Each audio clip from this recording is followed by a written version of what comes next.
going to release more UFO alien files. But I was reading an article on it, and they said that in 2024 they released these UFO files. But I don't know if you went. I heard from the article over the Bible that those files did not really mention any actual extra being interactions. I don't know. Right, and I would. Sources confirm this. I don't have very much faith in any government release documentation. If you look at the Epstein files, they didn't release everything, and more than like half of them were blacked out. It's like I don't believe it if it's going to come from a conventional source. Oh, word, John. But what I do put some credence in are, oh, look who it is, the guy who masturbates to Armenian chicks in Laguna Niguel.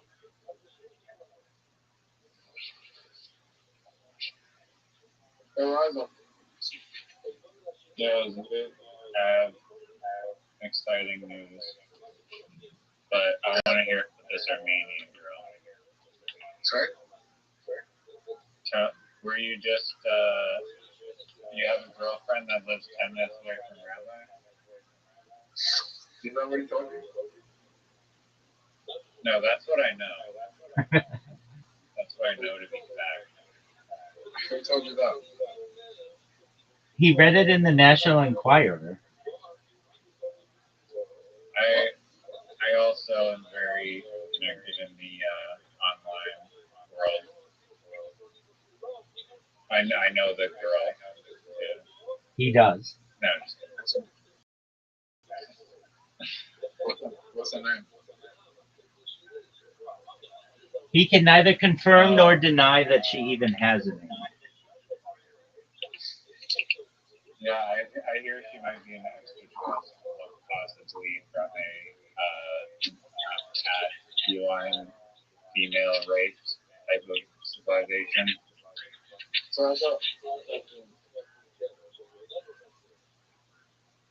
I spoke to the aliens. They said everything's gonna be okay.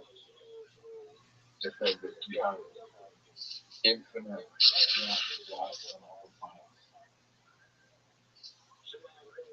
There's only one thing that I know about this girl, and that is her sense of humor must be.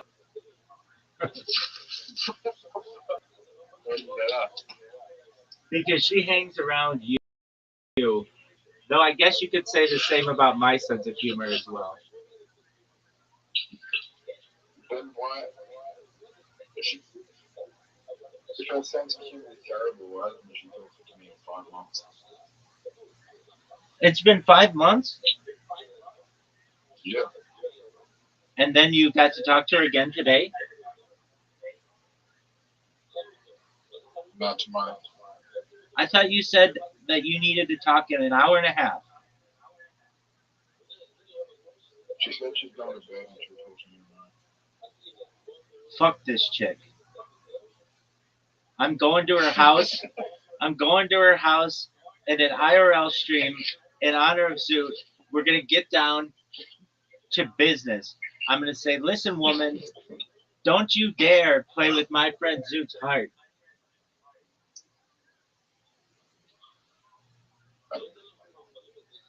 Didn't you say that she was thinking of coming to Australia? Yeah. With her friend who showed you her boobs? Yeah. Yeah, dog. I remember all this shit. My mind's a steel trap for tits. Do you want to play, do you want to play bullshit? Play with Riser for a game. I have to reset my streams. No, play me in Dice Party. Play him in Dice Party. Rob, you ever beaten Zoot in Dice Party? I looked just, remember. Yeah, it was like 2 or 3 nights ago. He's having faith in you. No, I know. Would it be the first time I've been placed my like quintuple sixes into like the useless like thingy or whatever? Why can't I invite you? No. Why can't I invite you?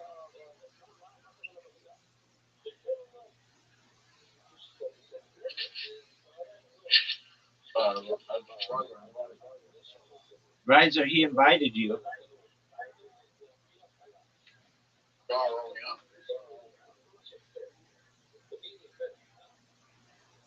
I just rolled.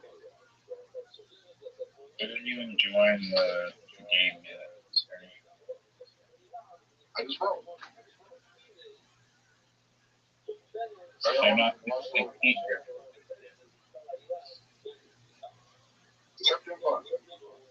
I'm not in the game. Give me a sec.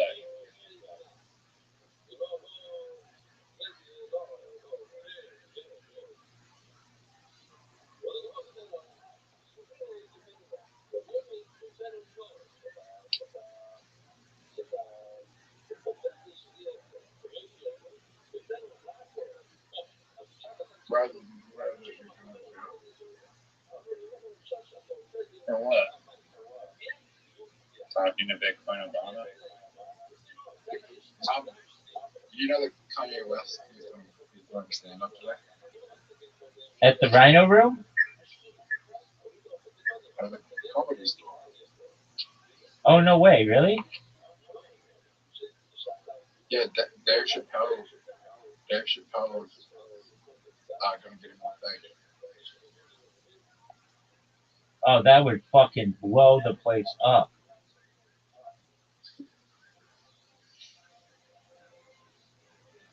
Imagine Kanye just switched to being a comedian.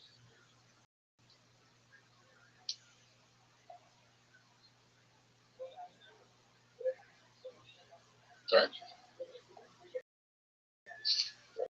I don't think anybody said anything to you. What rapper should switch to Dude, they all could be funny.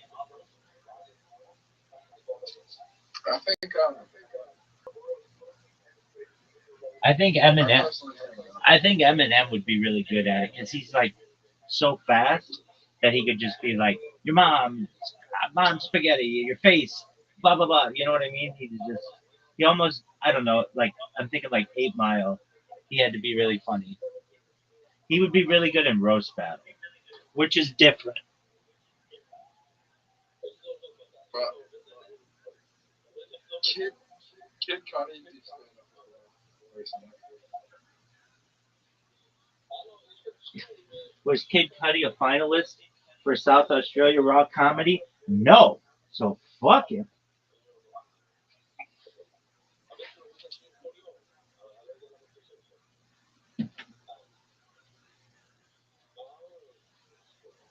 Yeah, it was. Hey, Rabbi.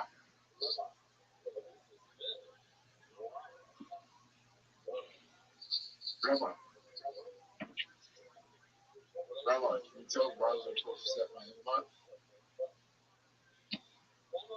And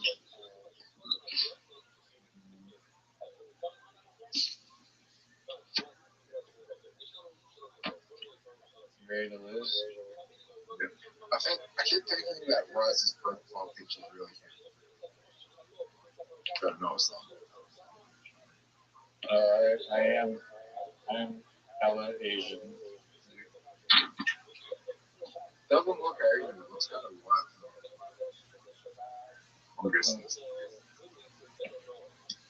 Give me a third. that is so hard. That is so hard. Well, what the fuck am I supposed to do? This game is not good. What am I supposed to, what do you do if you are trying to roll straight? You have to lock in something, right? You're going for it now, so you missed. No, I hit the small strike. Because I already hit the small strike. Oh, I could have put in the small screen. No, you didn't have to go in. Oh yeah, yeah. Oh, do I lock in this full house? You can. Yeah, You should know full houses are more common than you think they would be. Full houses are very common. Sixes are hard to get. You might as well go for the sixes. Wait, what the fuck? Oh, I meant to roll. God damn it. Restart the game.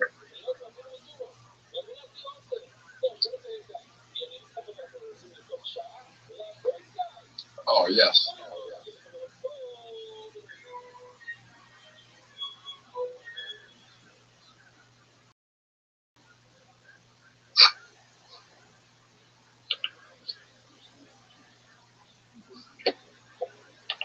Oh man, what the fuck is this?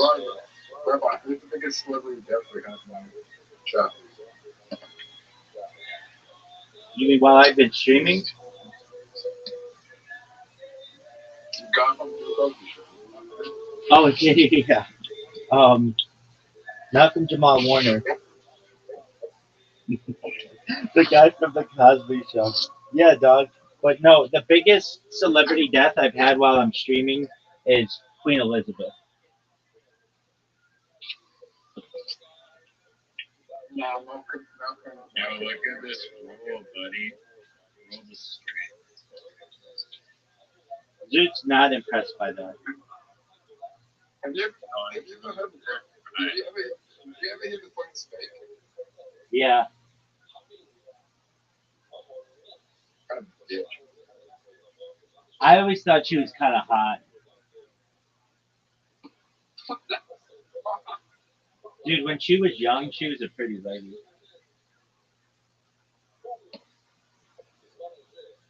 Hey, what the fuck? Oh my god, I would have gotten 5. Her parents are brother and sister. That's not true. Oh, Yeah, that they're all fucking dead.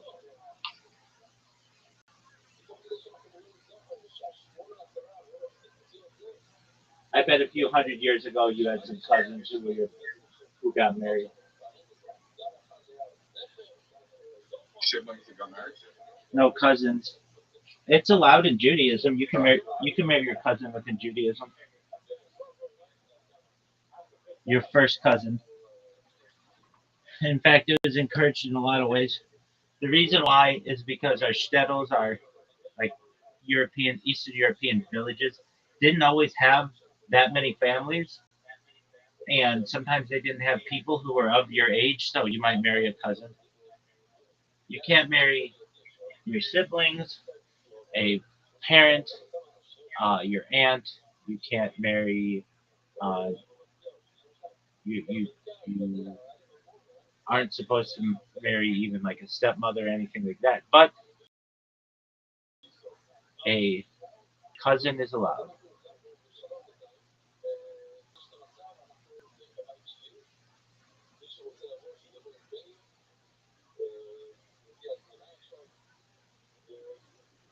How's the room?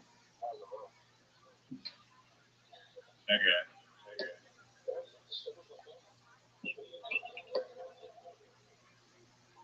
Fuck. You gonna pull out? I already played it. Yeah, I told you go for sixes. Can't play the 5X? Oh no. I should have played the chance. Oh my god. Chomp. Or the 8. Oh, I didn't play the 5. Fuck that. It's chomp. Don't worry, I'm gonna shoot you. Alright, cancel your. Oh, I haven't even played the 3X. Oh my god. This is.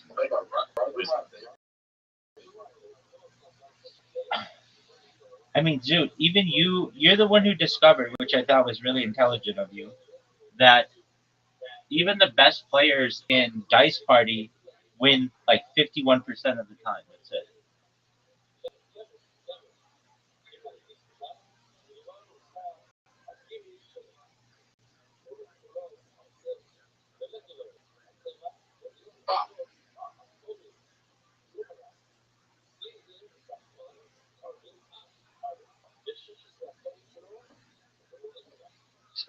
Yeah, they just Oh. they just have really high scores. Oh my God! One more. Oh, are you kidding me? Get I him. can't play with Florida. Get him, Riser. Zoot, send him another game invite. No. We're all playing. No, we're not. I've got another 5 minutes at least of restarting streams.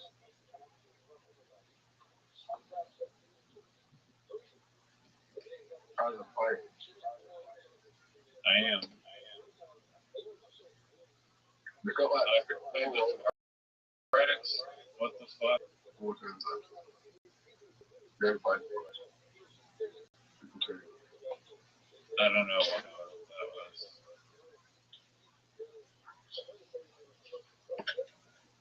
By the way,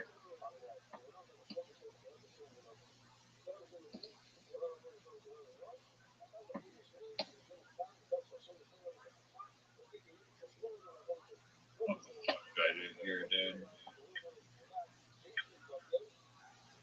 I don't put anything there except.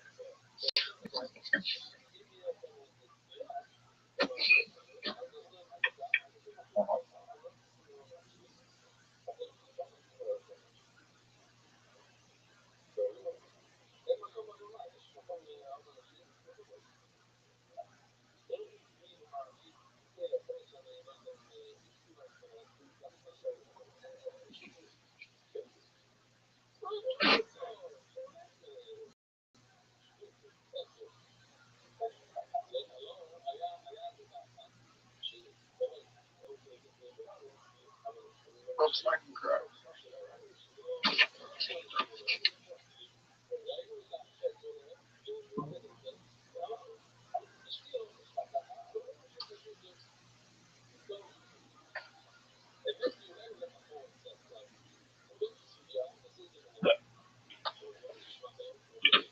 Why the flight? Where the fucking?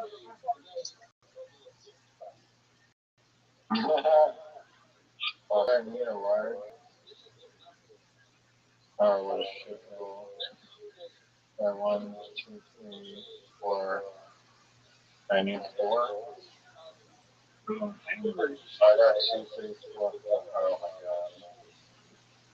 I don't think that helps me at all. Yeah, this is not. I just need to time. This is horrible. Doug, you've got him.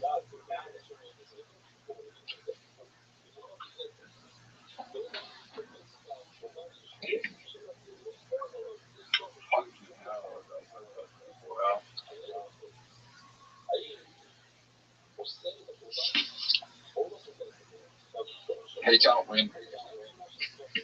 Chance. He needs to get a smoke straight. Even if he gets a smoke straight, he's not winning.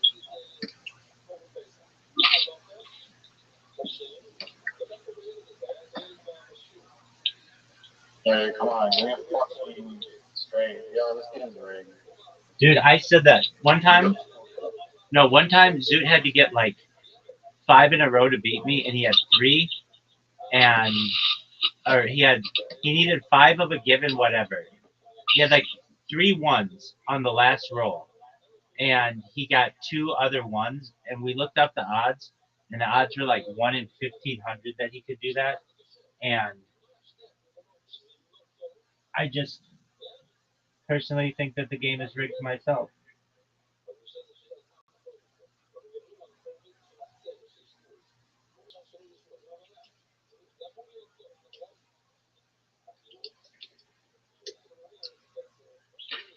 See,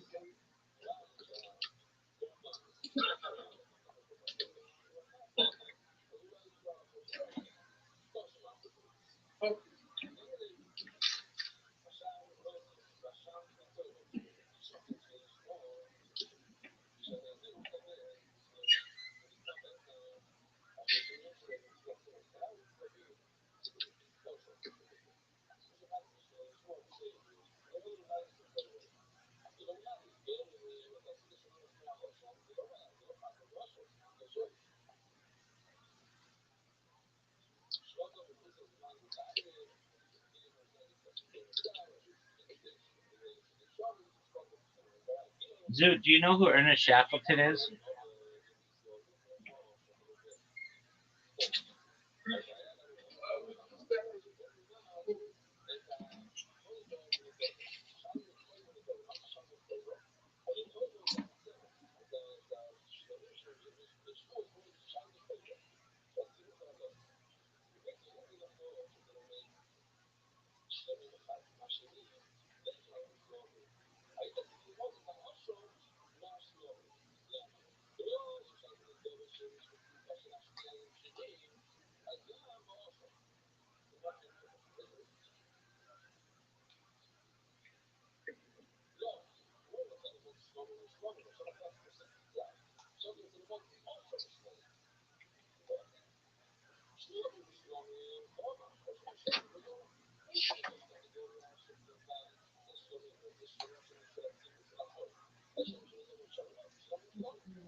What the fuck is going on?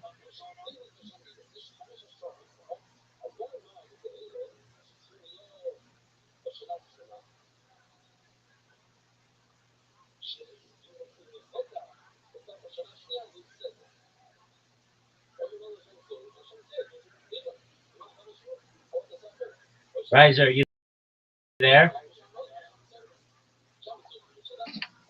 Yeah. Are you ready? What? Are you ready? Yeah. Zoot, are you ready? Zoot, are you ready? Sorry, what? What is wrong with you? What are we talking? What's wrong, Zoot? What do we want? Mini golf.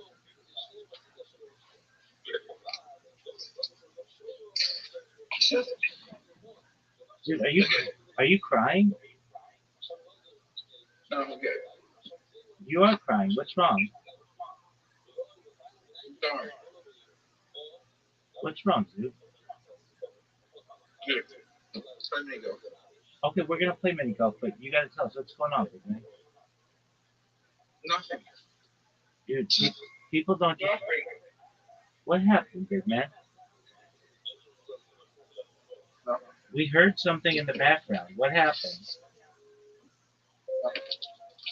I mean, something happened. What happened?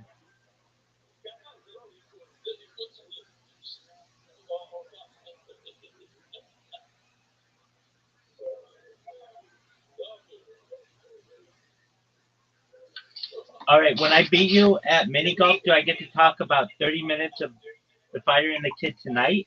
No. It's literati. Or when I beat you at Literati, do I get to talk about 30 minutes of.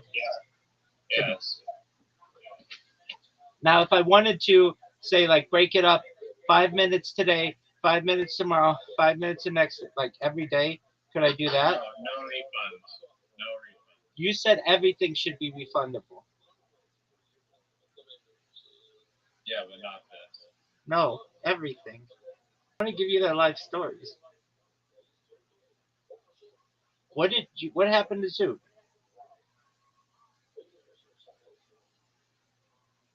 You're right. Are you going to accept my invite? Yeah, I accepted it. Did you really? Yeah.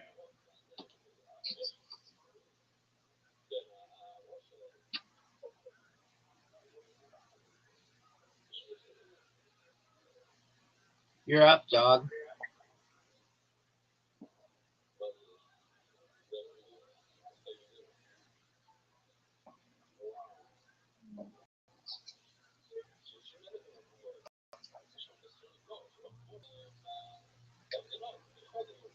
Zoot didn't just rug, he started crying. Didn't you hear him? Weird.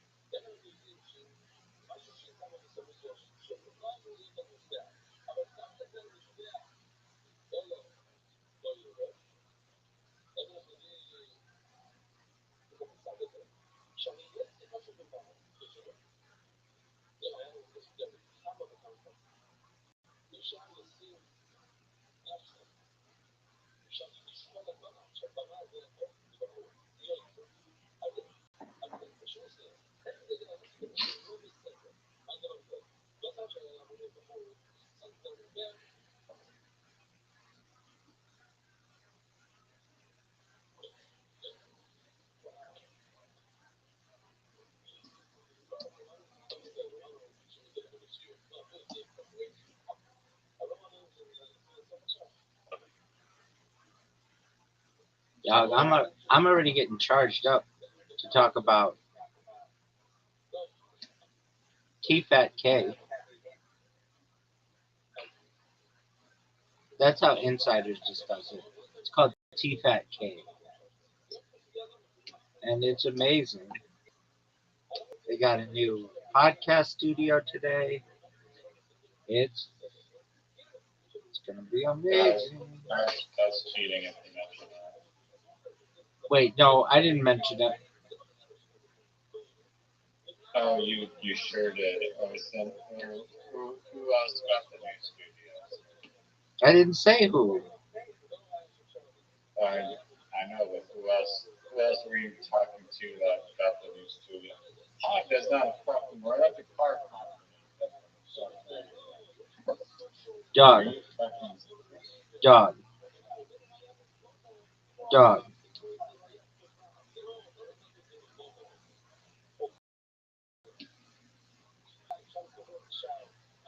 That is one of the most bullshit. I've seen a lot of bullshit. That one.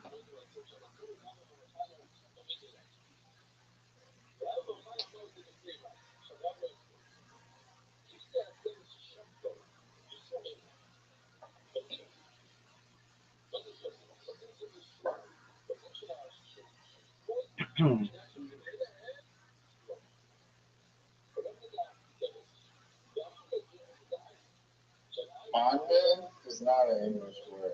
That's a car. Anything it's a Japanese word.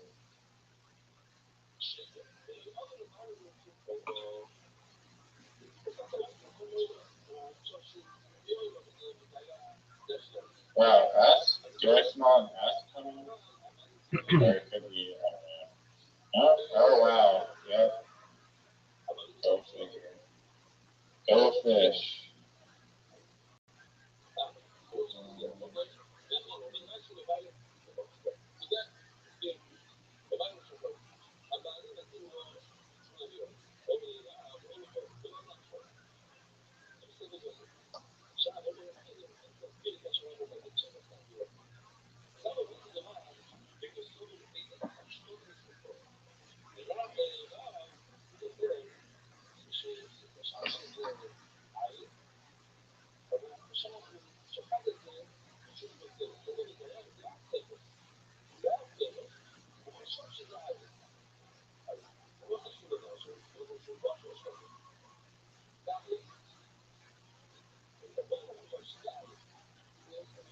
That's not a word. That's not a word. That's not a word.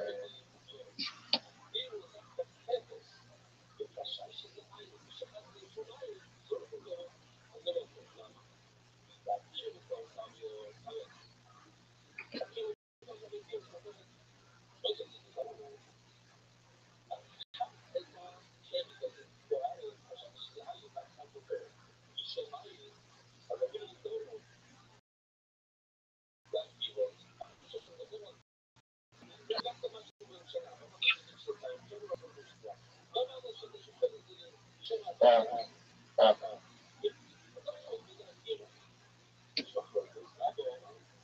Spend like 10 hours making you down for a joint.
G.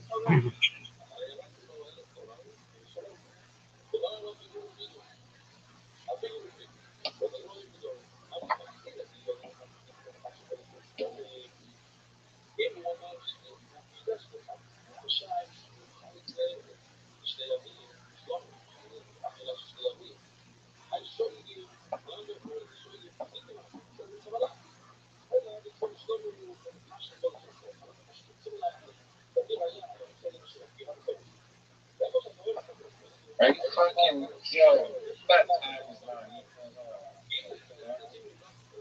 Fighter and the kids on the line. Do you want to go again? No, it's okay. Are you Or, sure? wait, let me pitch one time. Because sometimes I don't know.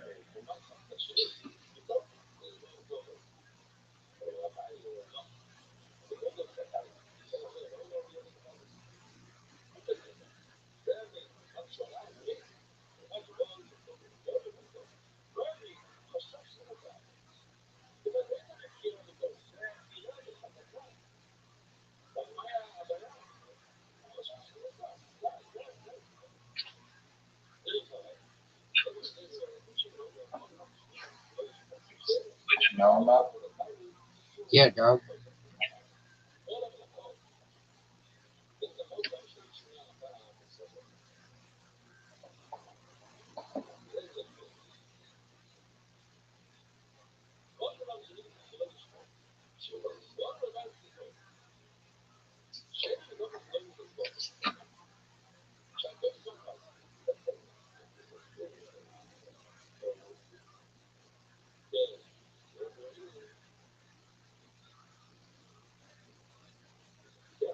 It's your turn.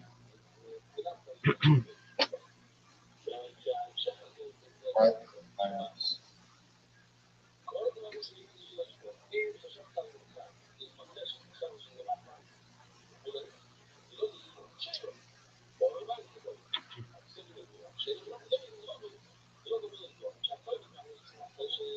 Man, 30 minutes of unadulterated discussion. I'm not going to play it up because I don't want to have it counted. And I don't want to distract you. That's exciting.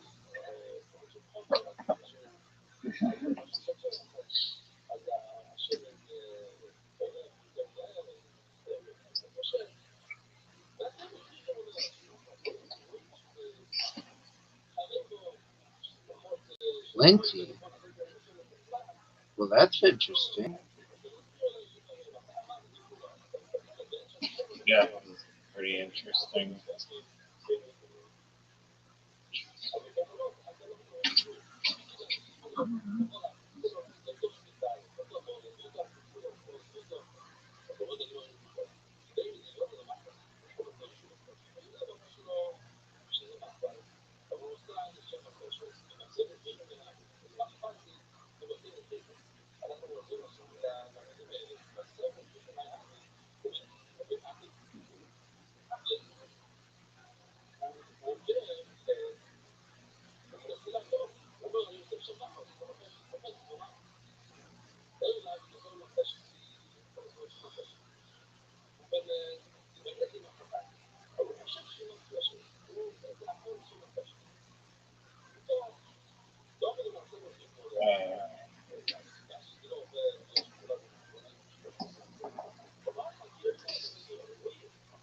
Available after that.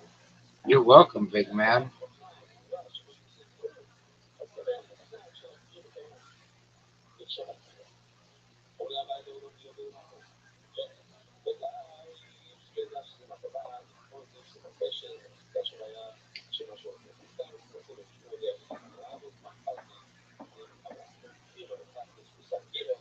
You know, now that I think about it, because of the 35-point bonus, uh, the one that I had, yogurts, is 57.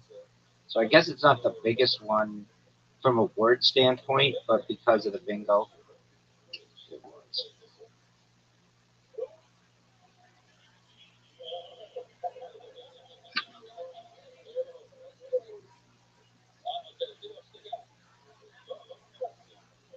didn't know that the bingo was that big.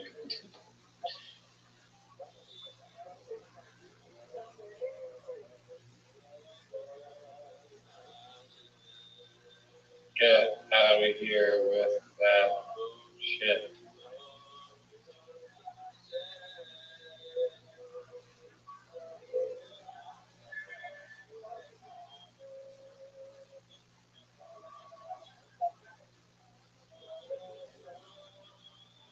Of course.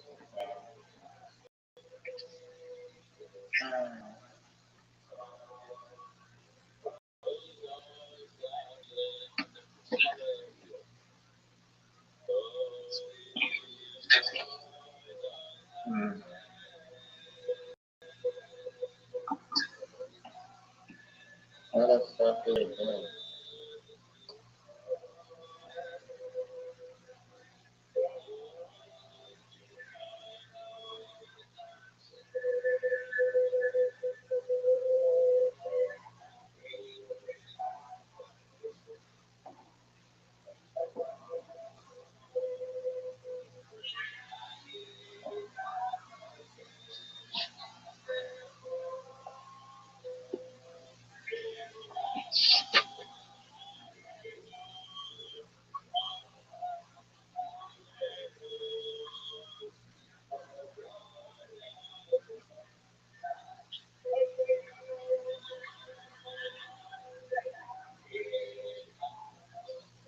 Another thought. Oh my god.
That was good.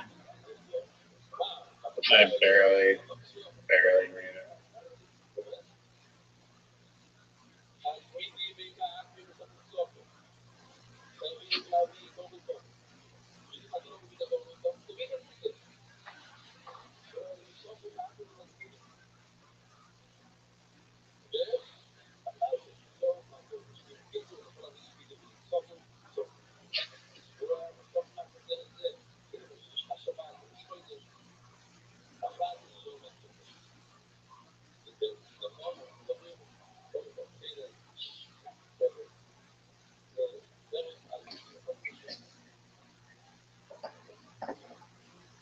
I'm gonna send you something that's really interesting. Do you remember I told you I was making all kinds of blogs? I mean, I'm always doing something to like to skirt the system. That's just my way. And look at my Google Trend results. Just since I've been building these blogs. Can when you Okay. when you have a chance, I know you're busy, but look at your Discord messages, which is like really positive from what I see.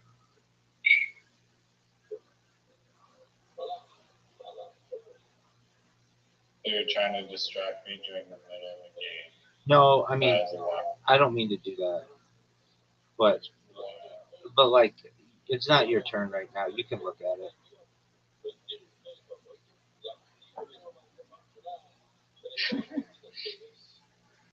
This seems like strategy. No, it's not. It's not.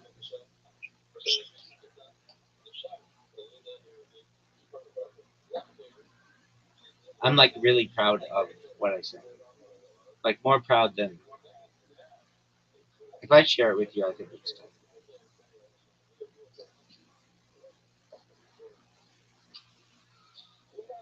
Qua.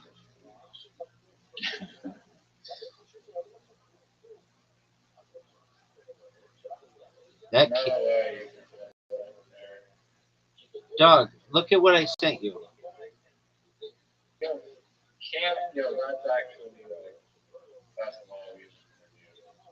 What's low even for me? Literally distracting me with messages during a game of literati so that you can talk about this fucking piece of shit show. No, it's not. It's about what I've done with Google. Okay, well, I get that, but you can't like do what you're doing.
Where the fuck are you from? Yeah.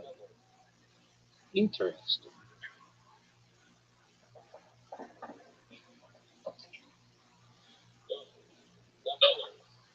And you got so like Why, by this fucking plan, bro. Doug? There's like nowhere to play anything. We've like cut each other off. I know. I literally have zero balance. Probably game leads and then choice. Up to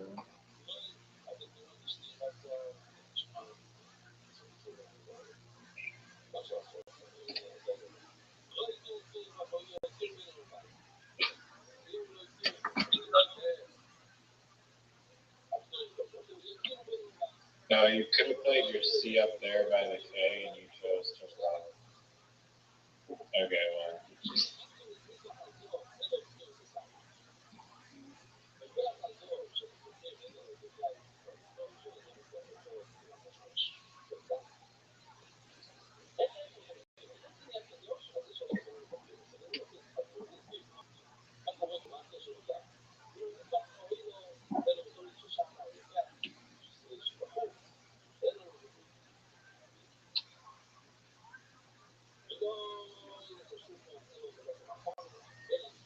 Lost.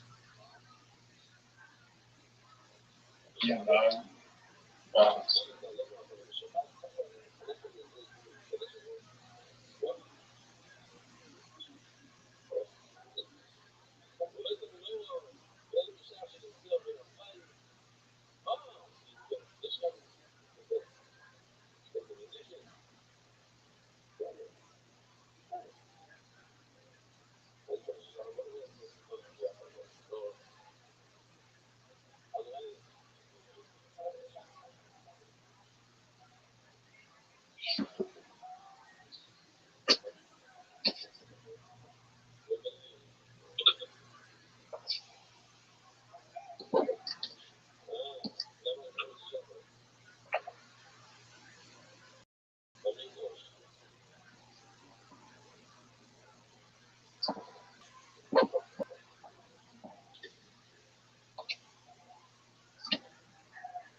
That was great, dude. I was scrambling for time.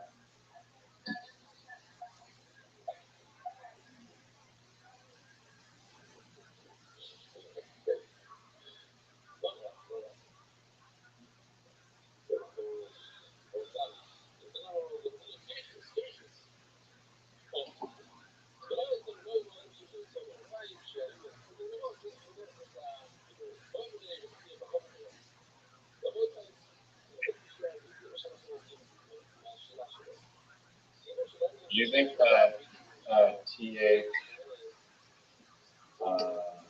OT.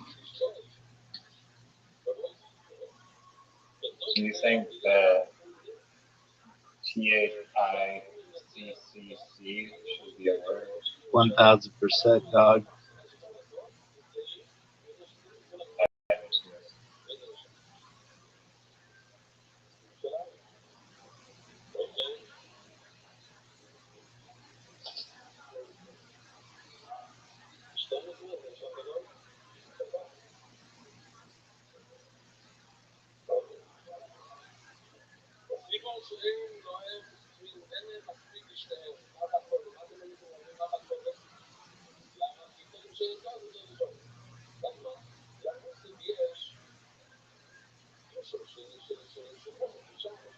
How?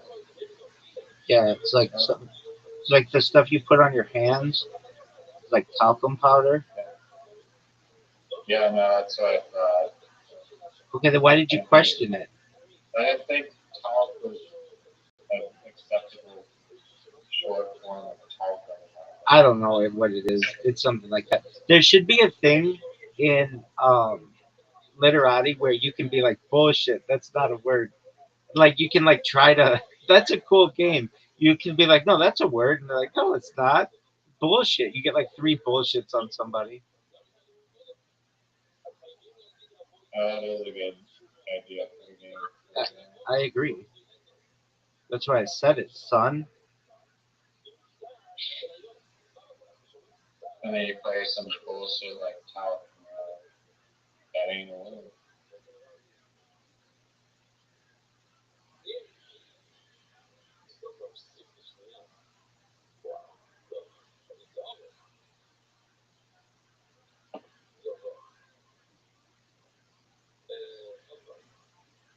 Fire. Yeah, somebody who fired somebody is the firer. Someone who's fired is the fire. That's a. I guess. Yeah. I mean, what language do you speak? What language do you speak where talc isn't a word and firer isn't a word? Dog, I don't say it isn't a word. Just you're questioning it. don't use my. You don't ho. Oh, what is this bullshit? Oh, we didn't complete the game, so I don't have to listen to your speech. Oh, that is incorrect, dog. No, you didn't. You didn't actually. Dog, that means that I get to spread this out. Please look at your messages. Yeah, I see it. The trends. Isn't that ball? Equal to me. Isn't that baller? Yeah. That's all from like the shit ton of blogs that I've created. Isn't that the most baller shit you've ever seen? Yeah. I agree. So where do you want me to start with the Brendan Schaub story? Do you want me to start at his birth in Aurora, Colorado? Or would you like me to take it further back? I have to go sleep.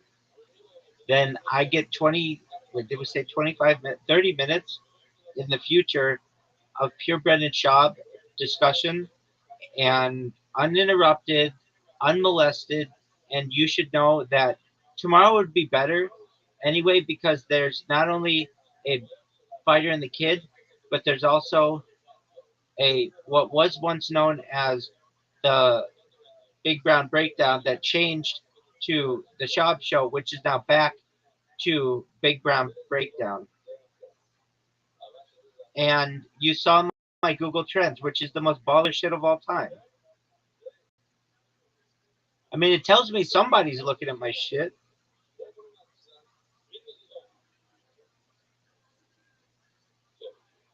Yeah, I agree. it'd be.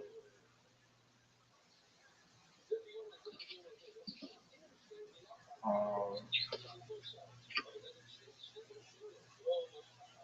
All right. So, do you realize you're pulling a dick move by not letting me talk about the fighter and the kid? Because I earned it.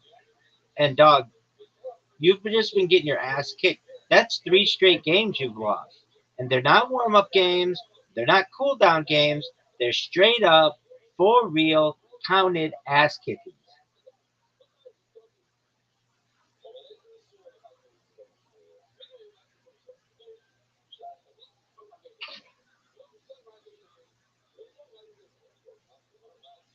Alright, so you've wasted like 5 minutes of your schwab time already. No, you said you're going to bed, You so wasted 5 minutes of your. no. That then I get Is gone. Are you gonna keep wasting time? no. Because your time's ticking, just so you know. Okay, so if we're starting it, then I guess we start the No, it 25. already started. It started 5 minutes ago. You know that's not fair. No. I told you you get to go. When you win, you get 30 minutes to talk about it, and you won, and you're not talking about You it. said no because you resigned. That's not. So I said I would delay it until tomorrow, until after I could tell you about I the. said, oh yeah, wait. You said tomorrow. Well, I said it would be better because that's when they have moved into their new studio, and the first episode of Big Brown Breakdown, formerly Shop Show, formerly Big Brown Breakdown, airs. Are you actually watch it live in exchange for not talking about it? 100%. Okay, cool. Let's see if it's up. I doubt they posted it already.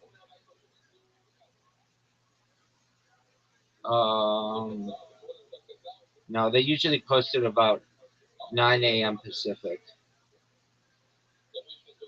Perfect. We can watch the full recording. All right, you're gonna stick around till 9 a.m. It's only another 6 hours or so.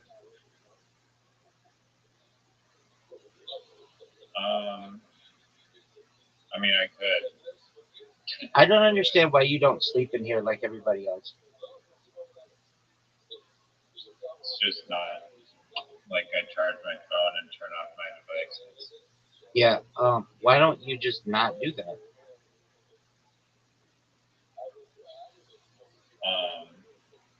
Because I get enough Wi-Fi radiation every day. I don't know. Okay. I mean, what do you want to? What do you want me to do about it? I have a question for you. This is a serious question. Okay. If Arnold Shackleton was still alive today, would you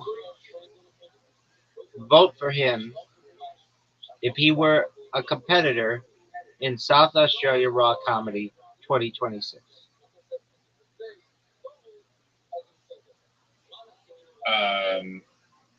Yeah. Okay. Can't be And worse than whatever that happened. okay, take it. I'm gonna let you guess something. I'm gonna let you guess something, and this is an important guess. Maybe one of the most important guesses in the history of humankind. Do you, yes or no, know who hosted Kill Tony tonight? Of course, I do. Everybody knows that. But Okay. refresh my memory. It. What if I give you their? Uh, what if I give you their initials?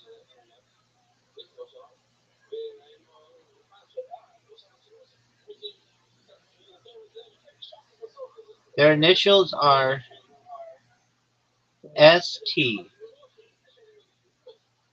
I'll give you their last name. talent.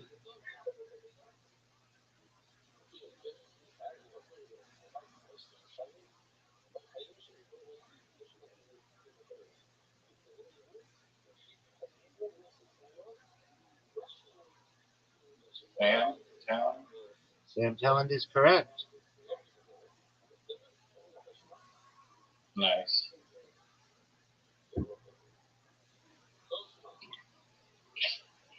Okay, well, you should know that I beat you 3 games in a row. I wasn't really challenged in any of them. Surprisingly, the one in which I was challenged the most was the one that I got the largest score on any single turn in the game's history between us. And, I've just got to be honest with you. I really feel like I perhaps may be just the best person ever. I was doing a bizarre order. Iceberg. See how many you know. Wait, border iceberg? Or bizarre border influence. Oh, I don't know if I'm going to do all that. One of them. Okay. One of them you will know. I'll start with some ones that you won't know. I'm not going to tell you which one you aren't supposed to know. So, do you know about the Cod Wars? What are the Cod Wars? Everybody knows about the Cod Wars. Are you really asking me about it? Yeah. This is the thing between Iceland and the United Kingdom where, Nice. like, Good though. Nice. about fishing rights in North Atlantic. Yep. Good job Googling it. Probably Googled that, but okay. I don't know what you're referencing, but okay. I'm looking at Fighter and the Kid stuff. T-Fat K. Okay. Well then, good job. Um, KAL flight 007 shoot down. Yeah. I do know about this one too. This had a senator on it, and it was flying over Alaska, and was allegedly it was like a Korean Airlines flight, um, something along those lines, and it was shot by the Russians in like the early 1980s. Nice. Yeah, the jet inadvertently deviated hundreds of miles off course due to an autopilot navigation error, crossing into Soviet restricted airspace over the Kamchatka Peninsula and Sakhalin Island, um, and There's more. then There's more to this though. There's the Larry McDonald controversy, which allegedly, like, there might have been this guy might have been killed on purpose. He was a staunch conservative and anti-communist views. Oh yeah, that's what it was. He was an advocate for vitamin B17, Leotrin, and spoke openly about it. oh, that's how he fucking died. Yeah, Wow, that's an issue. it is. That's a just straight. Why would they kill an entire train of innocent people? Well, he also opposed the establishment of Martin Luther King Day. There were a lot of things that he opposed. He was like a very well-known congressman, and very polarizing. He wanted to block government aid for homosexuals, and uh, he blocked a bill for legal protection of people advocating for homosexual acts. This was a big one. He was a member of the John Birch Society. A hardline rhetoric prompted his own Democratic district committee to censor him, calling himself a Democrat. He was labeled as one of the most conservative members in Congress, earning a near perfect rating from the American Conservative Union. So he was like the most conservative person at the time and spoke out against the cancer, uh, uh, against the cancer. Um, uh, and his wife said he was murdered. He was the chairman of the National Cancer Society. So his wife said he was murdered. So that's not just, I'm not the one saying that, that's his wife.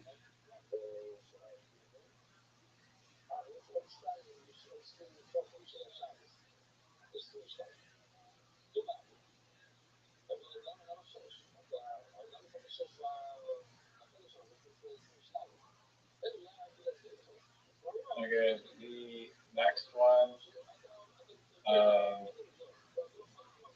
the Whiskey War. Yeah, this, believe, is this the thing with, between Denmark and Canada? Or, yeah, Denmark and Canada, um, where they put like a, there's like a dispute over like an island, and like every year, 6 months of the year, they put. We talked about this the other day. Yes, yeah, no, this was the hidden one, which, you know the name of, so yeah. The dispute between Denmark and Canada over Hans Island, small uninhabited rock between Greenland and Canada. And of course they were disputing it from 1973 to 2020 something. And 2022. they eventually, with both countries, the Canadians brought maple leaf or something. They brought whiskey and schnapps and eventually split it down the middle. Oh, here's what Larry McDonald. This is why he was killed allegedly. He spoke out against the Rockefeller family, which is the most powerful family in the United States.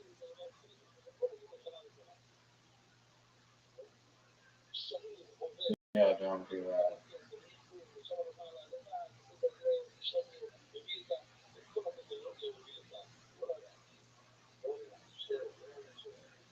Do you know about the Cyprus Green Line incidents? Yeah, this was on the island of Cyprus, which is in the Mediterranean, which is like there's like currently a buffer zone there, but it's like between Turkey and Cyprus, and um, it's like splits the island in two. There's like a buffer zone, um, and basically, as I understand, the reason why it gets that name, somebody took a green pencil and cut the island in two. I think like some British guy, and because there was like fighting on the island. Is that right? Seems on point.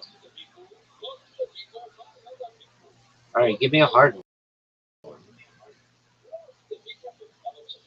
The Green Line originated as a ceasefire demarcation drawn in green ink on a map by a British officer during intercommunal violence in 1964. It solidified after the 1974 conflict into a demilitarized buffer zone controlled by the US. The line divides the island between the Republic of Cyprus in the south and the Turkish-controlled north. Sounds like what I just said.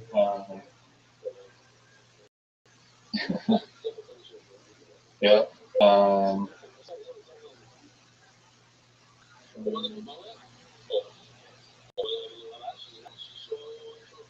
What are phantom no man's lands? Um,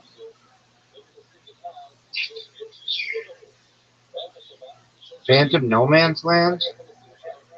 Like, No, yeah, no, I got. I'm assuming a no man's land settlement is just a no man's land, or it says phantom no man's land settlement.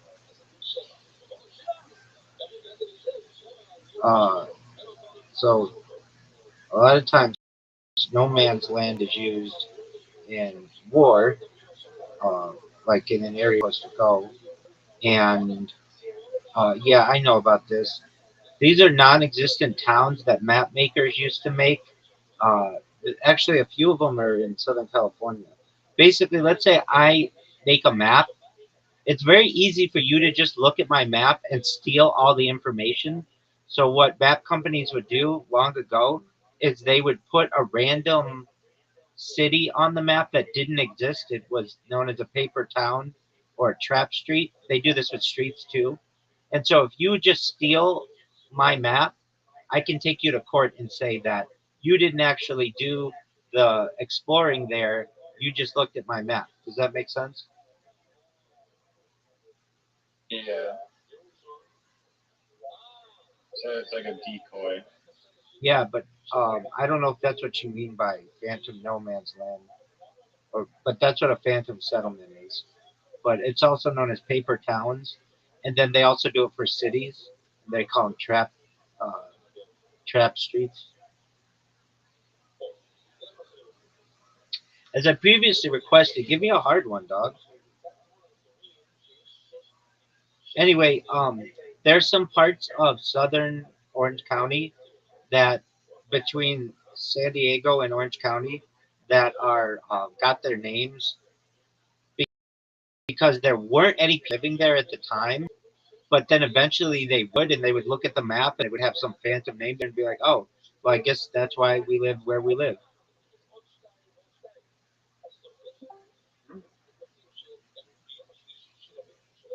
Okay, the checkpoint Charlie standoff. Everybody knows about the Checkpoint Charlie stand up. You really asking me about this? You wanted one, so All right, well, huh, are you talking about the one in Germany? Like, yeah, it's in Berlin. yeah, exactly. This is where, like, basically, you had a face-off between the Russians or the Soviets and the United States, like 100 yards from each other, at a border crossing in in Germany. Yeah, And it was like a nice. standoff for like a little more than half a day or so, Yeah, 16 hours. which is a little more than half a day. I don't know how specific you wanted me to get, but I mean, a little more than Correct, 16 hours. that's a little more than half a day. Yeah, I know. I was affirming what you said. All right, so do you have any difficult questions? The Panmunjom defection. Panmunjom defections. Well, the only ones of which I'm aware are were in. Is this like in India, the Punjab people, and the defection of? So No, I think so. Panmunjom defection. Oh, Panmunjom. Hold on. Yeah, this is in the song. We didn't start fire. Is it? Yeah. This happened between like 1950 and um, it's a village in Korea where the Korean War armistice was signed in 1953. Uh, yeah, yeah. Yeah, but they Got it. hold on, let me get the lyrics for you. We didn't start the fire lyrics. We didn't start the fire first of the Korean border village where 1951 to 1951 truce negotiations ended the Korean War. Right. Symbolizes ongoing culture. Right. The song highlights the 1950s. Panmunjom remains a sometimes violent defection point for North Koreans fleeing to the south. So isn't that what I just said? It was in We Didn't Start the Fire. Yeah. Yeah, exactly. I'm affirmed from what you said. I'm not exactly. disputing that. Still undefeated at this game. I initially thought you said Punjab.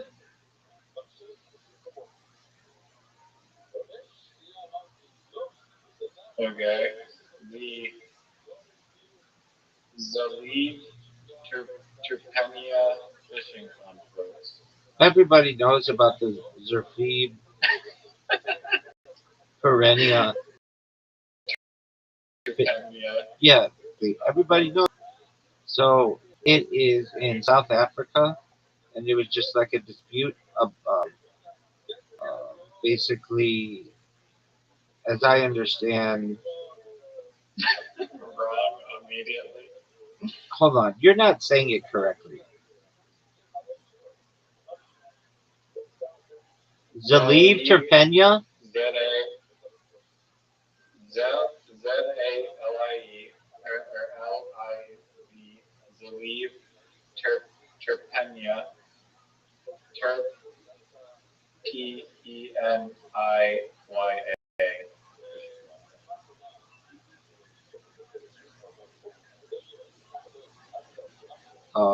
Hold on.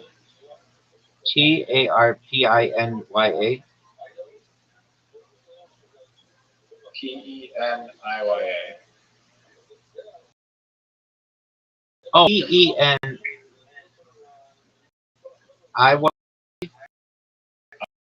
Why? About India and Sri Lankan fishing.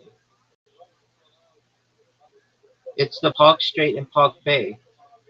I talked about this yesterday on a podcast that I wanted to build a bridge across the Palk Strait.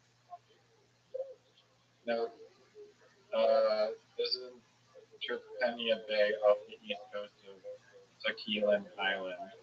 These incidents reflect long-standing Russia-Japanese tension concerning maritime boundaries and resource rights in the Northwest Pacific. Okay, I don't know what you even said of the first thing. Everybody knows, though, that this involves fishing. Okay, next question. The Hainan Island incident. This is in China? Wait, no, that's annoying. Unless that's what you're saying, but I don't think so. The Hainan Island incident. Oh yeah, it is China. Um. Oh yeah. I remember this one. I was alive for it. Yeah. So there was a U.S. plane that was allegedly like a spy plane. It's an intelligence aircraft that was down in, and there was like. I remember in school we talked about like, are we gonna go to war with China over this? Like, um. Yeah, I do remember this.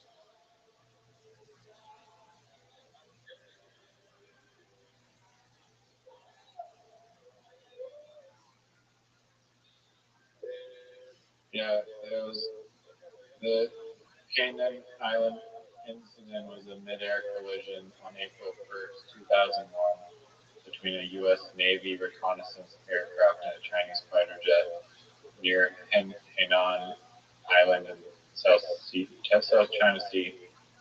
It triggered a major diplomatic standoff between U.S. and China at the start of the George W. Bush administration. It absolutely did too. I remember it was similar to what people were talking about during the Cuban Missile Crisis. It was like, oh, this is. I can remember a teacher saying, Vietnam started with the bombing of with a with a the bombing of the Gulf of Tonkin incident, and that this could be something similar. And I remember this started a long period of discussion, like when I was really little to when I was about oh, like a teenager. The big place that you had to fear Russia, and then this time.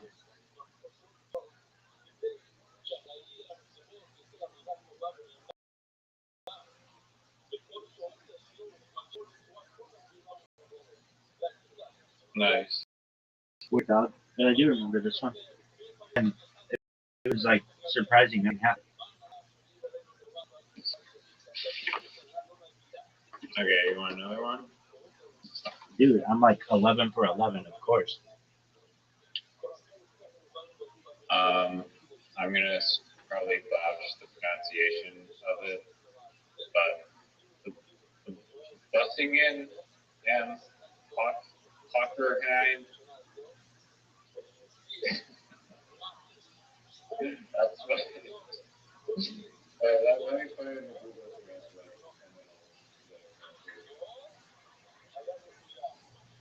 Translate.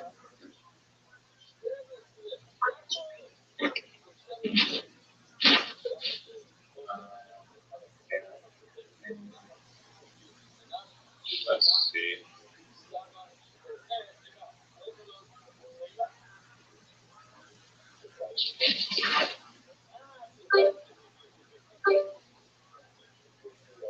Büsingen am Hochrhein. I almost got it right. Did you hear it? Büsingen am Hochrhein. Is it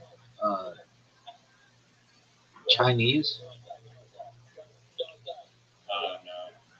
Japanese? From Europe. Oh. Are you saying Bussingen Hockerheim? Here's how it's pronounced. Büsingen am Hochrhein. Busingham am Hochrhein. Oh, Boozingham. Yeah, that's basically how it's sounds. Yeah. Well, you weren't saying it. And, you know, I understand your robot. But the Boozingham,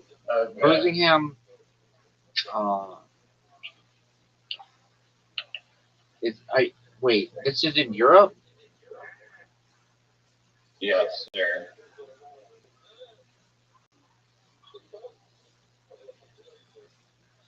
Yeah, everybody knows about the Boozingham Oberheim incident. But okay.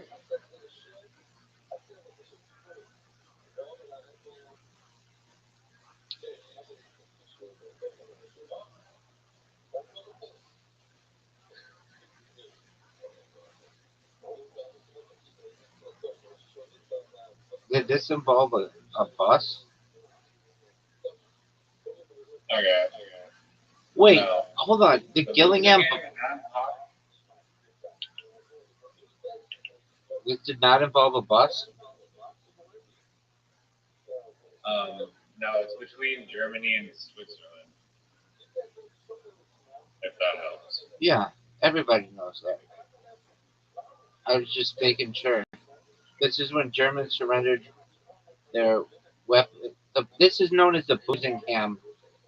Is it the Boozingen affair? Yeah, Boozingen am Hockerheim. This is when the Hessian troops occupied the German enclave in like around 1849.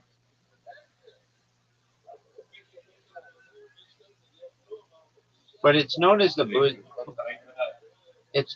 Boozingen affair or Boozingen conflict. Yeah, I had to look it up because I didn't know what Boozingham Hockerheim means because I fucking speak English. Okay.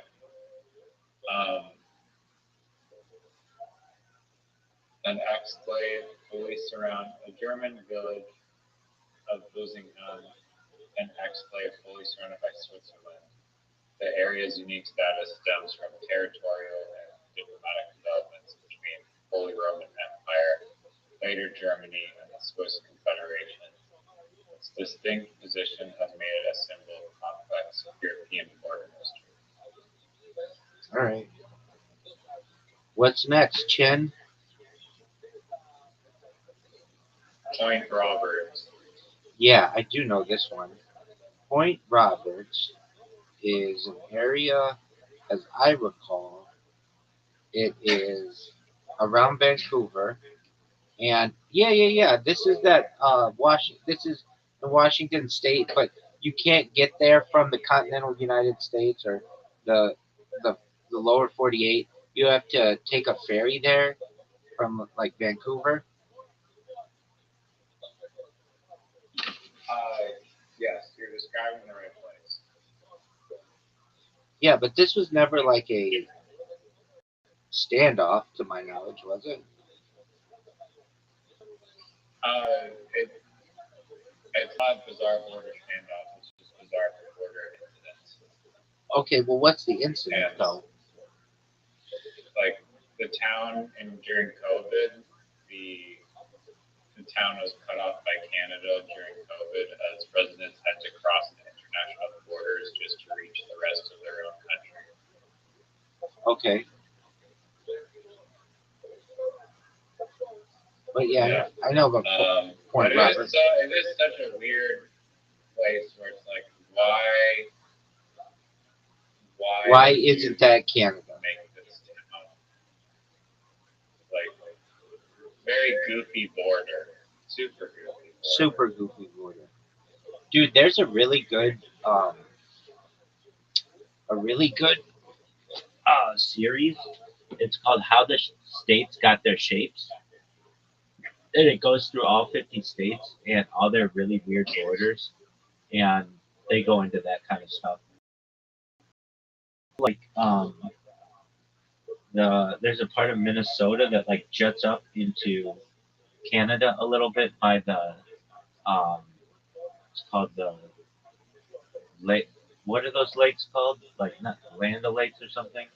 Not Land Lakes, but the border lakes, border waters. And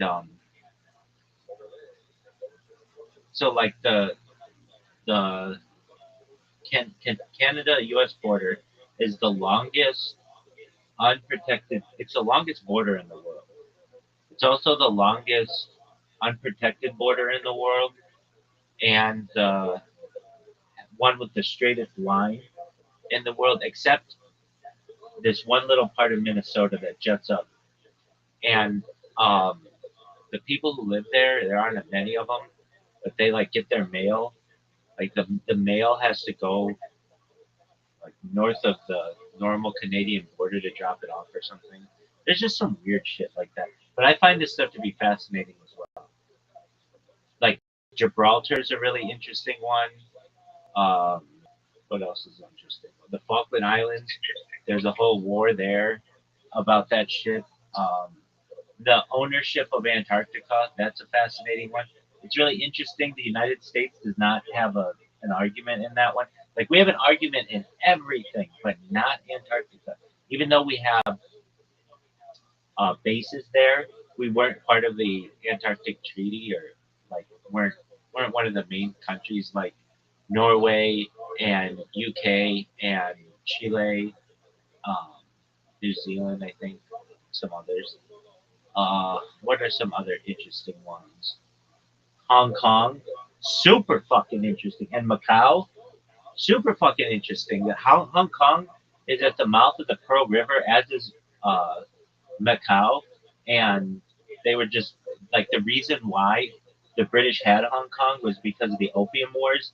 Basically, the British got the all of China extremely hooked on opium for like 100 years, and the Chinese tried to fight the British away, but the British won.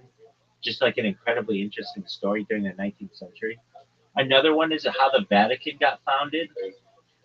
Um, like basically, there was like a huge revolution in um, multiple in Europe. There were so many revolutions in the 19th century in Europe that are never discussed. But basically, it was a papal state, and the Pope um, had like an army that was gonna like kill him, and basically called a truce and was like, okay, I'll do whatever you want, just don't fucking kill me.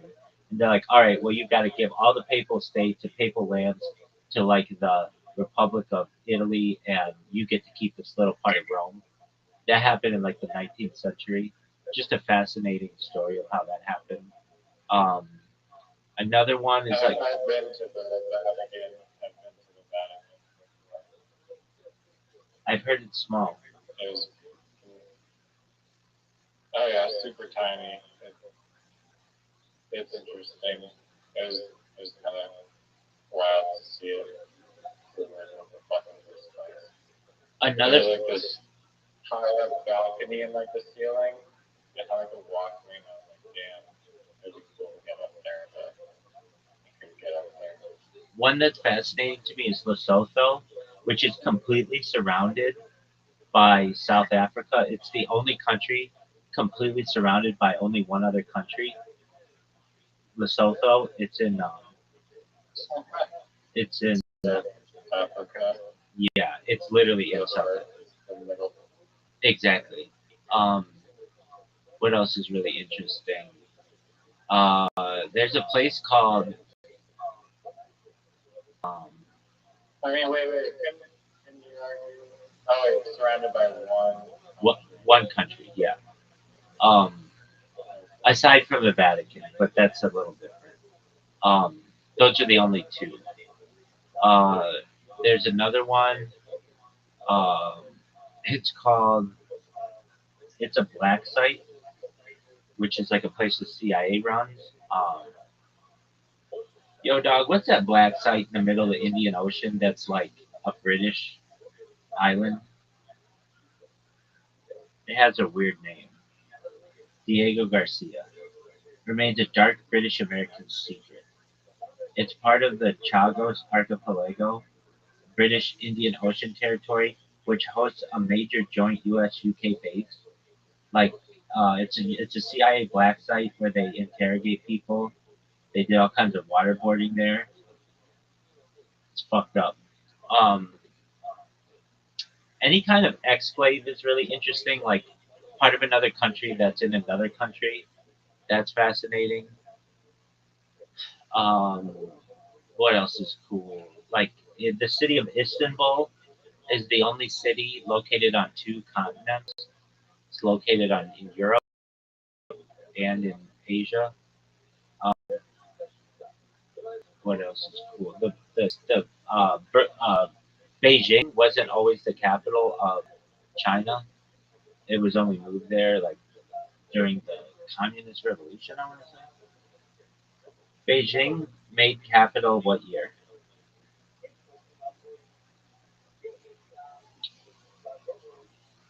Uh, 1949. And uh,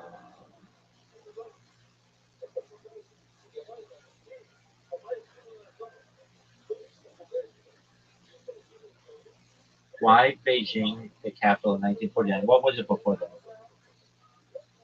What was the capital before Beijing?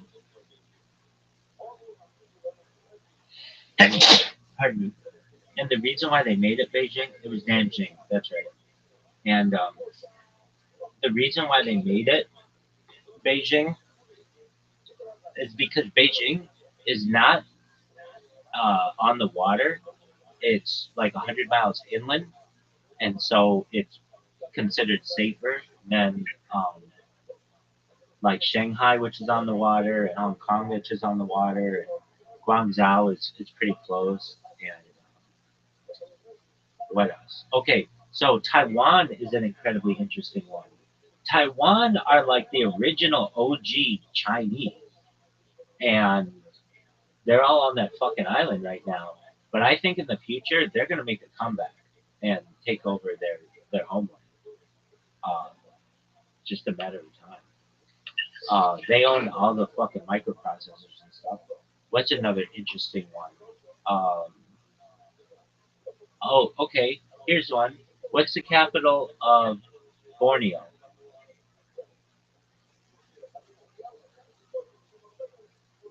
I have no idea. Borneo does not have a capital. It's an island. It's like one of the largest islands in the world, but it's shared by three different countries. Um, Borneo is shared by what three countries? It's like Brunei is there, the Sultan of Brunei, Indonesia, Malaysia, Asia. and it's huge. It's a really big. But like you hear about the Sultan of Brunei, but nobody knows where that is. It's on Borneo, and Yeah, that's beautiful as fuck. it is, and it's one of the biggest islands in the world. I think Borneo, biggest islands in the world. Borneo is. It depends what you consider an island. If you consider technically, Surrounded by water. yeah, but that could be Africa, Europe, and Asia. So Borneo is the third largest island in the world. It is surpassed only in size by Greenland and New Zealand, or New Guinea, pardon me. Um, what else are cool ones? Well, the U.S. used to have a cool one. We used to own part of Panama, where the Panama Canal zone was, but we gave that up in 1999, 1998.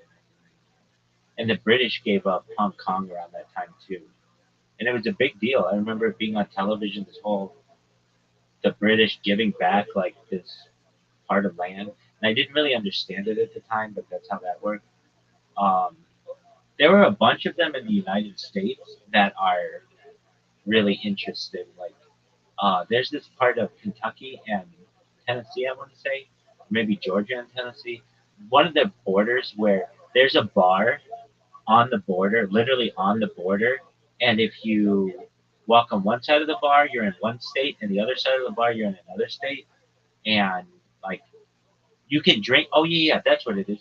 You can drink in one side of the bar, but you can't take your drink into the other side of the bar because the other side of the bar is in Tennessee, which is a dry county. It's like fucked up. So you have to go to the bathroom in the dry county part, but you can drink in the wet part. Of course, there's that area like Canada and the United States in uh, like New Hampshire, where there's not like a form. There is a formal like crossing, but you can just like walk around it, and you're not supposed to, but people do.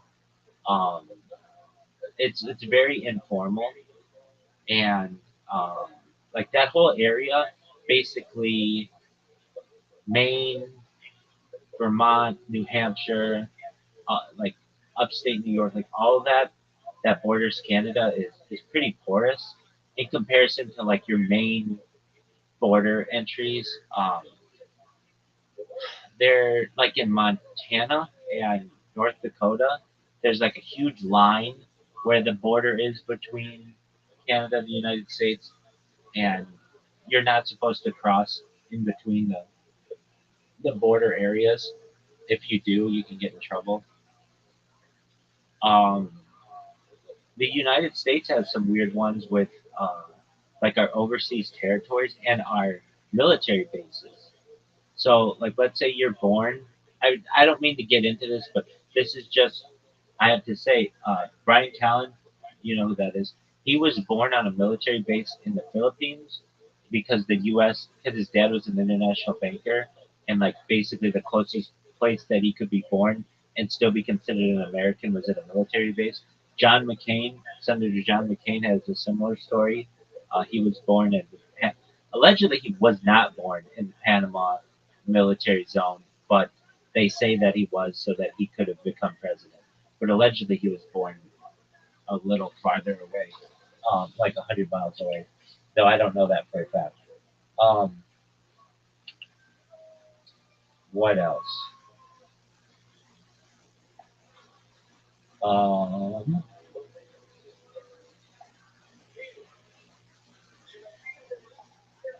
there are a lot in Europe, like how these countries got to be like Liechtenstein and Luxembourg. They were like really powerful. Um, they were really powerful, like like kings who lived there, and then like between World War One and World War Two, like Luxembourg became a thing. But then these countries became really wealthy. Like Luxembourg, if you ever meet anybody in Luxembourg, their chances are they're very wealthy. the highest per capita income of any place in the world. Um, what else are some interesting ones? Like how like Somaliland is like not a country, but it might become a country pretty soon, and like how that all works. I saw this documentary on a guy who was like the ambassador to Somaliland from like England or something, and they were just like, "Yeah, do you want to be the ambassador?" And he's like, "Are you serious?" I'm like, I don't know what to do." They're like, "Yeah, just just show up. If you can get here, we'll make you the ambassador because we're just starting a country. And when you're starting a country, you don't have like all kinds of international ties. But now Somaliland is gonna perhaps be something. Um, South Sudan became a country. It's like the newest country, but like it'll continue. Djibouti is an interesting one on the Red Sea in Africa. Certainly, how like the Emirates became a country, and Kuwait and Iran and Afghanistan. Well, yeah, Afghanistan, but like how all that was like, well, a lot of it was the Ottoman Empire. Um, another one that's really interesting is uh, like the border between France and Switzerland is like Lake Geneva, and how they work it out. Like they split the lake down the middle. Another one is the Jewish Autonomous Oblast in Russia. Basically, Stalin, after the Holocaust, was like, "Hey, Jews, if you're looking for a place to live, I know you all are trying to figure something out in the Middle East, but we'll give you this little part of Russia, which actually got established. So it's like a state called the Jewish Autonomous Oblast. It has less than 1% a Jewish population, but it borders China. I want to live there someday. It's cold. That's the only reason I don't want to. But I've always thought it'd be cool to be like, hey, we actually made this bitch into a country. Um, that's an interesting one. Another one is in China, just like its relationship with Tibet and how China dominates maps. Like China's very smart. They learn the way that you take over that they take over any neighboring countries. Like China has a big fight in a war that they declared in like 2,000 years. Like they don't start fights. They might get into them like World War II, but that's because the Japanese invaded them. They don't start fights, but what they do, and they've had China hasn't always been unified, but they and I should say 2,000 years, but like they've been invaded by the Mongols and stuff, but they dominate the maps. So what they do is they just basically like keep cutting out little places for themselves, which is what they did with Tibet, and now they're doing it with Mount Everest and Nepal. Like before, the border on like Google Maps even between Nepal and China, that's where Mount Everest was. And a lot of times people would say Mount Everest. Like when I was a kid, that's what you would see. And then very slowly it became Nepal China border, and now China is using their influence to just say that it's theirs. And what are you gonna do about it, Nepal? And even like they use like Like China has built these like hydroelectric dams in basically like literally like Nepal's like backyard, and they're just like, yeah, we own the river and we're gonna use this to generate electricity from this river. Suck it, Nepal. um, another. This isn't like a border thing, but kind of. Um, not really, but it's just unexplored territory. So there are some mountains the in the Himalayas that are considered religious, and you're not allowed to climb them. So there are some mountains in the world that have not been climbed. Like people think that like all the mountains have been climbed, but they have not. There are some mountains that are considered religious sites and have not been climbed. Um, what else? Some people sneak up. You can do like the Great Wall of China, and like videos of them on YouTube sneaking into like the Great Wall of China and just like keep walking. Yeah, that's one. So the Great Wall of China actually like 2,000 miles long, but it actually goes to the ocean and like runs into the ocean a little bit. And like if you wanted to, you could build like a floating bridge and go around it. I've always found that to be interesting. That that's kind of like the weakest point of the Great Wall of China. If you didn't want to just blow it up, is just go all the way to the very edge of it. It goes out into the water, but you can like build a floating bridge and just walk around it. I've always thought that was interesting. Um, there's well, the whole border situation between San Diego and Tijuana is very interesting.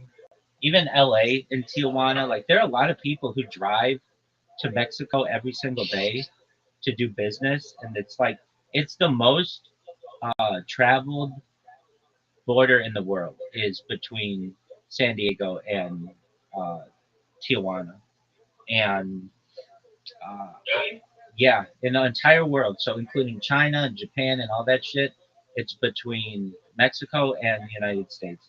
And I've known people who would just like to me to go to Mexico is like a big deal. Like I gotta get my passport and like I gotta call somebody to be like, hey, if I don't come back, like come looking for me. But there are a lot of people who would live in Tijuana and work in San Diego. And some of them would even go to school in San Diego. But because it's cheaper to live in Tijuana, they just live in Tijuana. And so it's like a 45-minute drive, including the border. Now, if the border gets really bad, there's a difference, but there's like a faster way to go through. Um, but yeah, that's the most traveled border in the world along the 5 freeway. Um, what else? This is unrelated, but what have you heard of any absurd like drug smuggling techniques used at the borders? Yeah, the tunnels are big, and like people putting drugs in like their spare tires, and people what else do they do? Um, oh yeah. Well, like they make boats out of cocaine. Like literally the boat is made out of cocaine, and you don't know it because it feels like fiberglass, but it's actually cocaine. Um, there's another one that I've always been fascinated about. So you can there's like Walmart is in Tijuana, and you could go to Walmart in Tijuana, buy a dinghy, get a little motor there, and just put the dinghy in the ocean, and then drive the dinghy around the U.S. border, and basically land at Trump International Golf Club without too much of an issue.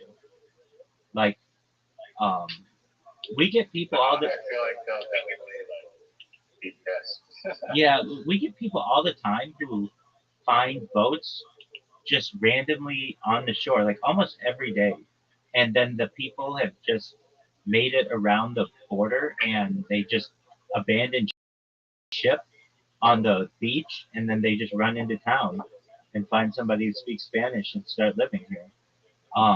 Another one that's pretty common are jets. Let me go. I have one. Maybe you're about to say it, but the Rio Grande, I believe, is like a river in Texas, and or there's like one town that's like right next to like this fucking river in Texas on like the border of that Mexico, and it's like tons of illegals just like cross the river and get into like this one town and shit. Yeah, that's probably Brownsville. Right. Yeah. That sounds like. There's Is that next to the river though? I thought it was like the. What's the river called? Rio Grande or Rio Grande. Because that Grande's on the ocean, so when there's like. Yeah, I thought it was at the mouth of both. Is Brownsville on the Rio Grande?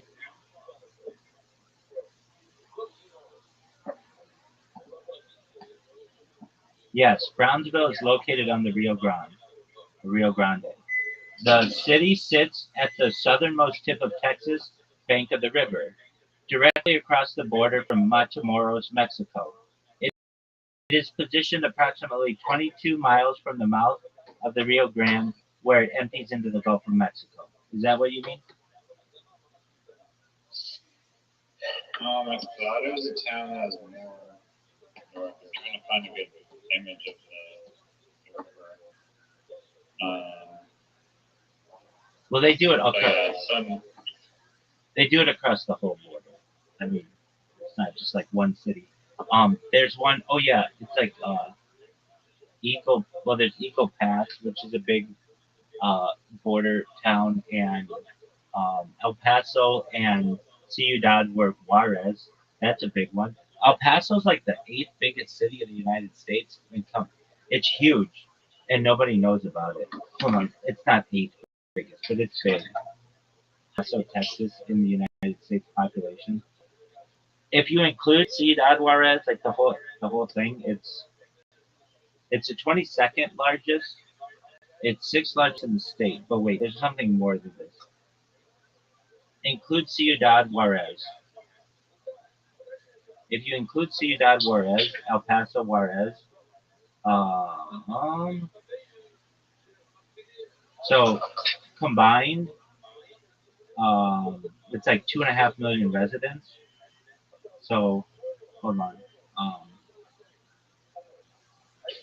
if you combine El Paso and Ciudad Juarez, how big is El Paso in comparison to the other cities in the United States with 2.5 million people?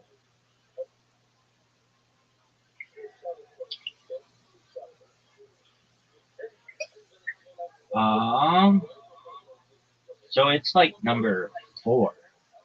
It's really big. Oh, it's the 5th largest city in the United States, which you don't think about El Paso being that big, but it's got a ton of people there. Another interesting. is it bigger than Chicago? No, Yeah, like, no, Chicago's 3rd. but it's 4? It's 5th. It's 5th if you include Ciudad Juarez. What the fuck? Where's that? It's on the border. It's on the other side. Oh, where's El Paso? It's in the middle of fucking nowhere. It's on the Texas. No, the Juarez one. It's the city immediately on the other side of the border. Like San Diego has Tijuana, El Paso has Ciudad Juarez. And another weird thing about El Paso is that it has a giant mountain in the middle of the city. Like the whole city is surrounds a mountain. Is there a legal like border there at the top between the towns? Yes. Like, Yeah. In fact, a lot of times people in the United States will go to Ciudad Juarez for hospital care. It's like, why would you go to Mexico for hospital care? It used to be the other way around, where you would go from Mexico to the United States for hospital care, but it's because of the price. yeah. Yeah, I didn't know that really for hospital stuff too, but I knew for dentists or dental. It's a big thing to do in Southern California. All right. Other things that are really interesting like that. Um, yeah. Well, there are all the like disputed borders that are interesting. Like, um, well, we talked about it yesterday. That North Korea, Russia, China, that 3 points place. Um, but that's not disputed as much. What is disputed? North and South Korea, that's disputed. Um, of course, like all of Israel is disputed. We have Cyprus, which is disputed. Um, all of those little city states like San Marino and Monte Carlo, those are all fascinating. They were basically just like really powerful kingdoms around the turn of the 19th and 20th century that were able to hold on to their power, and now they're like the Merovingian dynasty. They're like part of the royal families of Europe. Um, what else? Oh, I think I've asked you this question, but what country has the most amount of islands? What do you consider an island? A piece of land surrounded by water.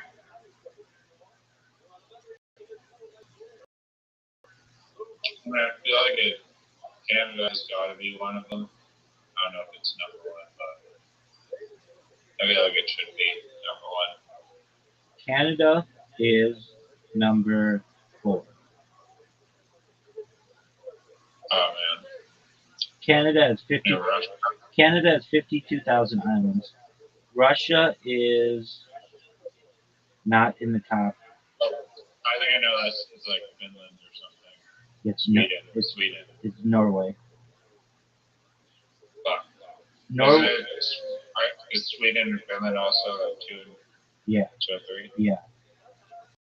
Norway has more than 6 times as many islands as Canada. And it's true. What do you consider an island? That changes every second that the water comes in and out. So it's, but isn't that fascinating that like a country up there doesn't really have like they are, what am I trying to say? They're not that big, but they have so many islands. That's wild. It just tells you about like what um the shit is, the landscape's like. Yeah, bridges they have to build. No, they don't build bridges. Most of them are uninhabited, and they would take ferries otherwise. Okay. Other interesting things. The South Pole is over land, but the North Pole is over. Which country has the most bridges? That's a good question. You should know this because you're the bridge guy. Oh, dog, I'm the ultimate bridge guy. Norway. Is that your guess or the AI answer? That's my guess. I feel like China or something. Oh fuck! You don't know the answer. No. Country with the most bridges.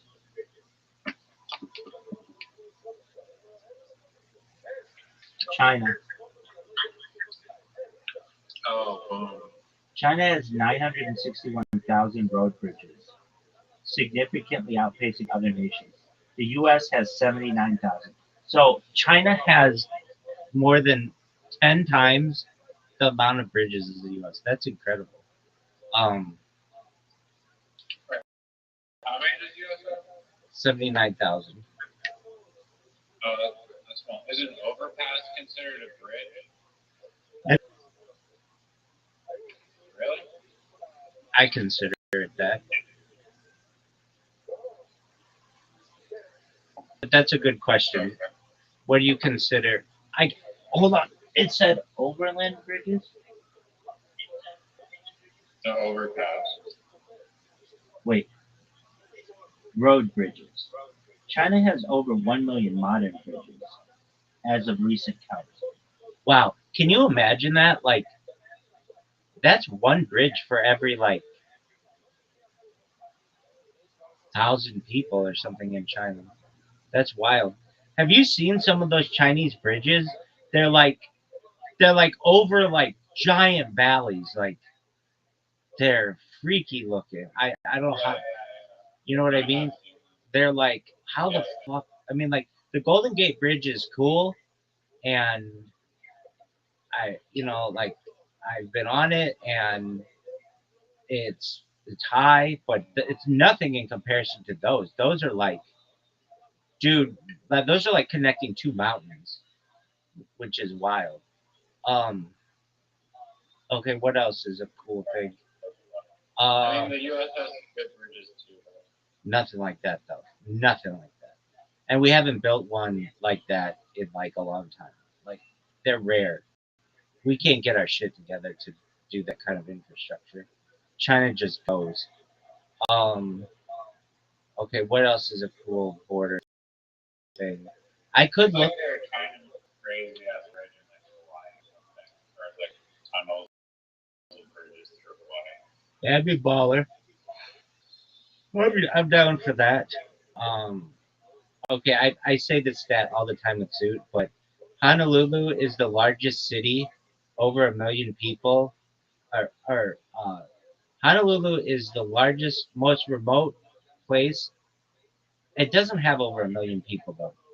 Maybe over 500,000. But the one that has the most, over 1 million, is Perth. Uh, Perth is the most remote large city in the world aside from Honolulu. So basically, if you're in Perth, you're farther, or well, I should say, if you're in Honolulu, you're farther away than you can be from anywhere else in the world to a large city, and still be in a large city, which is pretty fascinating. Um, oh, what else is a cool one? Um,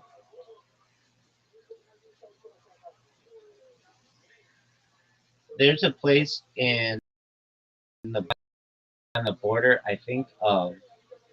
Uh, it's like along the.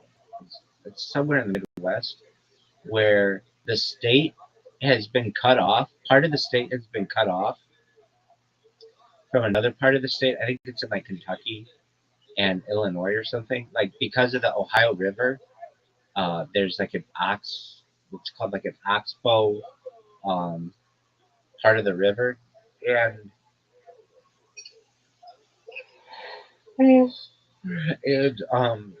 in order to go to get into that part of the state, you have to go into another state. Like you can't go to a part of the state from your state. It's an exclave. Um, Another one is there used to be a city at the convergence of the Ohio and the Mississippi rivers called like Madrid or something, or no, Cairo, and um, flooding is no longer there. But it's like it used to be a really good place to have like a city, like wherever you have rivers that meet, or like meet the ocean or whatever. That's a really good place to go to be because there's fresh water there. Like that's why like New York City is where it is. That's why Los Angeles is where it is. Los Angeles is not on the ocean technically. Well, it is, but that's a modern thing. Los Angeles was founded like 20 miles inland because that's where there was fresh water. It's not like it was just founded on the ocean because there wasn't water there. It was like founded inland. But like Shanghai, that's at the mouth of the Yangtze River. Hong Kong's at the mouth of the Pearl River. Um, like Baghdad. Baghdad is close to the meeting of. It's on the. It's literally on the Euphrates, and like the Tigris is really close. It's pretty close to what used to be uh, Babylon. Like Istanbul was Constantinople. Constantinople was Byzantium. Um, those are all the same name for the same city. Um, what else? Like Gibraltar is a fascinating one.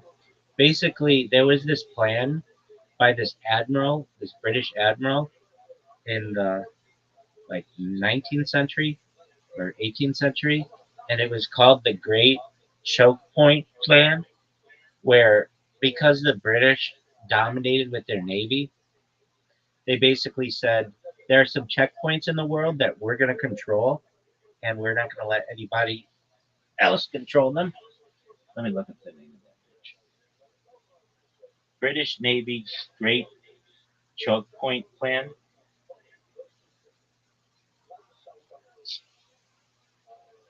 It was called the Hewitt Gap? No. Churchill's Grand Strategy, um, Greenland, Iceland, and United Kingdom. No, it's different than that. Great Choke Point Plan. Choke Point.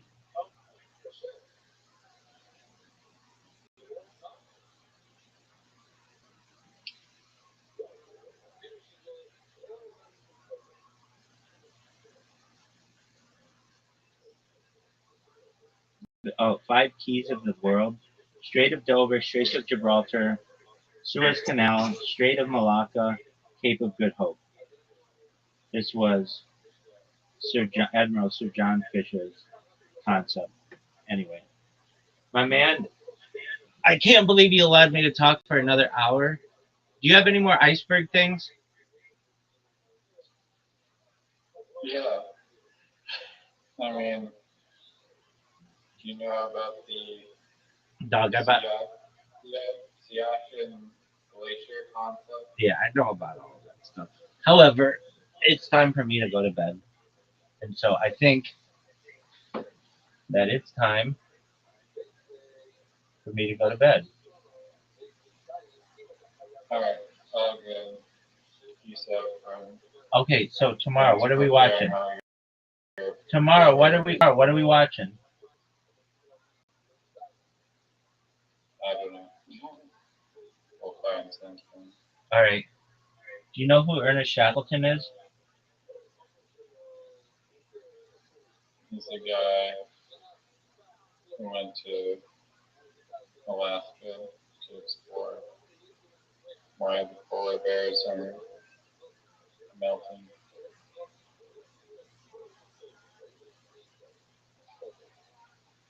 Are you serious? Final answer. All right. So get ready for 30 minutes of unadulterated, unmolested Fighter and the Kid talk. No, tomorrow. Tomorrow we're watching it. We're watching the Fighter and the Kid. Dude, it's so bad though. That's a waste of our time. I refuse to allow you to watch it. No, absolutely not. I'm serious. I will not watch that show with you. Our time as friends is worth more than that. We could be watching a documentary. If we were gonna watch anything, it would be one of the fan cuts of like the best of. We can't just watch their thing. It's so bad. Okay. I got bored with the fan cuts too. Alright. After 5 minutes?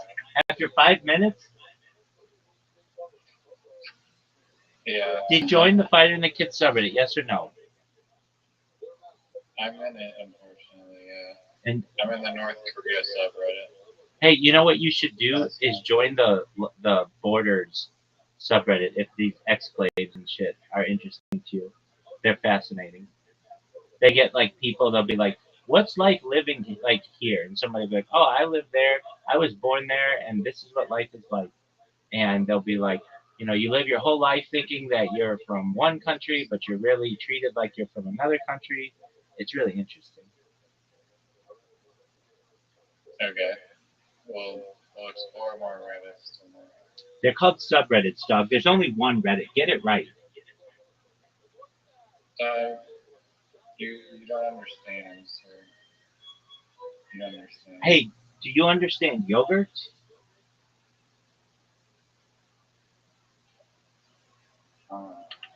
Yeah, those are wicked. And I hope you took a screenshot because you're never gonna have anything here close to that. I did not take a screenshot. Hold on. You got lucky. Hold on. Extremely Hold on. serendipitously lucky. Hold on. One time. I did not take a screenshot. I was too happy celebrating. You think it's too late? Yeah, I almost took the screenshot for you, but I'm like, oh, obviously you're gonna take a screenshot to get that framed on the wall because that'll never happen again in our lifetime. Dog. Guess what? I've got a screenshot of it. Did you know you can go back into the game?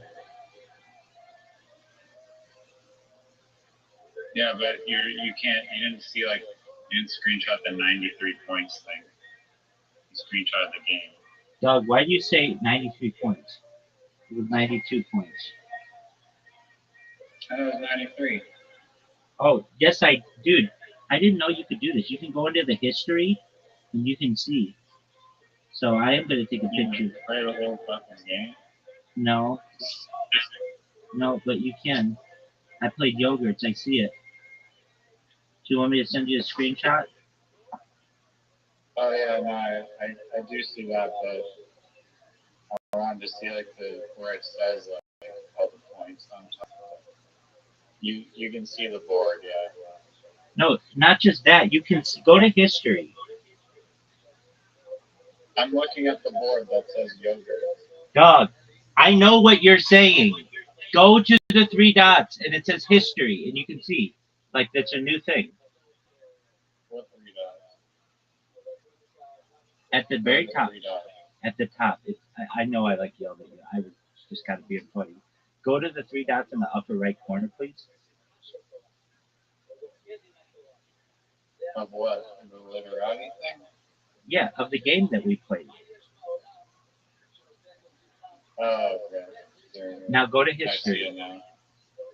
Now, Oh, nice. now do you see where it said 92? Yeah, yeah. It doesn't look as cool screenshotting that. Though. Well, Yeah. it's provable for the people of the future. But you know what is a disappointment to me, in all honesty, is knowing that got a 35-point bonus.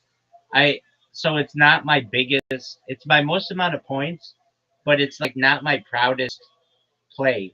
Pyrex is my proudest play. Perhaps maybe there was something else that was a little bigger than that, but because Pyrex was like 66 points or something like that, um, but didn't get the bonus. But 90, do you think anybody will ever get over 100 points? I'm sure it's possible. And like the professional Scrabble channel that I watch online, they like rip like crazy points. But I think it's different scoring, so it might be easier. And also, I think the board at Scrabble is different. It is. I think you get like a tile, right? You think they get 8 tiles? Bigger board with like one extra tile, which I think is like a lot. They get bored with one extra tile? Yeah, they got 8 tile right there. We have to look this up. We have to look this up.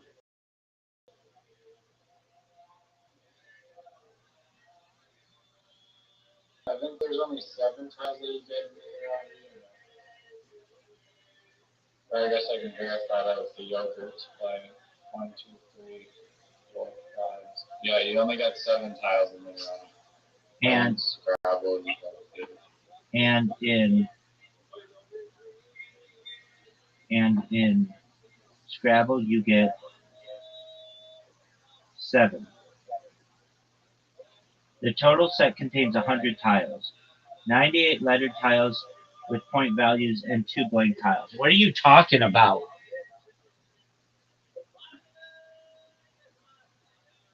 So I was right. No, you start with 7. Oh. Okay, well. I don't understand how. I don't know. I mean, I get, but it's kind of like a workaround that Literati just changes the board and keeps all the exact same rules as Scrabble, and somehow that's a different game. You're the person who says you can't like have software because you just choose one line and it's different. So That's true. That's true, dog. All right, I could talk to you all night, which I have, and I don't want to get into the fighter and the kid, but just know that there are very exciting things coming about for the fighter and the kid. They're moving to a new studio. There's kids t-ball we have to hear about. It's Brendan Schaub's. She made a TikTok or an Instagram about this. She's so excited. May is her birthday month. It's Cinco de Mayo. It's Mother's Day. It's Mexican Mother's Day. It's their anniversary. How amazing is that? That is amazing.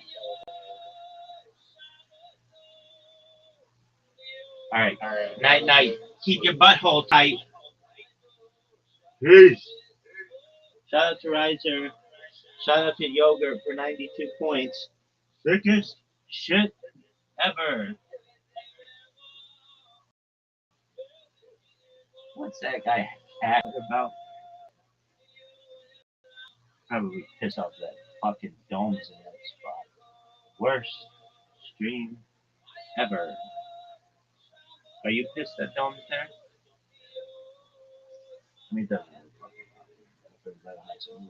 In a safe way, we could do it, baby. Look at this move. Come on, you little bitch. Dog, what is this guy? Oh, don't tell me it's those fucking guys on carpets.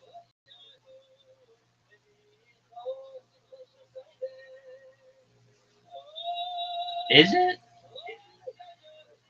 Yeah, I don't want the guys with carpets. Worst stream ever. Worst stream ever. Stephen Brody Stevens. Yes! Count it! Bing, bing, bing. Bing, bing, bing.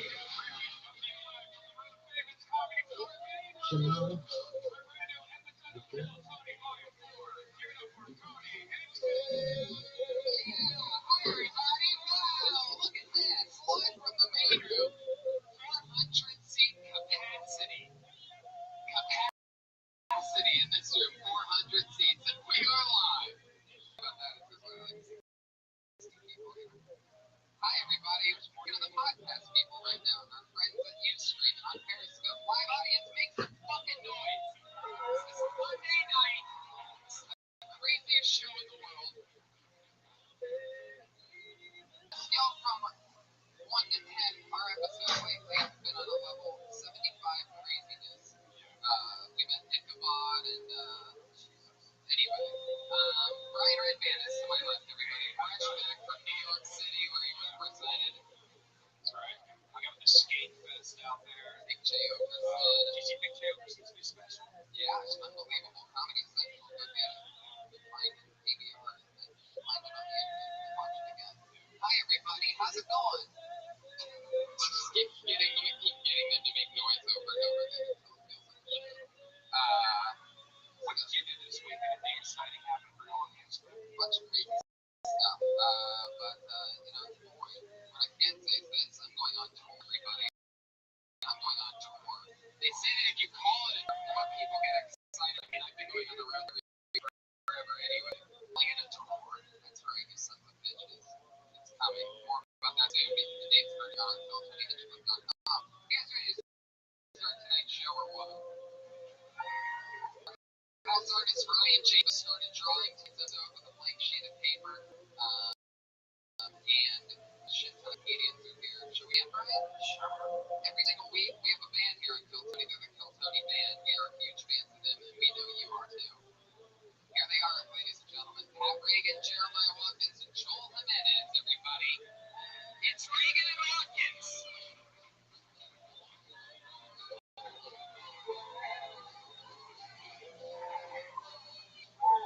Reagan and Watkins.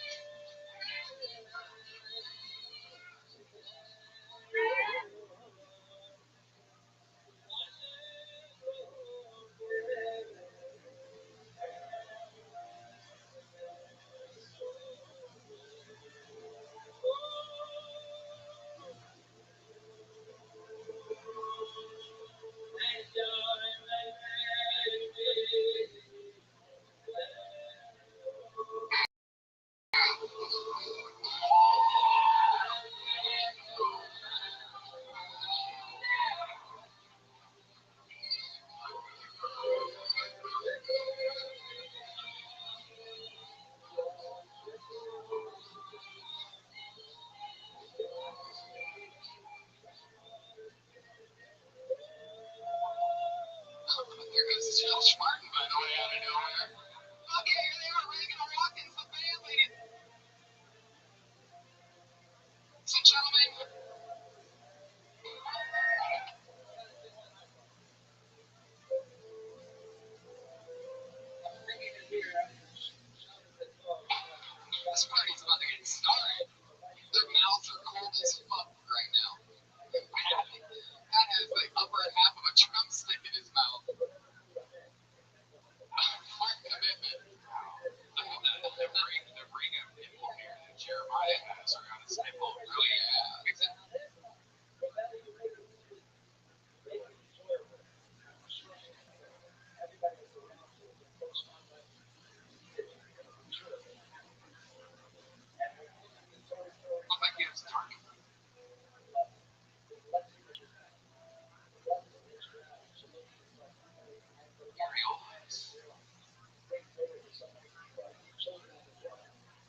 Hi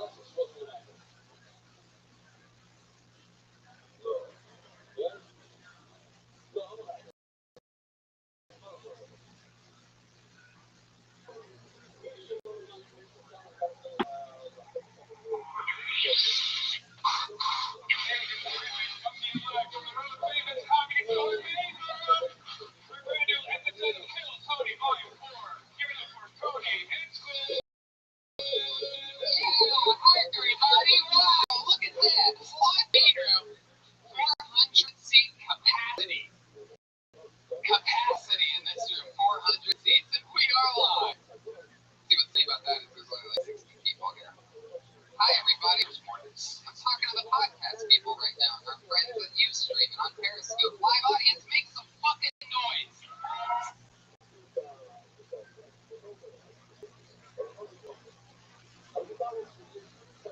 It's Monday night. It's the craziest show in the world. On a scale from 1 to 10, our episodes lately have been on a level 75 craziness. We met Ichabod and anyway. Brian Redband is to my left, everybody. Brian's back from New York City where he represented. That's right. I got the skate fest out there. Big J Okerson. Did you see Big J Okerson's new special? Yeah, it's unbelievable. Comedy Central, go get it. Go find it. DVR it. Find it on the internet and watch it again. Hi everybody, how's it going? Just keep getting to make noise over and over again. That's how it feels on the show. What did you do this week? Make anything exciting?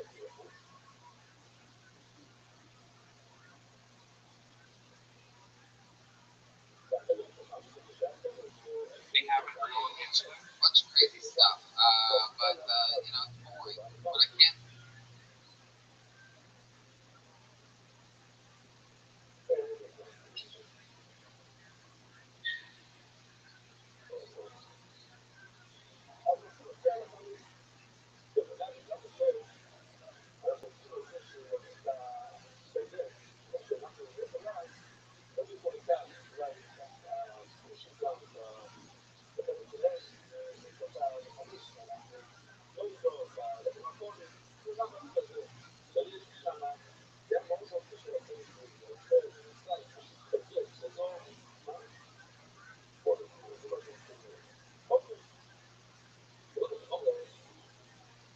Says this. I'm going on tour, everybody. I'm going on tour. They say that if you call it a tour, more people get excited about it. I mean, I've been going on the road like every weekend forever anyway. But now I'm calling it a tour. That's right, you son of a bitch. Because it's coming.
craziness. We met Ichabod and anyway.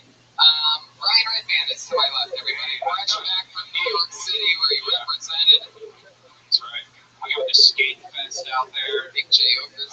Did you see Big J Okerson's new special? Yeah, it's unbelievable. Comedy Central. Go get it. Go find it. DVR it and then find it on the internet and watch it again. Hi everybody, how's it going? Just keep getting that big noise over and over again so it feels like a show. What did you do this week? Anything exciting happen for your kids? A bunch of crazy stuff, but it's boring. What I can say is this: I'm going on tour, everybody. I'm going on tour. They say that if you call it a tour, more people get excited about it. I mean, I've been going on the road like every weekend forever anyway, but now I'm calling it a tour. That's right, you sons of bitches. It's coming. More about that soon. The dates are on TonyHitchcliffe.com. You guys ready to start tonight's show or what? Our house artist Ryan J. Ebel has started drawing tonight's episode with a blank sheet of paper, and a shit ton of comedians are here. Shall we bring up the band, Brian? Sure. Every single week, we have a band here in Kill Tony. They're the Kill Tony band. We are huge fans of them, and we know you are too. Here they are, ladies and gentlemen. Pat Reagan, Jeremiah Watkins, and Joel Jimenez, everybody. It's Reagan and Watkins.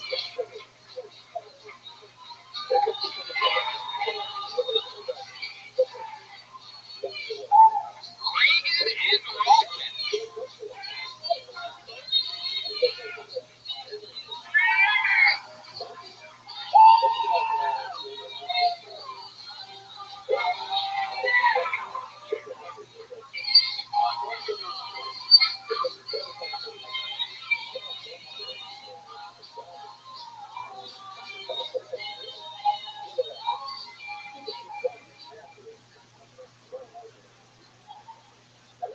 There goes Josh Martin, by the way, out of nowhere.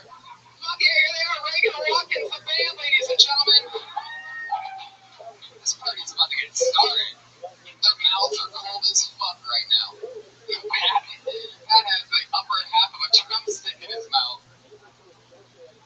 Full commitment. Look at the ring of nipple hair that Jeremiah has, guys.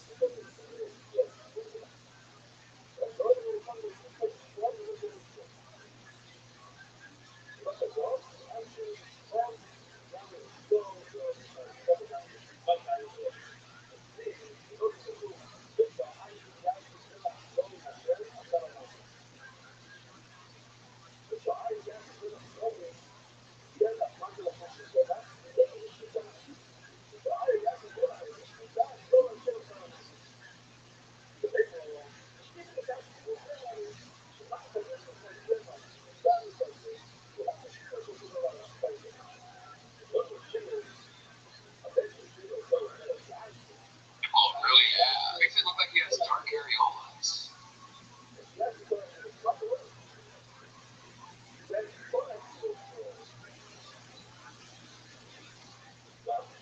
So you do have low-hanging nipples. Yeah. There's one thing we learned from this fancy intro you guys came out with. By the way, they came out in swim trunks with drumsticks and a boogie board because to the song Heat Wave, because believe it or not, there's a heat wave here in Los Angeles. Guys, it is hot outside, and boy, are my arms tired. I'll tell you that much. Yeah, your nipples look pretty tired too. They have gone down. They've gone down for the night. Down the rest. That sounds like it. If you ever want to have a spin-off band, Jeremiah, that sounds like it. Jeremiah and the low-hanging nipples, live at the Velveeta Room. Yes, it is. It's scalding out there. You know how hot it is? How hot is it? I took an Uber pool. Guys, that's a good one. It really is a good one. You're really caught me off guard with that. Really caught me off guard with that good joke disguised and delivered as a bad joke. That's the way Pat Reagan does it. Wow, Jeremiah, look how unhealthy you are. You look really surprised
sure. You can tell Brian's coming back from a 5-night hangover in New York City by his timing on the sound effects.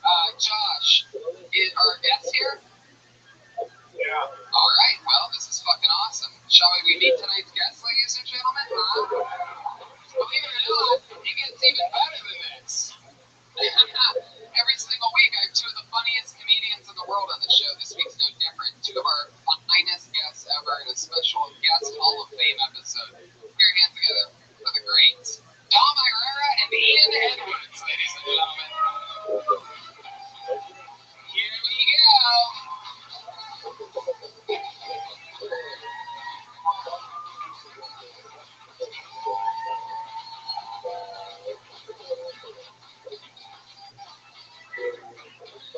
Dom looks like he's just as pretty your guys' video.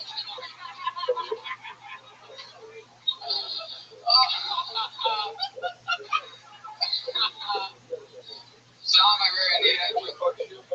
Hi, Dom. How's it going, buddy? All right. Nice. You know, this time is just running. Stop here. I've been running all day. It's really good feeling. I try not to dehydrate. I just keep running until I stroke. This is fucking scary, man. I know, Jeremy. Take what Dom's telling you as a piece of health advice. You know, start running now so that when you run later. Okie dokie. Ian Edwards is here. How you doing, buddy? What do you think about this band? What's going on? It's terrible. It's terrible. Why do I feel like you two bought those bathing suits together at the same time? I love it. Is that CBS? Where you guys in Target? What are we looking at here? It's like I love the Jeremiah's shorts. If you look, they actually have strings around the thigh so that you can adjust the. It's like Women's swimsuit models of the 50s. yeah, it looks like some kind of like green room wallpaper or something like that. I feel bad for that saxophone. What? Take a picture of yourself.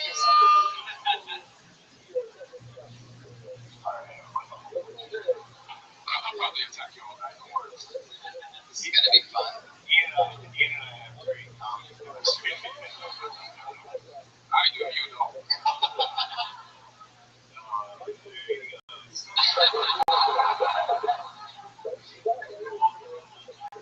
I hope that's doing enough for your humor. You guys ready to start this fucking show? I know I am, guys. We have a bucket that's filled with comedians. Over 50, 40, some quote, I don't know, whatever it was. Comedians signed up for the chance to get pulled out and do 60 seconds on this stage. Comedians, you do 60 seconds is up when you hear the sound of the kitty. You can really hear that little kitty. Why don't we listen to it one more time? There you go. That means wrap it up then, or else you're going to bring out the angry West Hollywood bear.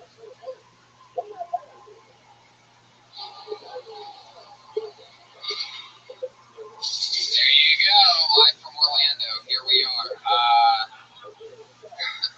It's not that bad of a joke if you do it on the fly, guys. I know that the comedians are like, well, I don't know. Fuck you. It's like if I had like a week to write that, and Brian's like, hey, I'm going to do it. Oh, you're throwing all the good sound effects from the top of the show, by the way. Every one of them. I don't know if you realize that it's all going to be callbacks now. So, yeah, they do 60 seconds, and then we talk to them about anything in the world. We've met some of the most interesting people on the planet in this show. A lot of the comedians that have gotten pulled out ended up getting jobs. Bill Tony, people just got hired here. One of them being Jessica Wellington. Yeah, the first ever female door guy. We live in a special time, ladies and gentlemen, where barriers are being broken one after the other. So Jessica Wellington, the first ever female door guy at the Comedy Store. I don't know. She's out front, actually. She's working in there. Yeah, she is. Yeah. I feel safe. Let's do it. Let's do it. So here we go. I'm going to go to the fucking bucket. You guys ready to start this show or what? Guys, a lot of shows say anything can happen. This show, literally anybody who signed up gets pulled out of this fucking thing. So anything can seriously happen. Let's get into this shit. Ladies and gentlemen, this is Kill Tony, live from the main room of the Comedy Store, episode 160 something. first comedian going up, make a lot of noise, everybody. Wow, this is a guy that actually used to work here and doesn't work here anymore.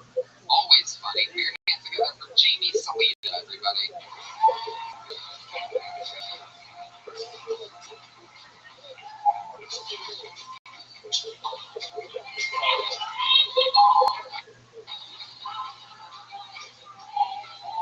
Hey, thank you. What's up, guys? Can you hear me? Perfect. Moment of truth. I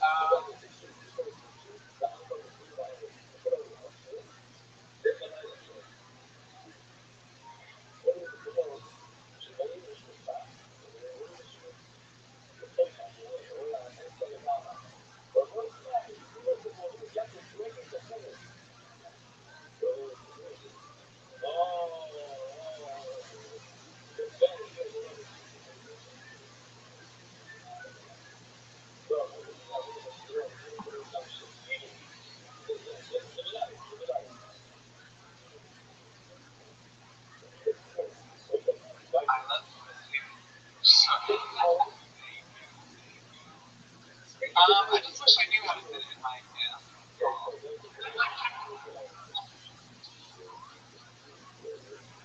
I watched this documentary about trans women in the Philippines, and basically, if you get the operation and you go from male to female, you have to insert a giant tampon regularly. Otherwise, it's just going to shrink up your clothes on you. Hell no. That's what I realized. I'll be the worst tranny ever. Just the worst. I don't even remember to take out my contacts when I go to bed. I don't even remember to plug my phone when I charge it. There's no way I'm going to plug it every fucking night. It's a guarantee I'm going to wake up each morning like, shit, my puppy's on 0% shot. She's in the right. There you go, 60 seconds, Jamie Salita. Here he is. Jamie, I love your style. You worked here for how long? You still work here? No, I worked here from like 2012 to 2013. But where do you work now? So I'm working with a friend as an assistant. What's the most dick you wish I'd gone there? That was my next question. Ballpark figure. Just like 0.001. I have sex that theoretically this much. It doesn't sound like it, Jamie. You have the voice of a guy now. You have the voice of a guy that has a lot of sex. Thank you, Ian. Thank you. Now, I remember. Did you like it? Yeah. Now, I remember you doing, back when I would see you a lot, I would host the shows where you would go up and look way in the other room. And, like, I remember you could always do, like, a lot of, like, really dirty, like, a lot of jokes about, like, butt fucking and, like, penises and butts and butt changed. And now you've moved on to full tranny holes. Like, you're really the first person to cover a tranny hole that I've really heard, like, really describe it. Because I had no idea about that tampon thing. Yeah.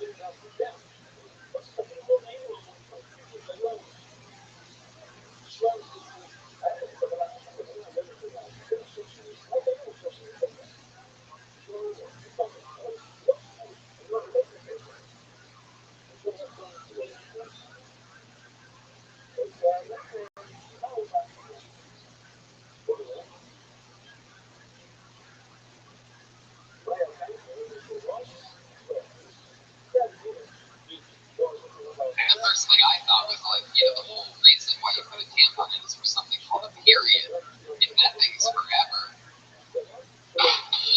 Then it's not really. Thank you, Joel. Before I hit the punchline on that one, thanks for giving me a shot there.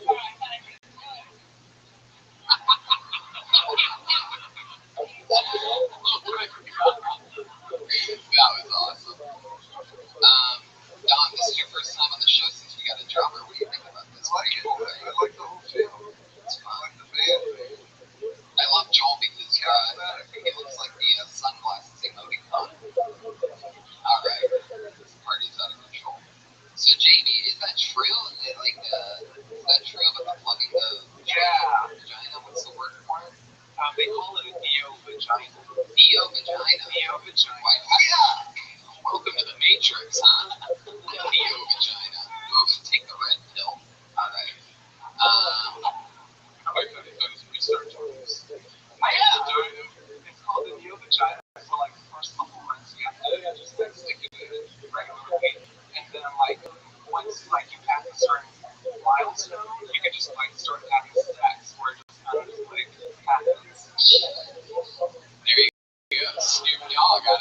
special guest, long-time listener, first-time caller, Snoop Dogg, on the podcast. So interesting, G. So really, they don't have that active of a sex life, or you just try to talk about it? So, I talked about it. I had a joke about it, and I'm just kind of building on it, making a joke.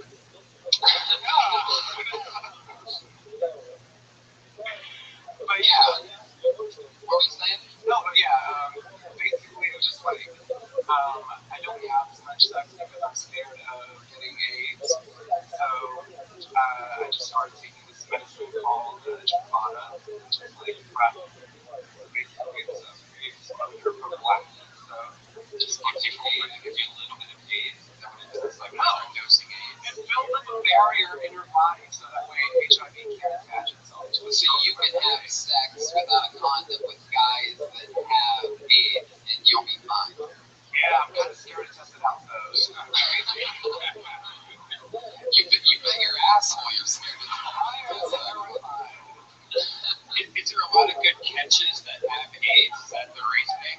Is there this big gold mine of good-looking AIDS guys? Dude, there are. Of course, it seems like in that game, the AIDS guys would be the fucking players with championship rings and shit. You know what I mean? I've been around the block, motherfuckers. We did it. Yeah. it sounds like he's taking Gatorades. Oh wow, man. I think one of your nipples just fell off, Jeremiah. One of your nipples just jumped for his life. The hair is for shading. Oh, I love it. I gotta say, he's very likable. Yeah. Very that charm. You've got charm, likability, probably HIV. You have a lot going for you. Now that's Season 1 of Charm on YouTube. So you really took the thing so that you can't get it? Yeah, it just started. Wow. How long do you have to take it for? How long does that build up? They say the minimum is a week for it to build up in your body. Yeah, I love that there's a minimum. It seems like they really just be why don't you just try 3 weeks? But it's for those of you jonesing, only 7 days. Wow. It doesn't seem tested either. That seems like one of those drugs that you're going to end up having super AIDS from or something like that. Brian, Dr. Brian, our medical research expert, Brian Redman. So, Jamie, that's interesting. Is there a guy that you know that has HIV or AIDS that you're interested in particular? No, it's just something that's going around for us right now. Where we're yeah, we know. Things been going around a while. Since the 80s. Alright, so what else is going on in life? So you quit working here, do you still do a lot of stand-up? When you're not doing doggy style, do you do stand-up? In between things. Maybe here and there, once a week. Kind of off and on. How many open mics? You know what I'm saying? People yeah. It's the mic, the gym. Alright, guys, it's all slim day jokes, everybody. Those are all men's names. Alright. I just gotta say, you gotta get on more. Yeah, I'll say it more. But you got some harsh things that people are using.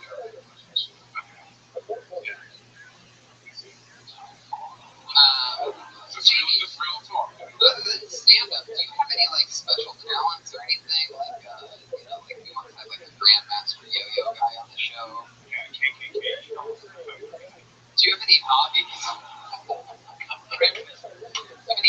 Or special fun facts about you that you want to give us one?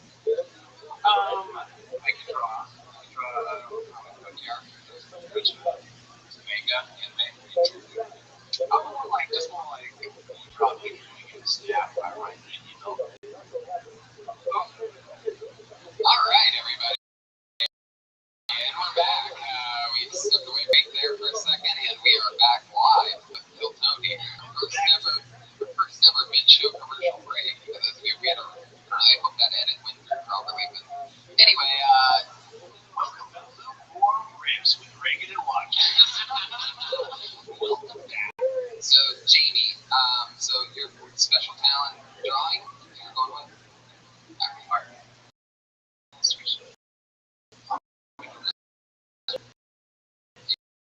Now, how Asian? What kind of Asian are you?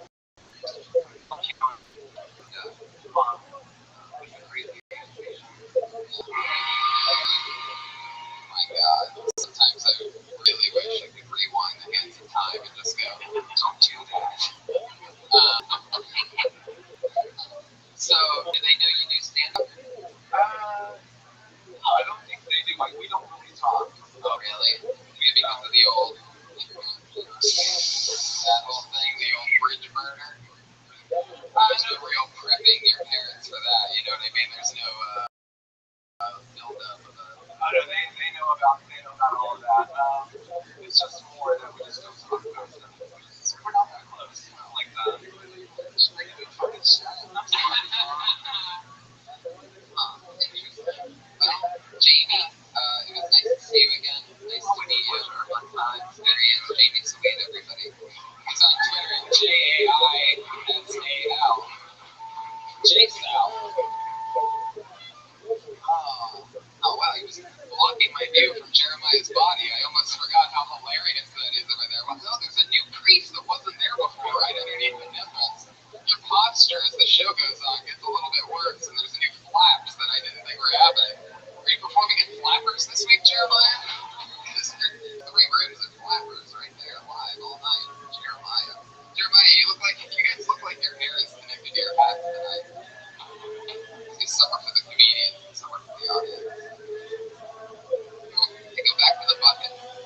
This looks like a new name. I always love that. I always love it when next to their Twitter handle they just put the word Facebook. Put your hands together for Josh Popkin, everybody. Here we go.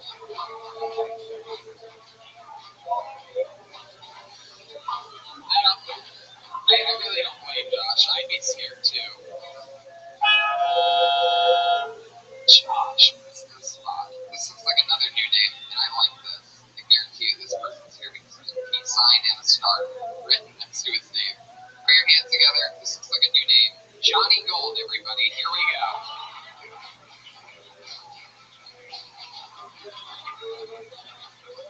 That's right. Yeah. From downtown. Right, it's Steve.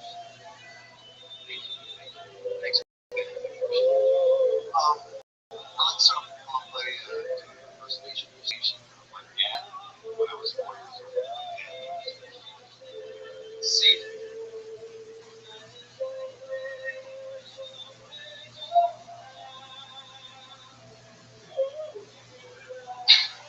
Dads in my neighborhood were like weapons of mass destruction. They were out there, we were looking for, but nobody could find them. Just gone. And when I was a kid, my mom got me a Big Brother of America. He came to my yard and was like Big Brother of America. Like after 3 weeks, that motherfucker lived too. Man, like in my neighborhood, we had pigs in San Francisco. I used to go down to the store and use them for candy or whatever they had down there. And I saw these, I didn't know they were pigs, but I saw this money coming out of their pocket. And I'm like, my mom walked up to one of these guys, they would get the fuck out of here. Fuck yeah, Johnny Gold, everybody. Hi,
used to have a joke about when I was in second grade. Cheetah with Cheetah Day.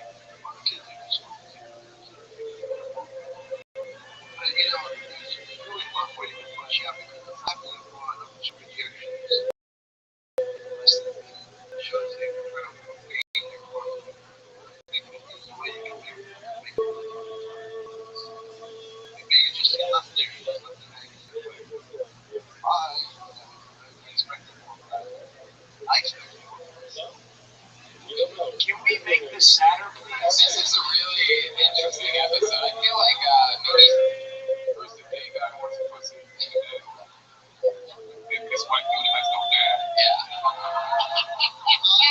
I think this should have come back when people would have parents and this. Johnny, do you mind me asking how old you are? 52.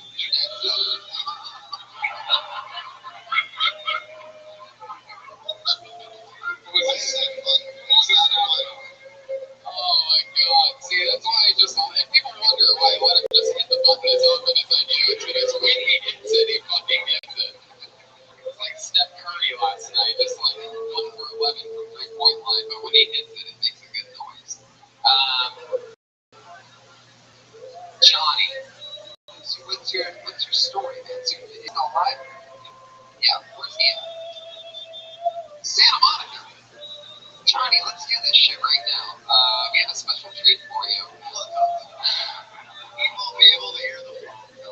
Here he is. Ron White, ladies and gentlemen. Johnny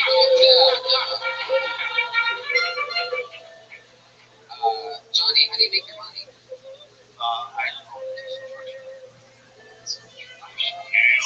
Somebody's got daddy issues. I mean, that sounds like exactly that, right? I'll show you, Dad. I'm a foundation company. I'm more of a man than you'll ever be, dude. All right. I don't think it's that. Do you ever talk to him? Oh, yeah. I talk to him. Do you, Dad? I suppose. Like poison is in my veins. How long have you been doing comedy? Since 2002. Right. So that was my inspiration. So you enjoyed the art and you enjoyed comedy. So Johnny, you own a diesel company, and own something else. Like, are you married? Yeah. No. Why? I you don't have one. No. I professional. Get the fuck out of here. Next time, open with that. Yes. Yes. Is it from a get paid? You play table tennis, and the last comedian's middle name is Ping Pong. What a coincidence. I mean, I call it ping pong, but we don't.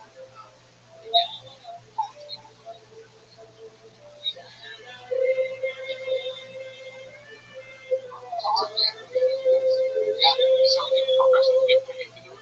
I did. Listen, I would like to do that, but I've been so proud. Yeah, my supposed to get better. It's play tennis. That's so funny. I'm still not proud. Dad, I won the gold medal in table tennis. You're not putting food on my table. I don't care about it. You know, table tennis is yeah, we know. You know, but even not curling is just the breaking news. The thing about table tennis, it's not as popular. Little known fact. Like we're never really on the cover of Sports Illustrated or something like that. But being in the middle of the newspaper once a year, maybe. It's challenging.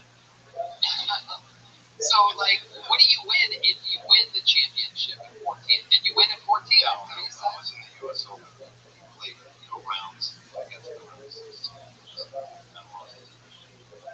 Jesus. They're the stereotypes, really, man.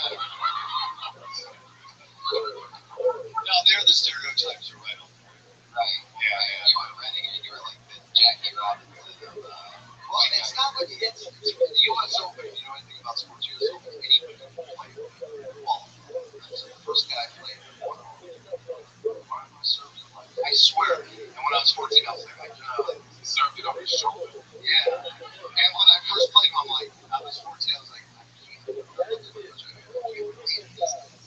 Yeah, but then You can't lose to him because it's no, that's even more. That's what I was afraid of. I was afraid of. And how'd that end up going? You beat I won. You beat the one arm. I did. Are you proud of me? No, Dad. Come on, Dad.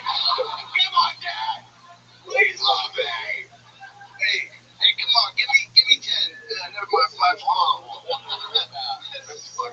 After that guy lost, I was like, you know what? I'm gonna go put my one arm around my dad. Please stop that.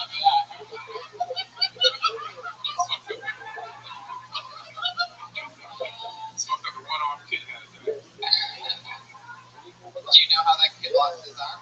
No, he was like my age at the time. So you was almost right. Yeah. I didn't ask him. I just beat him. Damn. I was ruthless. 14. But that wasn't the worst thing that happened. My coach got arrested for child molestation. That was the fucked up part. Sad thing, it was me. No, but I really feel I don't want to waste a lot of your time. Your dad leaves. He doesn't love kids, but your coach really loves kids. I'm sure you got to find a middle. No, the fucked up thing is when you're 14, okay, you don't come in contact with you get molested. This guy comes to me and goes, he actually used to take me to an adult bookstore. He used to raise me up while he ate your ass. No, but Tony, listen. No. Put your eye up to the people. Did it come out of the other side? No. It was just a bookstore. It was the 70s, just a bookstore, just people in there. But I noticed he picked me up by my fucking dick. And I was like, this is wrong. And then I quit. But oh my God. But Andre Faggotsy over there, right? I don't like how he's licking his lips while he's saying it. I mean, he's been like, I got whole stories. He's been sucked, like, he's doing the pouty lip things. What do you mean your ping pong coach grabbed you by your dick? No, it's like an episode of Dr. Phil, by the way, for some reason here. But I'm trying to know. Yeah, I like him now. No, I mean, I didn't know any. You don't know when you're a kid. You don't know what it is. That's right. You have no idea. You know what you're going. But you know when you grab you. Yeah. How did it feel?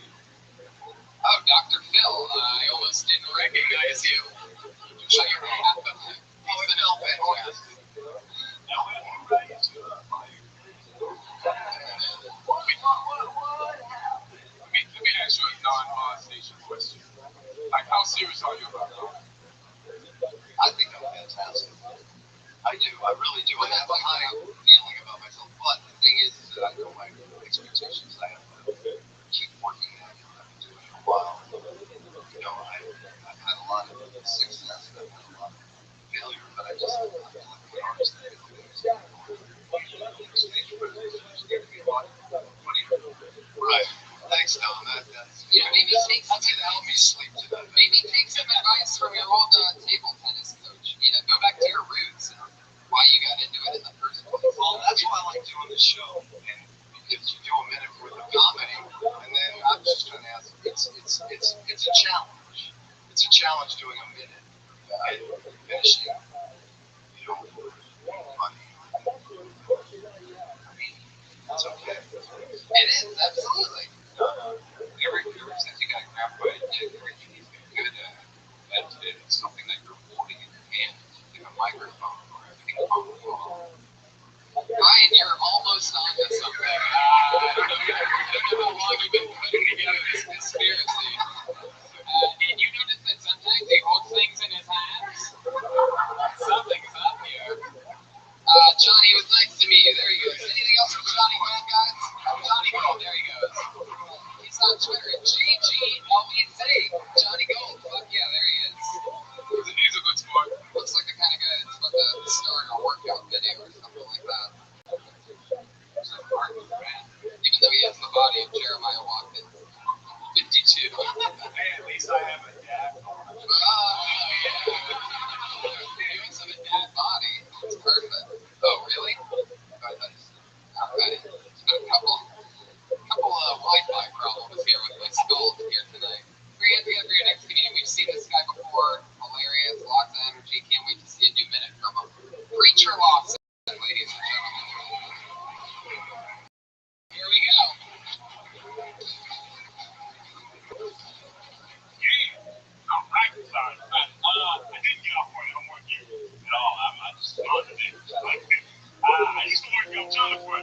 got fired in 2007. And I feel like everywhere. I got a motorcycle. It's really annoying when I tell people I got a motorcycle. They always got to tell me a story about how their friends crashed on the motorcycle. Like, why do people got to be so negative? I don't go to the pregnant women telling them my dad left. You know, like, how let you live your life? I know it's dangerous. Okay, I was walking my apartment complex one time. My neighbor, she was like, oh my God, you got a motorcycle? Are you serious? Are you serious? You better be careful. I got in a car wreck the other day. My car wrecked 8 times. I'm lucky to be alive. She black, by the way. And I said, your car flipped 8 times like it showed did. It flipped 8 times, and I'm lucky to be alive. And I was like, who counted? Right? Like, who? Who was that calm when the car's flipping? Who's doing that? I got it, man. She's lit. Sorry, I'm done.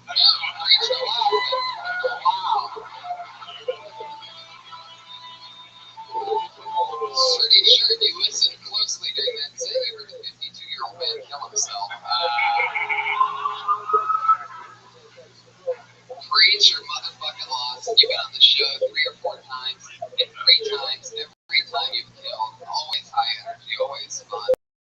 How long you been on stand-up? 7 years. Where are you from?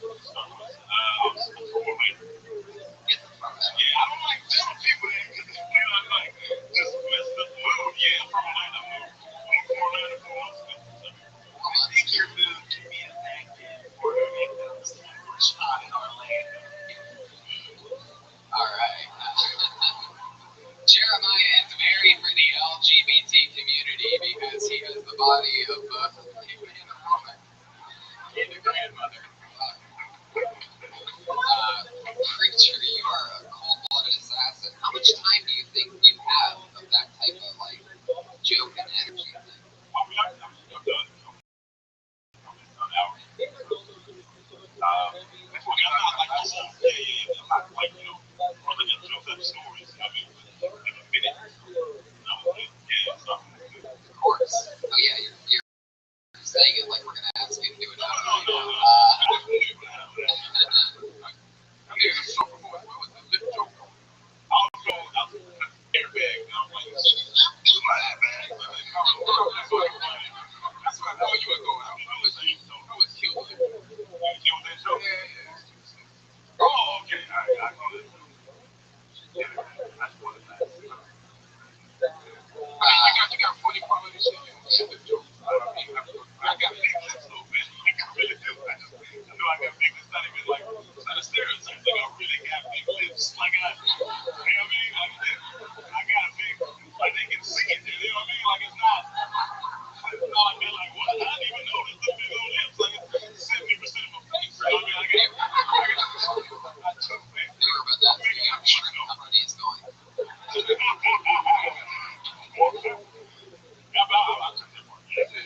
Sometimes I don't even get a laugh at once. Since the last episode, did you do anything different from that last episode? I think it was something about your energy. If you could do it for like a whole hour set, just talk about slowing it down. Oh, yeah. You went down to slow it down. Did you try that? Oh, man, when I do longer sets, I feel like this. I had to rush it.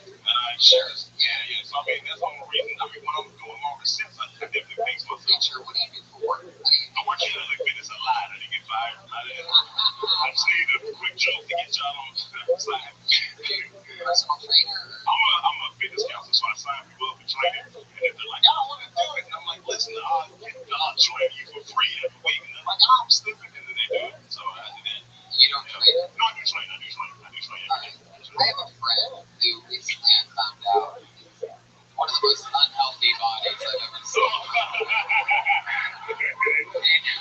If there's anything we can do, like some kind of like, really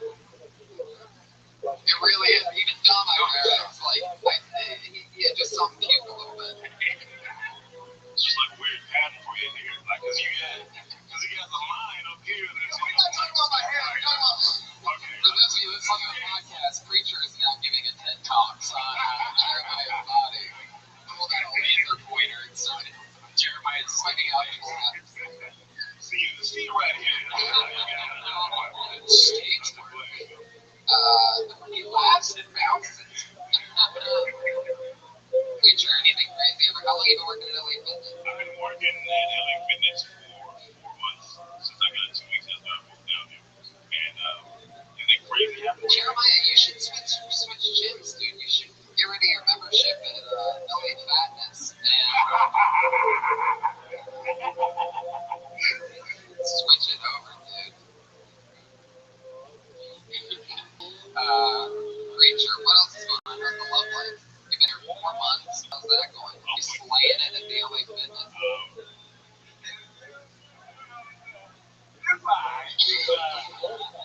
I kind of talked to somebody right now. You know what I'm saying? She ain't texting back in a few days. You know, just in case she texts back. So that's the question. Y'all want to ask them? She hadn't texted you back. She ain't texting back for sure. No, she really hasn't texted back. It's been like I'm trying to do this thing. Well, I'm not going to text you back either. You know, I'm losing right now. Like, she won't text me. Keep checking your phone. Keep checking your phone. I keep checking my phone. Like, every time I blink, it's my brother. I make you so mad. Like, I want to talk to you, Mom. What was the last conversation? Our last conversation, hey, good morning, beautiful. You have a good day. She had a great life. Like, you know, she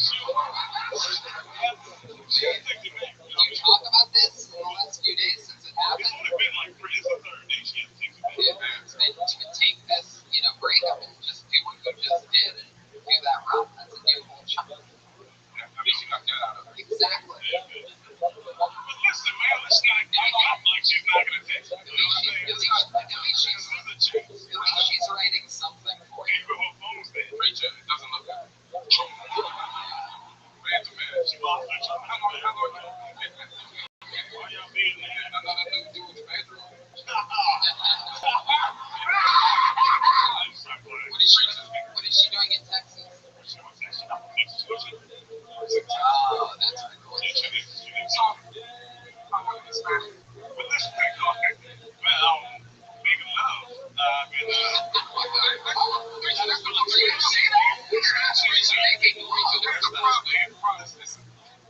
Are you treating her different than other women you work with? First off, I only have one woman, right? You don't have a woman, you sound like a crazy man. Listen, just because we haven't met yet doesn't mean no. Look, man, she cool. Preacher, just be honest. What's happening here? You turned into the nutty professor on us right there.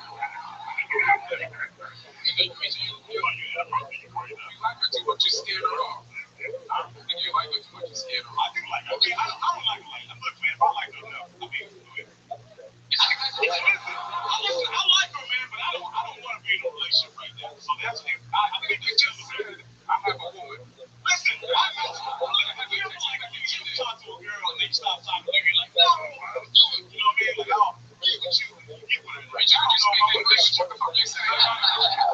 That's why she's not texting you back. You're in an auction right now. That's racist. That's extremely Last date you went on with this girl, what was that?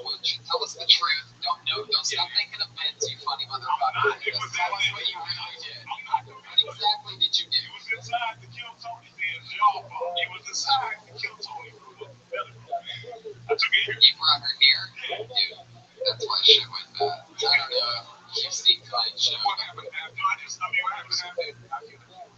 think she got to take me back because the moment.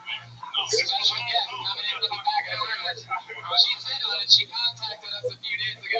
You brought her to the show. She said, all right, HGH. All right. Yeah. Wow. Preacher, what did you guys do? And they get a laugh because that could actually happen. Yeah, it's real. A lot more tiny breaking specials. She don't do drugs. That didn't even happen. Preacher, answer this question. After you brought her to the show, you probably didn't get up that night, right? Random fucking selection. So, what do you guys do right after you left here? Tell the truth. Tell the truth. You were going to get up at the comedy store. Well, baby.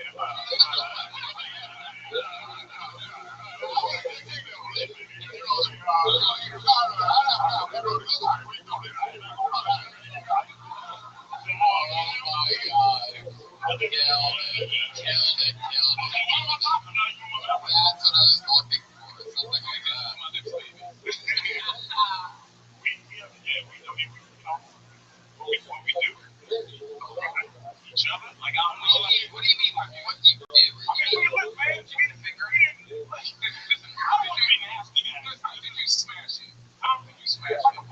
After Kill Tony that night. Yeah, like a lot. And then what happened? So she's not into the sex. No. All right, hold on. Oh, man. Some weird, you know what I'm saying? Oh.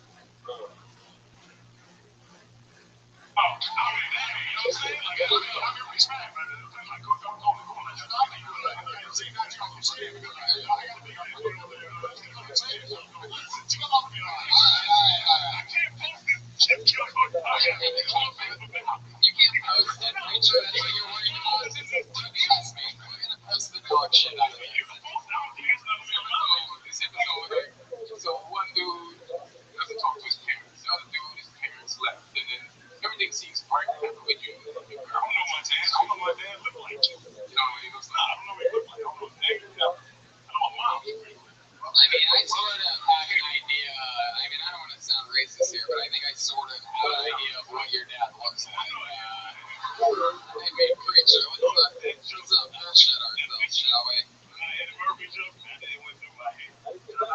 Welcome to the NBA. I agree with you about the stereotype thing. Big clubs, yeah. You should call them simple cores.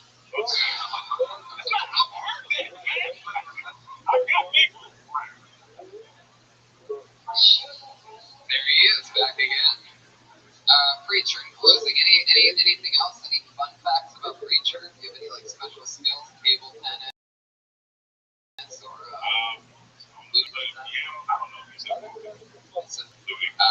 nobody heard it, and I was happy with that. And then you had asked, Preacher, I would love to have you back on the Death Squad show July 1st if you're around. Preacher Lawson, bring a date back. And I'm gonna put in a good word with you with whoever the fuck is hiring people here. I'm gonna say something for Preacher Lawson. He's just too much of a crazy energy. Probably not gonna do anything for you. That's sort of weird about me here, but probably for you. Yeah. But I like the battle of Yeah, absolutely. That's the whole thing. Everybody else will give up their tear jerkers. Just tear jerkers. Preacher Watson on Twitter and Preacher Watson. Exactly spelled all one word. Alright. You've seen this thing before, but I can't put a face to it. Here we go, ladies and gentlemen. Lonnell Rice.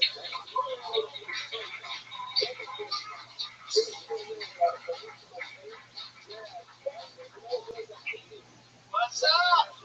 Hey, I'm mad at y'all, Chicago. I've been out here for like 3 weeks. Why y'all tell me about these crazy ass homeless people? I swear to God, like, true story. I'm on the bus, man, in my bed. Pick up this goddamn crazy homeless. Hey, you. I'm like, what's up? He's like, oh, the hottest rapper in California. I'm like, Snoop Dogg's like, wait, y'all see Mucho? Yeah. Yo, gun in my head, go bang. I got the girl on my dime, go bang. She gonna let a nigga run by the train. Choo, choo, choo, choo, bang, bang. I got me a little ice cold chain. I got me a little diamond finger right. Yeah, he stops at the warm like, yeah, now. I'm like, no. He's like, what the fuck you did, nigga? And then what's messed up 3 days later, I was in the shower singing that shit. Shot gun in my head, go bang. My girl like, what the hell song you sing? I said, it was just Mucho. Yeah. She said, who the fuck you calling a bitch? We got to fight. I call it the best thing I went to. Yeah. Wow, Lonnell Rice. Fuck yeah. I don't even know where to begin with that. And I told you that they were in the subway in New York City. And I think were you on the subway? It sounded like you were on the subway in New York City. No, I had no idea what the fuck you were talking about that whole time. No, right? One of the super awkward things that he does once an episode. Oh God, everybody just ignore it and pretend like it didn't happen. I mean, seriously, if the joke wrapped up so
Gentlemen, welcome to the show, everybody. Hi, everyone. My goodness, now you can hear me. The show is bigger. Hi, everybody. Welcome to another fun episode. Are you guys ready for a crazy night or what? Well, yeah, you are. What's going on, everybody? You went for Pat Reagan and the baby boy. It's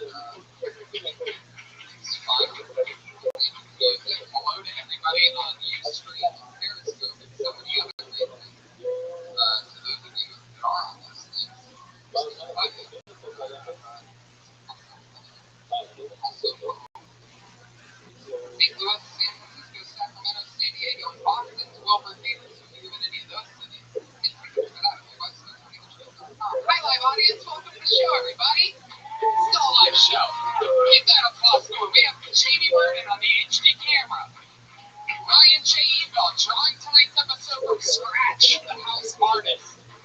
Ryan Redland, founder of F Squad, king of sound effects, so many other great things. And the producer, Josh Martin, that runs around making sure that the sound works at the very start of the show, both a live show and a live podcast. So the sound is extra important on a show like this. So if you're just joining show business, well, yeah, now you know. So maybe we could just work it. We can play on Milky. Yeah, baby. So much practice goes into this. Episode 163, everybody, you're at live. 163. We are the #1 live podcast in the world. And with that, I bring up your band. You know them. You love them. It's Pat Reagan, Jeremiah Watkins, and Joel Jimenez. Reagan and Watkins, ladies and gentlemen. Oh, Jesus. Volume on that.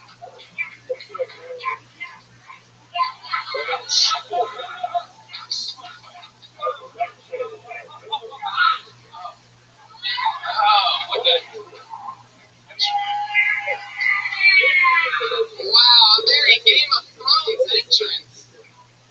Oh, the king has died. Oh my goodness. The king is dead. The king has been poisoned. There it is. Okay.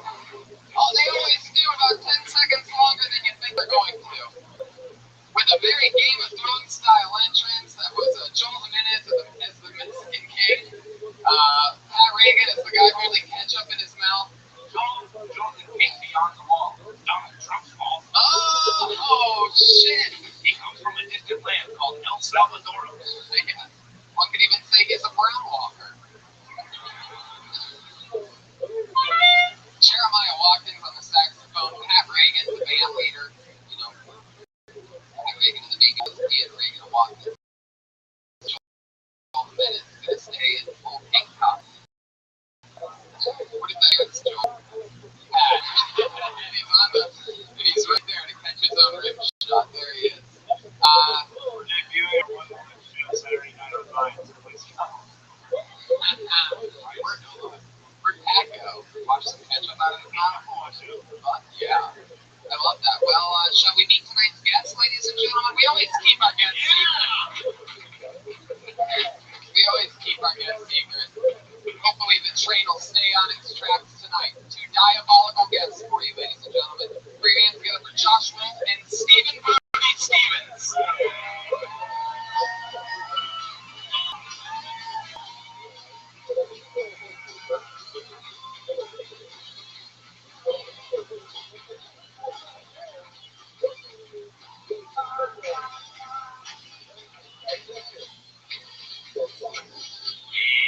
Here we are, ladies and gentlemen. Josh Wolf joining us for the very first time on the show. And Brody Stevens, one of our favorite guests, one of our favorite comedians, is here. And not only is he here, but he's also chosen to use this moment to advance his own numbers on Periscope. 170 viewers enjoying the show. At DeathSquad.tv on a better feed. And be helping the actual show, the show that you're on. He's filming the show. Yeah. Big film. Yeah. I'll do it for a little while. They gotta laugh. I'm happy about it. I love it. That's a great entrance. You're one of the only people that's taking the opportunity to stream an already streaming show. When the Ghostbusters say don't cross the streams, I'm pretty sure this is what they mean. Well, we crossed them, and I'm excited to be on the other side. It's amazing how well you use technology since you're dressed like a 38's paperboy. I'm an LA Weekly fan. I get it. Well, you know what? I'm wearing the Cleveland shirt, Cardiac Kids, because you and Redman are both from Ohio, and the Cavaliers won the championship, so it's kind of an homage to Cleveland sports. Yeah, Brian. Hey, this guy over us, Megan. What did I do wrong? Oh, okay, Rudy, skip my beat there for a second. That part's going to be edited out. Oh, look at this, the number one. Okay, let me take it here. Steven, are you here? Are you talking to yourself? What do you think? Steven Murphy, Steven, are you here? I have a selfie stick. That's like your Holder, yeah. I have a selfie stick holder. Ruby. Yes. You assistant? Do you pay that guy? There's a finder's fee, there's commissions. What do you find? He found you? Oh, he's a good guy. He's from Pasadena. We're both Southern California raised. 818 till we die. Yeah, no, things are good. You need help. I know that I need help from people. And this guy, Steven, I found him here. We've reached out, and I need some male energy in my life. Yeah, that's what it sounds like. That's what it sounds like to me. I feel like that selfie stick is headed dirty places. So you guys know the show is. Welcome to it, everybody. We got Reagan Watkins, Josh Wolf, Bernie Stevens, Brian Redman. Everybody's here. You guys ready to start the fucking show or what? We have a fucking rules.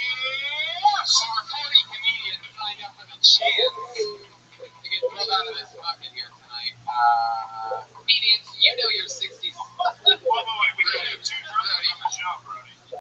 Brody, you brought the drum set with you? Did I already? Yeah, I said we can't have two drummers on the show. Why not the Grateful Dead do? You got it. Thank you. So you can have a drum instead of the Doobie Brothers. I think we should just have a drum on. Let's just keep it positive. Let's just say that Joel Jimenez won the drum off. Let's keep moving. Comedians, you know your 60 seconds is up when you hear the sweet little sound of a kitty. Oh, you can barely hear that. Come on, kitty, you can do a little louder than that. There you go. That means wrap it up then, or else you're going to bring out the angry with Hollywood Bear. Oh, no.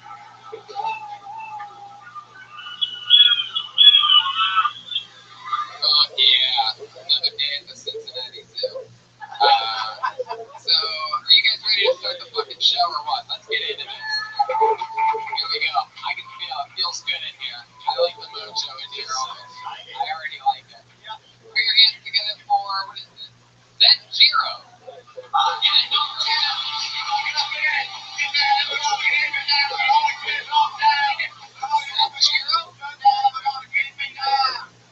Oh, poor Zen-Giro.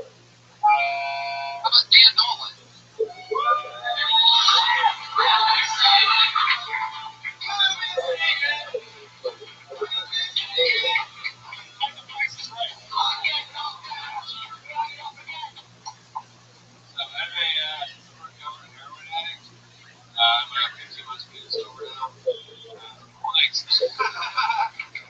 Saturdays are my cheat day.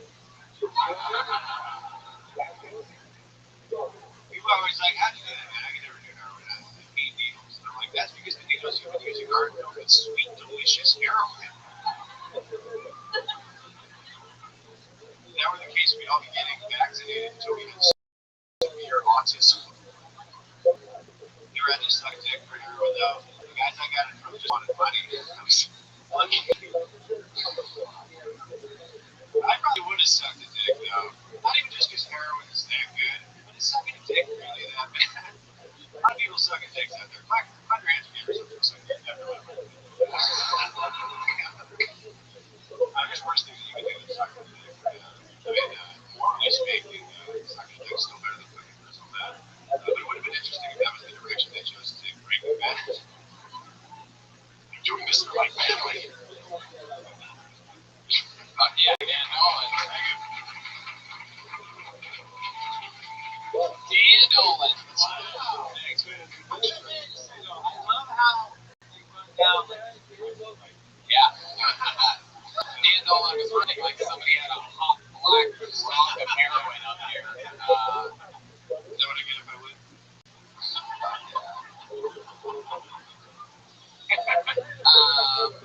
Dan, so your cleaning's over? Yeah. You're almost 60. Seems like you still get hurt with sometimes, like heroin addiction. I was thinking about it today. Maybe just pop some. Like when did it pop in your head? When It was at a coffee shop. Just saw the flag trip. No, I was sitting at the coffee shop. I just thought about it. I thought about when's the next time I go home could be. A friend of mine got into the Hudson Valley Comedy Festival, and I was thinking about all the places that she should go visit. I was thinking of all the corners I used to buy heroin.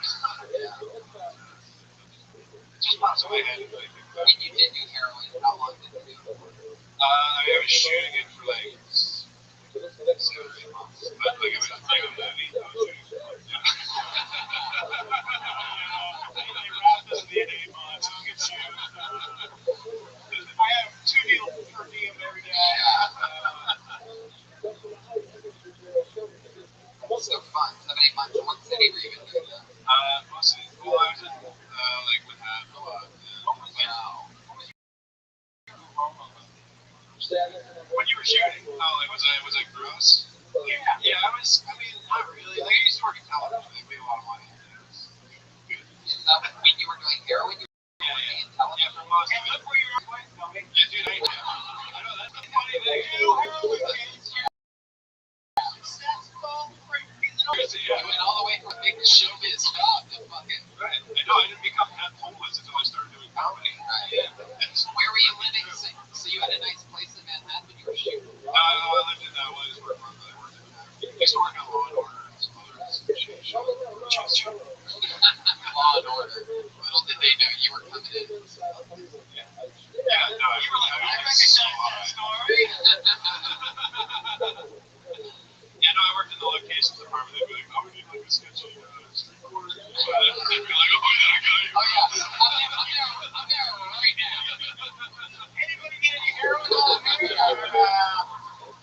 Wait, so where was your favorite place to shoot up? The arm? Oh, yeah, I did the arm. I liked the hand. I started out with the hand. And then, because it was like, it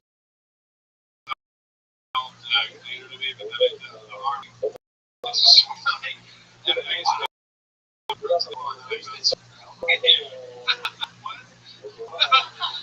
Oh, there you go. Another episode. That literally sounds like the beginning of an episode. What?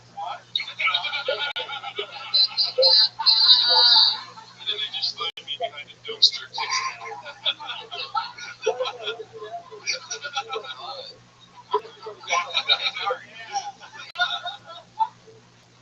So, Never between the toes, right?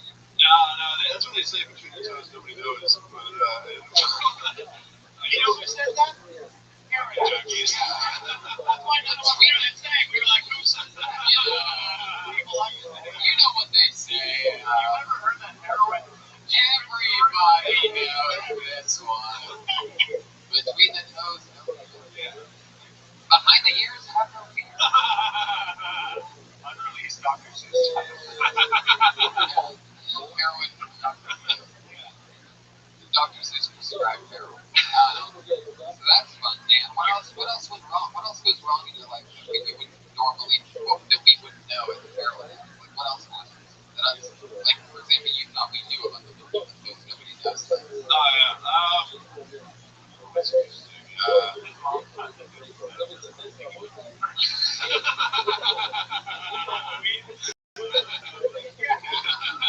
This little piggy has to keep me door.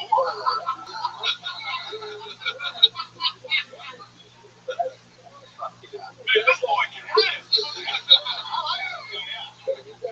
Eating self, baby. How long you been doing stand-up then, Dan? Year. Year. Like, that's good jokes, man. Yeah, I didn't get to finish it. But, we said, yeah. This is all material based on your No, I do. I basically, right now, I have like 2 10-minute tracks. One of them is this sort of clean one-liners, and the other one is like really early jail. You were in jail? Oh, yeah, I was in jail. Yeah, I got fired from Law and Order for getting a DUI while I was working. Keep going. And I got fired from that, and then like 2 days later, I got a job on another show making twice as much money. And then they went fucking. What show was that? A show called Deception. Basically, it was Yeah, kind of intro for Deception. So how much? I went to jail for driving without a license. Little did they know. Right. Yeah, that's the funniest thing. I was on probation. I did 6 months in county jail for driving without a license because I got caught 3 times. I was working on a movie in the city of New York. The cops kept pulling me over because I was buying heroin. They knew I was buying heroin. I kept saying, "Oh, the location manager." That's why I just pulled out quarters. And like they would hang all this stuff in my car like photos and shit. And I got away with it a bunch of times. That was one time I had fucking heroin in the seat. I got pulled over by the city of New York police department. And I had fucking the car. I had no license. Right? But I actually knew the New York police.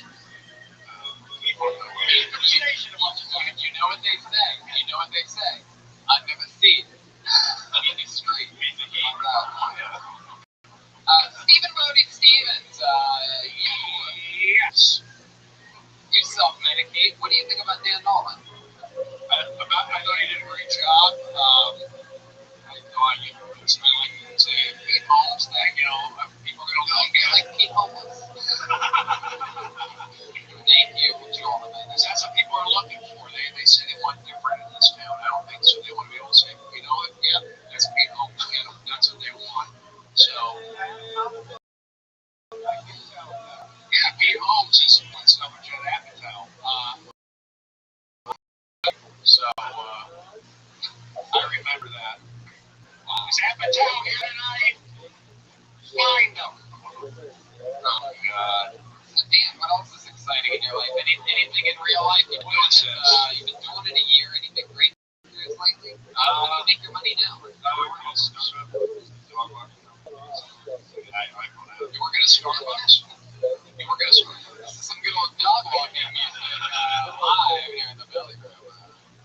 So when you're walking these dogs, No, I don't walk the dogs. I do the dispatch. yes, wow. 10-4, I need a half retarded person to walk a dog. Can I get anybody at the absolute bottom of the barrel to walk a dog? Mr. Nolan, he's on his way. Is there somebody that is so retarded that we could get professional dog? It's so funny. Some of the dog walkers are people that care about dogs, but there are artists, musicians that need a steady income, and then I can tell that some of them are just fucking junkies. Right. They just anybody can do it. All of a sudden they have the dog leash. Yeah. Does it pay okay? Yeah, $18 for a half hour walk, and I pay. Or you get into 60-40 split. So it's 25 for a half hour. And I think 35. Damn, you're like walking.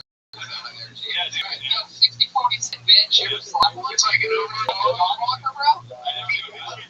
Like an over dog. Yeah, it's like over. Thank you. For Uber, if you don't know how to drive. You take the walk. Yeah. And not let go of the leash. You pick up after the dog? No, I don't deal with the dogs at all. I mean, dogs in the office. We're in the dogs. If something goes wrong with the dog walk, did they call you? Yeah, that's my problem. Give us some examples of some shit that's happened. Like, the fucking dog walk. Like, the biggest thing is that we're going to the people's houses. We're sending the dog walkers into the houses of complete strangers. If you request an on-demand walk, we'll just send you whoever we got, and they'll go into your house. And so people are like claiming that. One lady is just Claiming? Yeah, right. You mean there's people that I don't know. Is she still there or not? Right. It's people that make a bold claim. What do you mean the cash is missing off your dress up? Why would a dog walker do something sympathetic? The security of the dog walking job?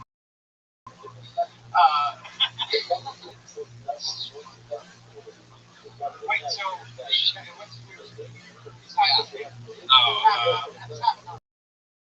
I mean, it's mostly goofy shit, like spraying the dog walk.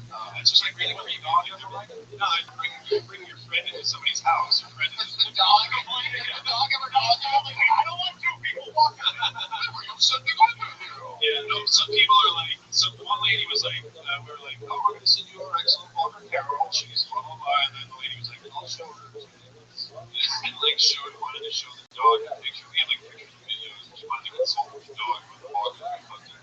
so then you sent over a picture? No, there's a database. So you look in your phone and you can play a video. They're like, hey, my name is Steve. I like you. Humiliating. My name is Steve. It's not something like you gotta make a top one video. For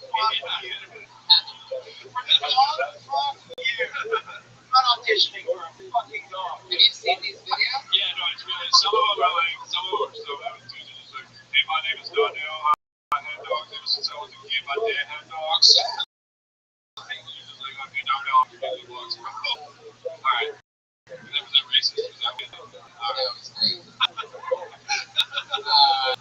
Alright, Dan. Well, nice meeting you, man. Any other questions for Dan or anything? Anything you want to know about a heroin addict, Brody? What's the difference of heroin and meth? Meth picks you up, heroin brings you down. Is that a serious question? That's more of a question for Google, Brody. Not actually a human being. That's something that sort of everybody. I thought that was a fair question. Okay. How long were you? Less than 6 months for no license? Yeah, I got caught doing it 3 times. I was on probation for a DUI, so I had no license, and they called me 3 times. In New York City. No, this was a little bit outside. Newburgh? Do you have a region? I got thrown in solitary confinement one time. For not having a license? No. I used to work in the kitchen, and I went in one morning, and they took our coffee maker away in the kitchen. And I was like, please, they took our coffee maker away. And they were like, yeah, no, dude, you can't. You don't want to. And I was like, well, I'm not working until you guys bring back the coffee maker. And they fucking put me in solitary confinement. Wow. For how long? A week. For a week. Yeah, well, 5 days. Oh my god, that's insane. Yeah, all solitary confinement is just 14 hours a day. It's just dudes kicking their door and all this ill effect, but it's 100% of what you hear. Go, Theo! You know you won't play arthritis all night. Wow. Well, Dan, congratulations on everything. Congratulations on getting out of that life. And do you have a license now? No, I can get it. I just Are you trying to? Do you ever drive out here? No, I'm on a bicycle right now. I had a moped at the cops took it. Yeah. I like this out of control. Yeah. Maybe, why would they take your moped? It's like the law is if it's 49 cc's and under, then it's fine. You don't need a license, but I had a 50 cc. Leave it to you to overdose on CC. Hey, Dan Nolan, everybody. There he goes. There he goes. He's on Twitter, Dan Nolan Comedy. I have a question. So I have a question. Yeah, sure. What's the difference between a moped and a Vespa? Okay. There you go. Hey, what's the difference between Vespa and meth? Running back and laughing. Why is the audience stacked against me? What are we, Sacramento yesterday? All I see is a bunch of people in gun t-shirts being hard on me. Okie dokie. You know what? I'm right. All right. I pulled another name out of the bucket. I said one word that whole time. Right? Be nice to me. I pulled another name out of the bucket, ladies and gentlemen, and I'm very, very excited about this. This is a first. Put your hands together for Joel Jimenez.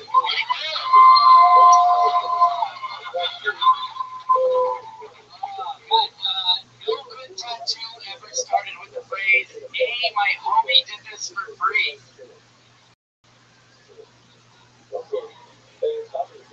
Actually, I'll open up to you guys. I got called faggot until the age of,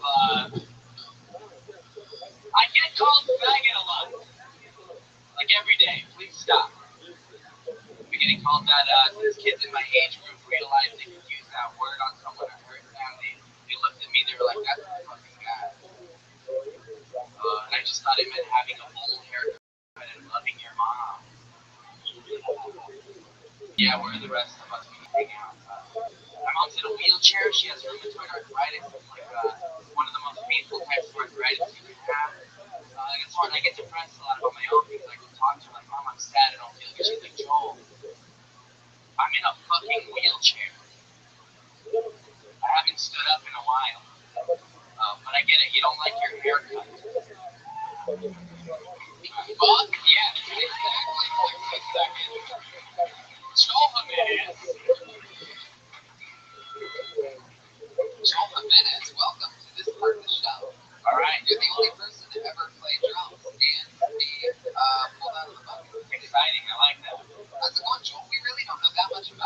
public don't even just for you. Yeah, you're right. Yeah, okay, yes. Or I work at a skate park. I'm getting laid off. June 30th is my last day. wow. Yeah. Why are they? What do you have to do to get laid off at a skate park? Well, I've been there 9 years, and they're switching to an unsupervised model. So they figure they use the money they're paying me. The skaters win. I did too. So you're gonna have to leave now. Yeah, you're right. Joel, we're really ramping up for something big here. Okay. Skate park. Everybody took me a while. Wait, take a flip the script. Has anybody ever showed up at the skate park and like rollerblades? Yeah, rollerblades, rollerblades, bikes, scooters. Any You're right. anybody ever show up at the skate park and like Maryland had a stuff? No, I don't think so. How long you been working at the skate park? 9 years. Oh my god, you're like a baby boy. I know. Have you ever had a different job? I worked at Target before that.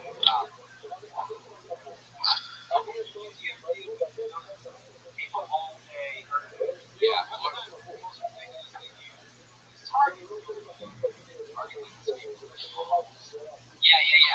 Yeah. Yes, and.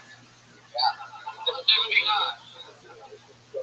So tell us the crazy shit you see at the skate park. It's mostly like 12 to 21-year-olds. Yeah, I think the 12 to like 21, they're the worst. They're just punks. Yeah, You're like the mean grandpa that like kicks the ball. Yeah. When I was 20, like 21, and then as I had more responsibility, I got a little more like anal about the rules of the kids. Anal? Should get anal kids at home. That was a problem. So I don't get to laugh with Josh Net. Thanks again, guys. Setting everybody up. Jeremiah, when he said I did a show and made a movie, there's beat me to it. I thought about that before Jeremiah spoke for it. All right, well, then treat me like a guest. In that case, What is that a setup for? forgot what I said. But I'll tell you. I grew up in Reseda at the world famous Skater Cross. Have you heard of that? Dogtown and Z-Boys started out. And then I used that energy when I auditioned to be on Ridiculousness with Rabbi. I helped create that show. So keep skating. You're a good guy. You want to come down to Fantasy Factory? I'll set it up. I'd love to. I like how you did your act. Like you set it up. Like you did a tight minute. You did a callback at the end to the haircut. Right? You did that whole thing. So it was good. Yeah. I was going to invite you to the Fantasy Factory. Joel, tell us more about your real life. My real life? Other than your job, and you know that you play drums. How are you gonna be? Where are you gonna walk in? Will we make a walk in version? More about it. Single? No. For 11 years. Wow, that's longer than the skate park. Yeah. She hooked up with you when you were in your Target days. Yeah. She fell in love with you while you were wearing a red polo. And that's why I came in. Oh, right there. Yeah, that's what Whoa, there you go. Rudy having Galleria. pure. Wow, he's having acid flashbacks on Prozac, ladies and gentlemen. Brody, this is a live podcast and you're talking with Joe. We said it was going to get edited out earlier. Am I right? He said that. So once he said edit, I can throw the mic down in aggression. Oh my goodness. You got it. There it is. A little positive pepper on that. But yeah. Joel, any crazy talents that you have or anything? You ever yo-yo or skydive? No, just drums. I skated for a while. Then I've been doing comedy for a little over 4 years. Yeah, like a lot of short, scary movies. Yeah, this is my time. Shut up. I don't think I ever realized how close the word horror is to The whore. Where can we find your Joel and his whores. Sorry. You want to give your horror films a shout out? Where can we find it? Fucking shit. YouTube is that the one?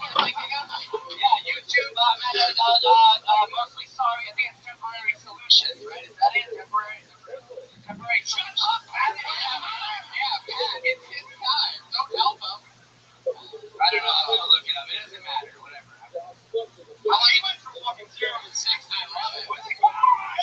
You're good at that. That's my bad impression. Shit. Alright, move it on. That's like him. What are you talking about? That sounds like me, actually.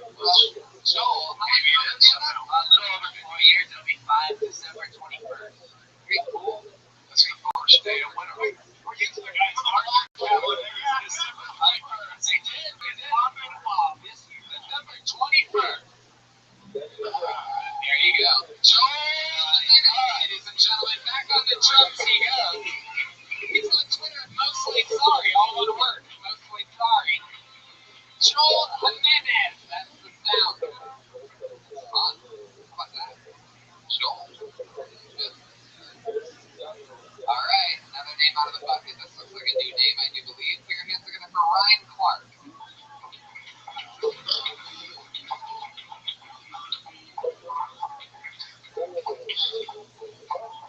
Oh, wow, Ryan Clark. Love it.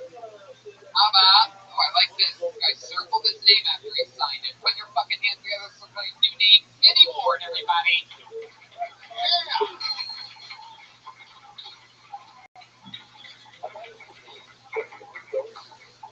I sort of like it when they don't show up. This guy's out. Put your hands together for Matthew Maloney, everybody. You know him, you love him.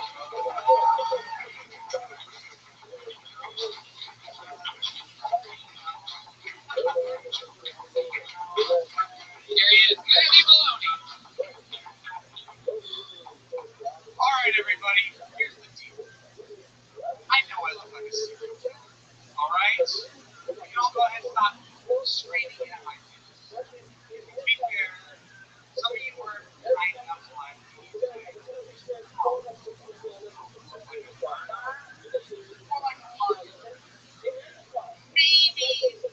Maybe a rapist. I'll say I appreciate some of that. But I have to face the fact that I look at the cards. People around here are going to get nervous. The other day, I just walked up to a guy at work. That's all I do is walk up to a guy. He says, Matthew.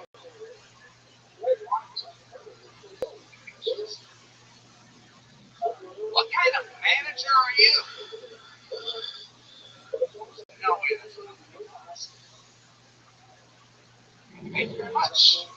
Well, yeah, 59 seconds, 0.8 by Matthew Maloney. Yeah, just roll. I have one quick thing to say. I would say I would never say that people call you a rapist when you appreciate the sentiment.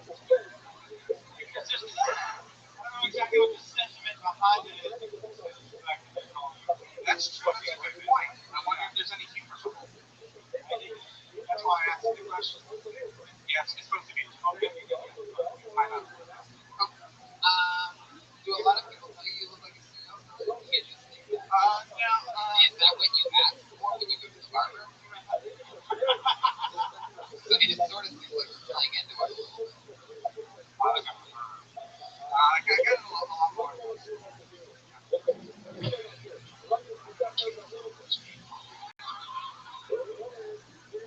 Looks like you've definitely killed some cereal today, that's for sure.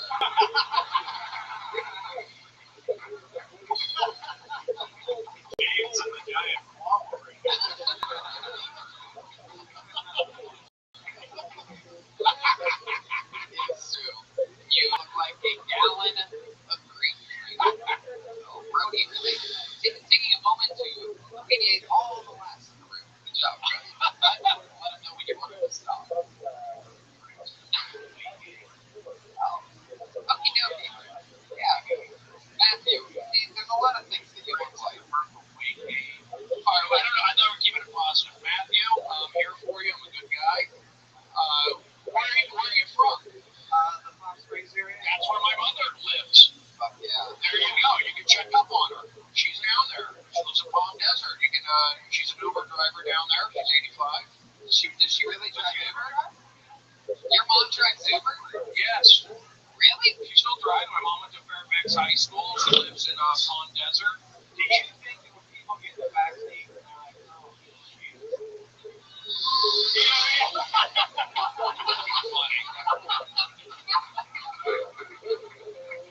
Ryan Redman. Rubbing on it, yeah. On it, baby. There.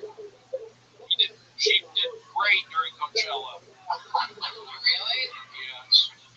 Oh my god. Do they have shows down there in Palm Springs? I go down there a lot at the casinos. Matthew, how do you make your money? You over too. Wait, I got partnered with this grandma. It's my mother, not my grandmother. How dare you? There you just because she's 85 doesn't mean she's. She shouldn't have a grandkid the way it's adopted a dog. I love dogs. Matthew, how's Never fought them. yeah. Matthew, how's Uber been doing for you? It's going all right.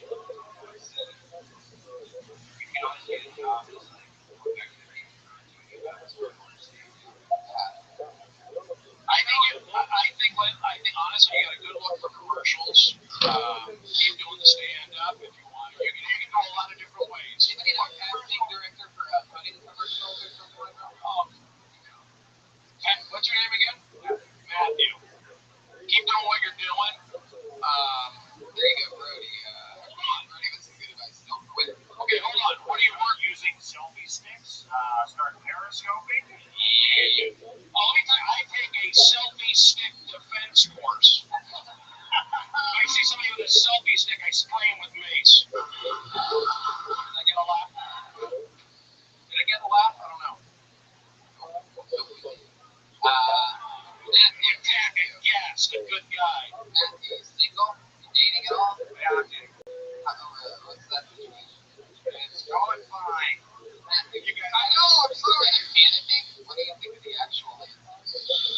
How long you been dating this girl? on since high school. You've been out of high school for 3 years? No. Only counting the time we were together. Oh. Putting it all together. I'm 57. She's fine. She doesn't know the word date. What if she lives out of window? So what's that like? How often on is it? Like, when's the last time you start? So what's that like? We dated right after high school, then I went away to college, and then I came back. Yeah, we got. What college you go to? College? Yeah, I remember it's at the San Gabriel Valley. Yeah. It's on the 223 way. Did you pick Citrus College? It's the only university that sounds delicious. So, that is so mean, Tony. Matthew, so like, what was Wednesday? Like, was the booty call? Oh, it was a big shiny little serial killer. Oh, there's a shiny little rapist baby. Did you rape his babies? Yes, you did. Yes, you were giving it to Sulu now. Did a booty call? Did you guys fuck or what? Did she leave her purple polo over your head? Alright, I'm not getting any answers out of you. That was really good stuff, Matthew. You're always funny on this show. Anything else from Matthew, guys? I think you covered it. Yeah, that's it. Matthew Maloney, ladies and gentlemen. There he goes. Always funny. It's on Twitter, Maloney Maloney. Matthew Maloney. Maloney? Yeah, Maloney. You say Matthew Maloney? That's right. No, it's Matthew Maloney. Whether you said Matthew Maloney.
parents' house recently? Have you ever lived around your parents' house and thought, I don't want any of this shit, you know?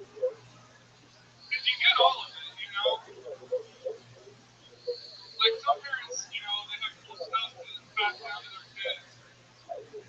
My mom, all she collects is cats and other toys. Fuck yeah, 48 seconds from Bo Laughlin. Bo, you've been on the show a few times before, always with the short one-liner style. I love it. Like Keanu Reeves. Yeah. In between movies. Bo, what's your story? How long have you been on stand-up?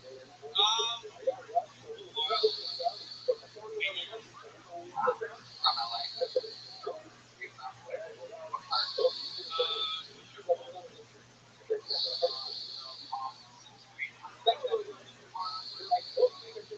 part?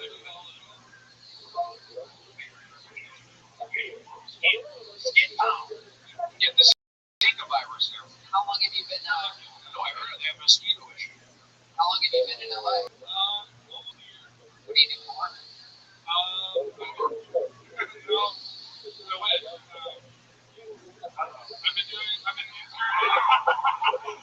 I wish on an Uber. It's never a good sign. I can't wait to see. Wouldn't that be nice? I've been interning in a place and I do it. You choked out on extra work.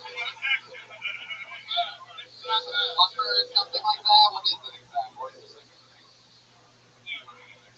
What's the shadiest crazy gig that you've had to do since being in LA?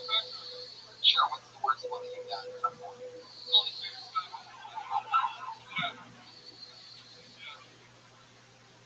Would you do that if they offered you some money? Would you do a couple video pretend like the girl had being made love to your girlfriend?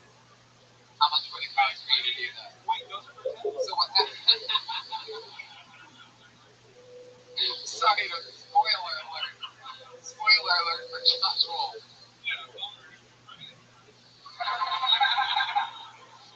You know what? I think you're just supposed to roll. That's fun, Bo. What else do you do for fun? No, I don't. Nobody does. You do. No, I promise you I don't. What kind of skate? Wow. Yeah.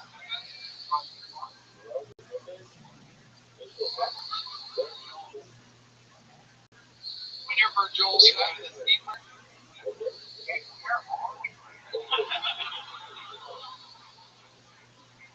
Dude, I had a seizure and blacked out after an extra thing. You like ridiculousness? Wow. And he's back.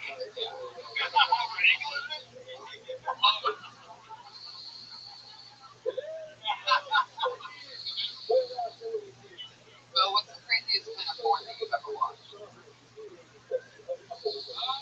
Monster fish. Oh, I like that. Totally different question. Finish too, sure. I don't think he has an answer for anything. We got where he's from. Do you consider yourself a good lover?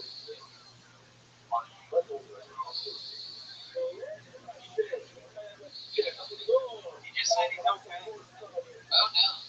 Brody? I did see you're talking about pornography, and I did see a bestiality video. Yes. And well, the guy finished on an insect. He finished. Yes, he finished. It was the movie called Charlotte's Web.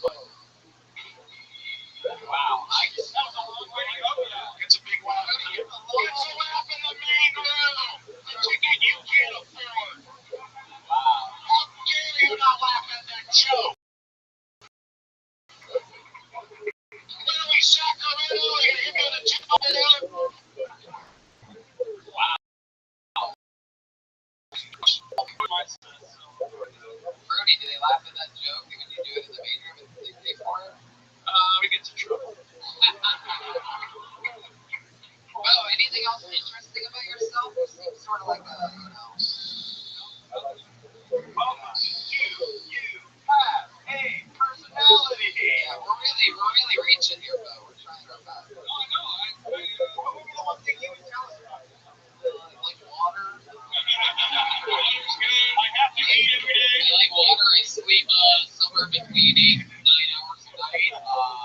under one blanket. I use these two things to walk. I breathe in a substance called oxygen. We have a lot in common. Other than that, you know, that's pretty much it. Make a connection.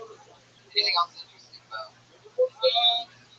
All right, you're really rolling with this thing. Okay. He's really like Keanu Reeves, right? Like, what? I don't know. What's interesting? What is your wife? What's interesting? He's somewhere between. Keanu Reeves and Christopher Reeves right now. Oh my God, Tony, that is so uncalled for.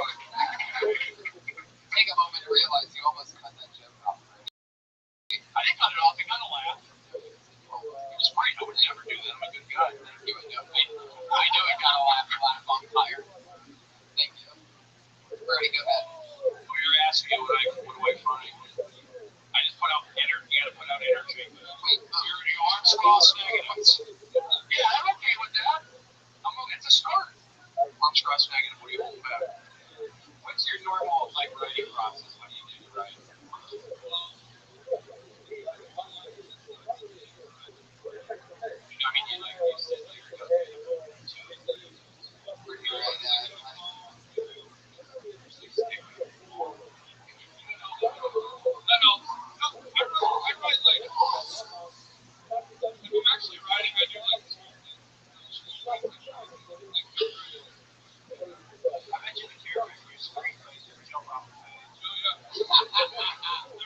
Were you an extra in Dazed and Confused? Okay. He's from Texas. That's a callback. Thank you. They write what you know, so it's like you walk down the street. They jump out. So I'm wrong. Did I use those? You use my joke, sure. Firing off every thought at this point. I'm seeing arms crossed negative, and I read energies. Brody, what's the difference between clarity and quantum? I don't clear it or clear some? What do you say? Yeah. Hold on, give me a chance, Tony. I did give you a chance. Stop being aggressive toward me. I'm speaking. I mean, I got a money answer. Go ahead, keep going. You're good. Brody there. Oh, really? You can't leave baseball in Arizona State. You didn't, Jeremiah. I'm going to leave for those of you counting on your Tony bingo cards. That is the second Arizona State reference tonight. Bo, anything else? Have a good night, buddy. There you go. Bo laughing. He's on Twitter, Bo laughing. There you go. I pulled another name out of the bucket. We're keeping it moving, baby. I'm going to get right into it. This looks like the new name. Put your hands together for Brett Eddy. Here he comes.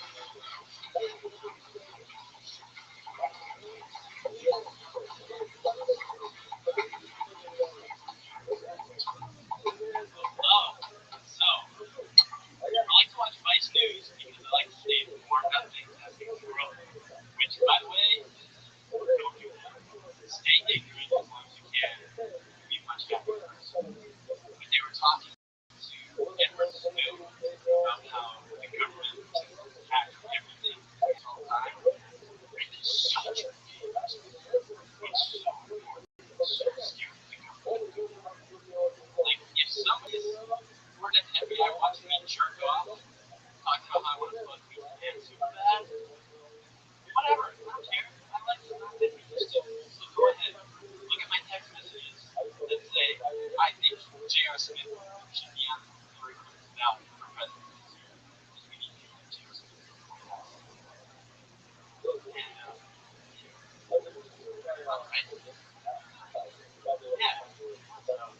Just waiting for that West Side of America to come out with me. Because that would feel way better. No need for the you already ate it yourself. Brett, you are without a doubt, Brett. You are without a doubt one of the funniest evil dolls that have come to life I have ever had on this show before. I mean, of all the dolls that ever came alive in the middle of the night and did stand-up comedy, you are it. Yeah. You look like a giant baby version of Chris Pine and Ray Liotta.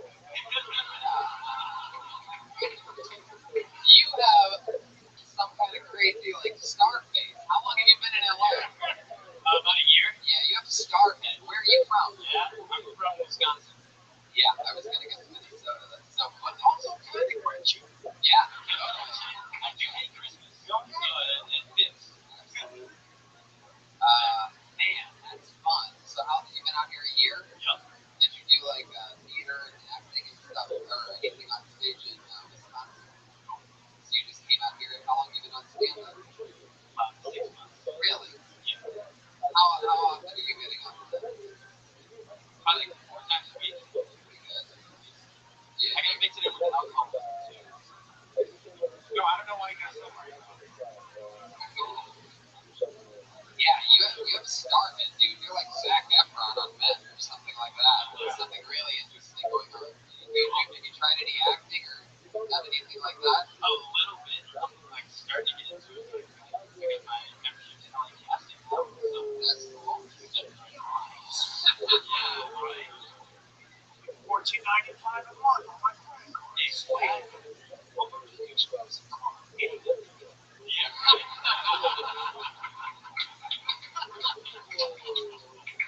Wow, that's the funniest thing ever.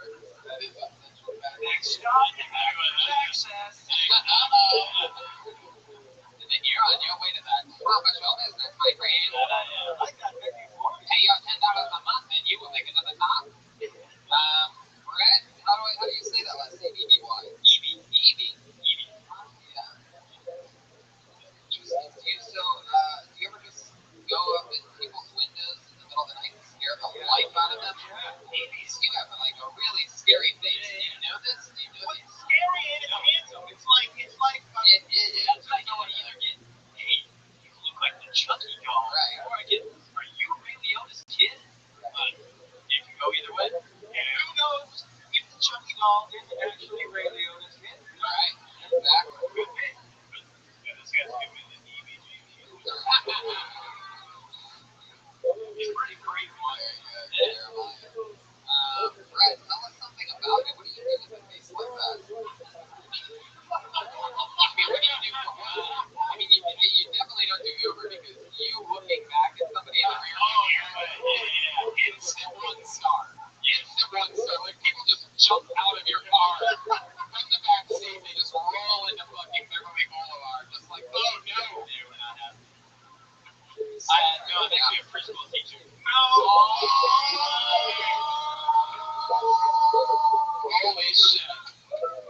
This is why I love this show, ladies and gentlemen. You never know when shit's about to get real. You look like one of your students evil. You're a preschool teacher? Yeah. Shut the fuck up. You know, it's like your teacher comes in and walks in and be like, I'm not saying My jokes kill. So, these kids, not only do these kids see you during the day, they also see you under their bed at night. have you finished your homework yet? You have papers due in the morning. I started collecting children's bodies at the right age of 27. I was a preschool teacher. The parents wondered, where are my children? I said, shh, don't worry about it. I would shove them in their own backpacks. Brett, how long have you been teaching preschool? I like how the killer got out of that one by saying, don't worry about it.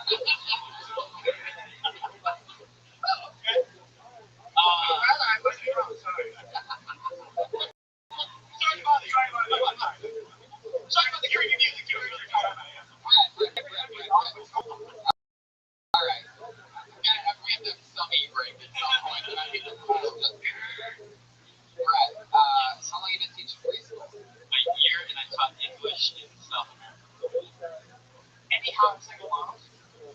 Oh. Wait a second. When you were in South Africa, were you in America or something like that? No. Yeah. That's true. But yeah. Fuck yeah. One of the least famous songs from that hit movie. Yeah, definitely got to do the Year and a half, Brett. What's some of the crazy shit you've seen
private school. I went to Valley Private School for one semester, first grade, with their pets and horses. I didn't like it. I didn't like the rich kids. And I was embarrassed to raise my hand to go to the bathroom one day. And they took a dump in my pants. And then my mom picked me up, and those kids never saw me again. Oh, jeez. Wow. That was a story. Wow. Yeah. That's a sad drive. I bet you it affected them more than it affected me. I bet you not. I never told the story before. Changed my life. Maybe the 50th time you're like, right? Nobody's taking a dump in their pants in first grade. Okay, fine. first grade, Brody? Nobody's still talking about it. Well, he I talked about it last in the main room. How dare you? I sub-teach. Thank you. Brett, how old are you? Quiz knows. 25. That gets a laugh every time I do it. Sub-teach. I quiz knows. Okay. Oh, you know what? My audience would laugh at it. This audience doesn't. And I don't care. Wait, when you say my audience, are you talking about? I'm talking about Jewish people and non-dark shirt wearing crowds. My crowds wear polo shirts and blue. Where do you see these crowds? I went to a Cena high school. I know you guys. You want to come at me? I read your energy. I'm here every night. I know I'm getting hated on. Brody, where do you perform? Where are these? I don't want to fight for every laugh. Brody, where do you perform when you see these blue polos? Best Buy? Democratic. I like Best Buy, actually. I get a lot of it's right in my magazine subscription. Yeah, So Charlotte, yes. We're having fun. Polo and blue. Brett, any of the preschoolers' moms ever hit on you? Like, you get any cougar action? Anything like that? You get any TNA at the PTA? Unfortunately, no. Not yet. I mean, I'm down with it. What district are you in? Sherman Oaks. Sherman Oaks. Brody. That's why I rambled. You know what? I rambled in the main room with Johnny Depp. Thank you. Now, look it up. I like that you started talking to the side of your mouth. I think you should go with the Zac Efron. If you're gonna like get the audience on your side, if you look like the Adam, do that. The Adam Levine, you're doing fine. Yeah, let's talk about what you look like. We have an hour special. Do it on go out and one cup of Call Chuck E. Cheese. Like, I gotta get home tonight so I can go back to my acting. Adam Ray? Yeah. That's my boy. I like it. Beautiful. Brett, anything else interesting about you? Any cool hobbies? Anything like that? How's the love life? Love life? It's, I don't know. Let's just say batteries aren't included. I did one of those Jewish dating services. I hooked up with my sister. I know that joke. We got a big laugh the other night, but Jeremiah, how dare you attack me? I'm from the valley. You wait till I die. I'll choke you on Ventura. We had Sherman Oaks here. I'll drown you in the coffee bean. Tigers out. Yeah, I'll give you a chokehold. Right, Brett. What do you mean by it is what it is? You hooked up with any girls being in LA a year ago? Yeah, but dating in LA it's different because they'll say they're very interested, and then what do you feel about it? What do you think about it? What are you? My guess is That's probably the problem. my guess is like a smart car version of a Hermes. It's a bicycle. They don't like to ride up on things. Don't Brett, stop trying to be funny. We've seen how that's gone for you so far. Just answer the questions. I'll date with a girl. And you pick her up. What are you driving? Got explained. That's it. There you go. That's the answer to your question. You said, I don't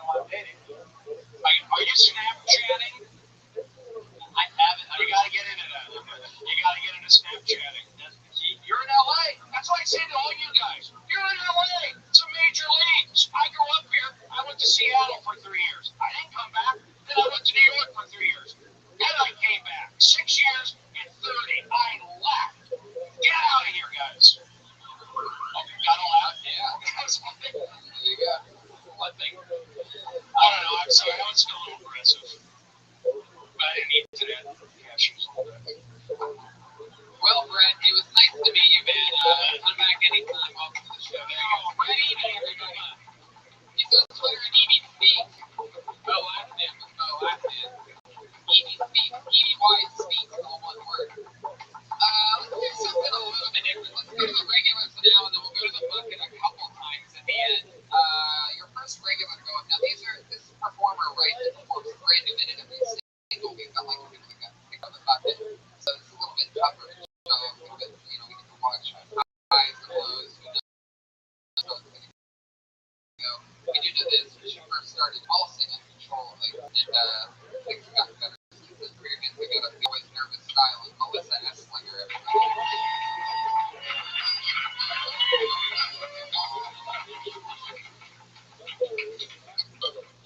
I used to think that fire hydrants were noble, but now every time I come up to a fire hydrant, it's just a parking inconvenience.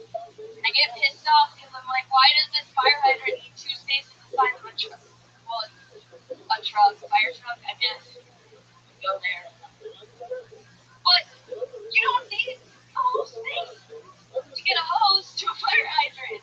I just don't understand why it's gotta be like that and then cost $73.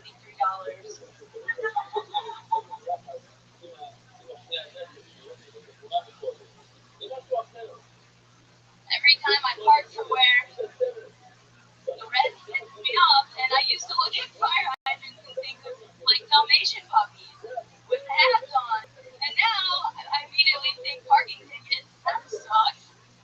It ruined my coloring book. Yeah, 56 seconds of new parking fire hydrant material. That's one of my favorite sets from you, all on one topic, nothing too crazy. You got it all out there without anything terrible happening. Melissa, that was very, very impressive. Really cool. Real shit. You look a crazy combination of nerves and color. Yeah. Like you look nervous, but I was like, oh, she knows how to control. You know what I mean? Yeah. We've walked that line. That's a fun developing story. Brody Stevens, you like Melissa have serious psychological problems. What do you think about her? I don't have. I don't have. That's my point. Once I cut off my mom and all that stuff they make, I'm the happiest guy ever. I got railroaded. Let's be honest. You never had a problem in Arizona State. Haven't had a problem. Why am I the Prince of Periscope? 12 million hearts. Brody, On my own. Nobody helps. Brody, does anybody tell you the Periscope other than you? Yeah, my 142,000 followers do. Did you just completely make up that number? They're on my Periscope account. 142. Yeah, that's why I count things. Yeah, 142,000, 12 million hearts. I mean, what do you want? I'll scissor kick you in the armies on Laramie. It's true, we actually did do that.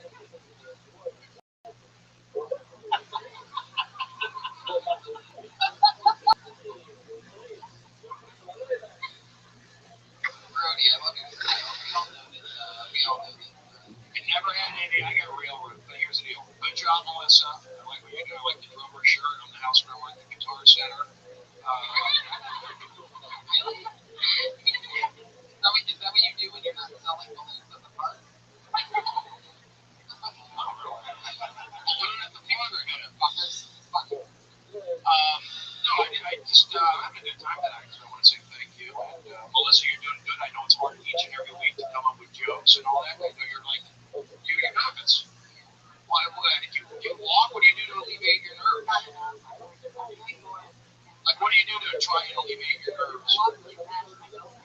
I'm not going anywhere, that's a problem, but I'm working. You can't just walk up against the wall and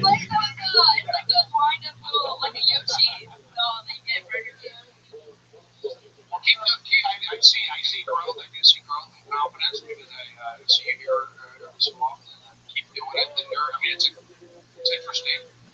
Do you self-mutilate at all? Yeah, I understand. I just got back from guys, I'm gonna be honest with you, I just got back from my AA meeting, Asperger's Anonymous. I don't want to get anything anonymous about your ass. No one told me. You're good, good, keep doing it, and Keep doing it. You can get the Kill Tony Birdie Keep Doing It t-shirt at well, you know, she came out the joke, the fire hydrant joke, it's great. You know, I like fire hydrants. I'll put you in a chokehold of yours. Julius on Rosebud. Yeah. Other with the Fairfax on Melrose Avenue Elementary. I have written this. So get out if you're not from here. I know that plays on the podcast. Well, there you go. You did it. Another new minute. There she goes. Awesome. Lock it in. Lock it in. Add to it. Cut it down again.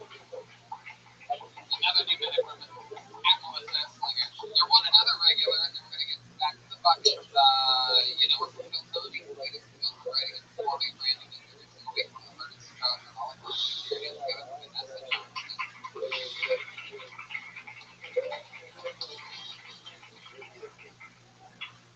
I've been trying to figure out if I'm a good person or a bad person. And I think I'm a good person because I always write notes on people's cars, let them know that they parked wrong.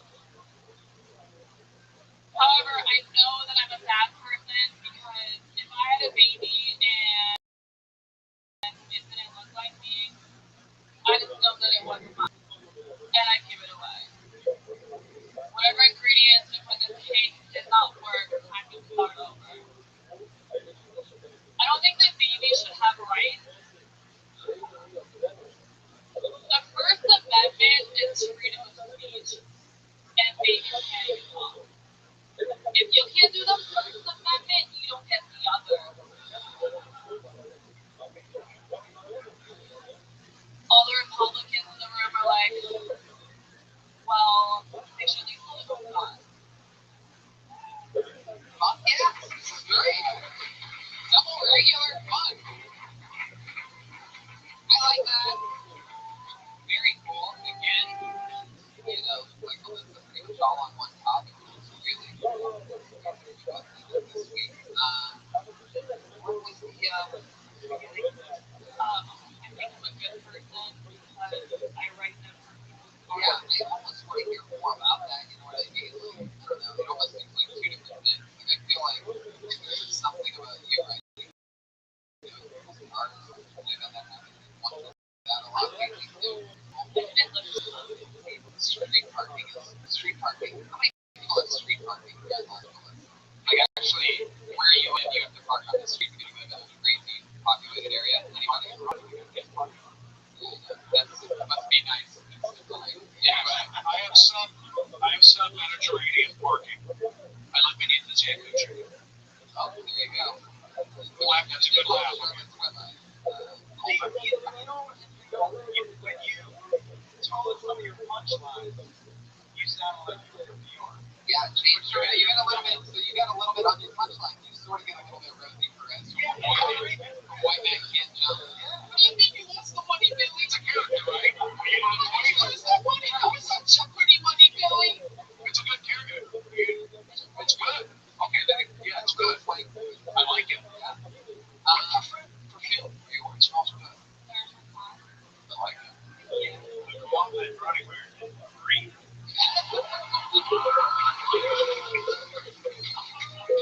You know what? Speed stick. Well,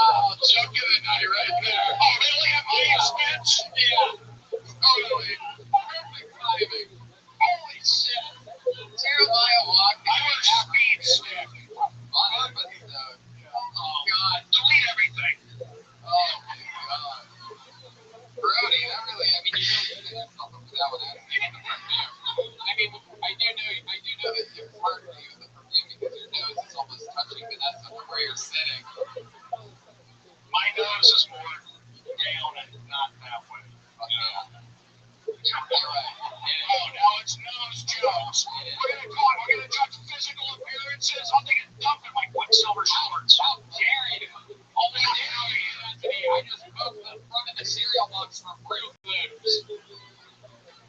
Tommy, cereal is so expensive at John's. So I bought cashew. Yeah, it's like expensive. It's a scam there. I don't know. Hey, John? At John's, I went there with the unshowered. Nothing, okay. All right.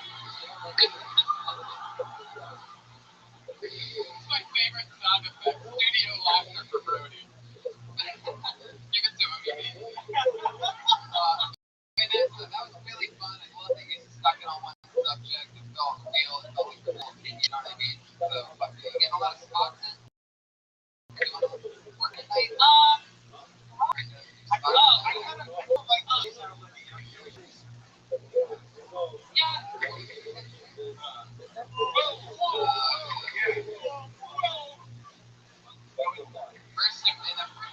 Oh, we got a from Lenny. Out there, I did 100 wrap-ups with Lawson.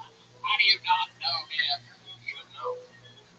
People need Joey Lawrence of Arabia. You got it. Yes, Persian profession. Very happy about great Vanessa Johnson, ladies and gentlemen. Another new minute from our two regulars.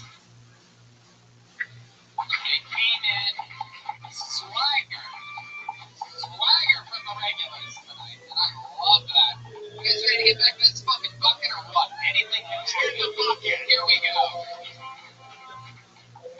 Part of the show, we like to call bucket or bucket. Put your hands together for Victor Martinez Jr.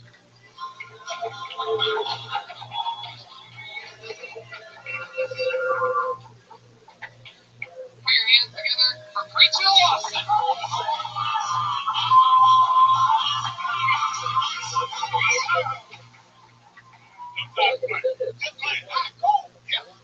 I don't work here. Okay, Stab. I'm trying to get a job. I just got fired. That's 2011. I feel like everywhere. Get away. I'm making money, man. I moved down here like 4 months ago, and I hate everyone from LA. When I first moved down here, none of y'all warned me about stop calling y'all say anything super dangerous over there, you get shot. I know it's dangerous. I was going to talk to line. What's in my price range, right? I was like, $20 a month, I can do that. That's not a bad deal for a 7-bedroom. And, man, bad idea. A lot of thugs are gangsters, okay? I'm gangster, okay? I tried to be, I just can't be one of the checklist. Okay, you can't be. And I love kitties. You can't be a gangster. I love kitties, okay? People think I'm joking. I'm not joking at all. My mom got like 3 kids in the house the other day. In her house, I live with her. And I was like, Judah! So cute, I loved it. I was like, I'm going to love you for now. Wow, 2 kids. Preacher Lawson, been on the show right now every single time. Absolute annihilation. You did it again tonight. I want to work with them. There you go, Brody. Win. It's not like a voice. I want to work with them. All right, Jugger, that was great energy. Great height. Brody wants to work with you, Preacher. Can you get Brody some work at the gym that you work at? Son of a bastard, Tony. You don't do that to me. I haven't done it on an Amazon account. Yes. Please check out my line. Please check out my wish list. No, great stuff, great energy. Keep doing what you're doing. Keep doing it. You getting in a lot of spots at night? How long you been on that again?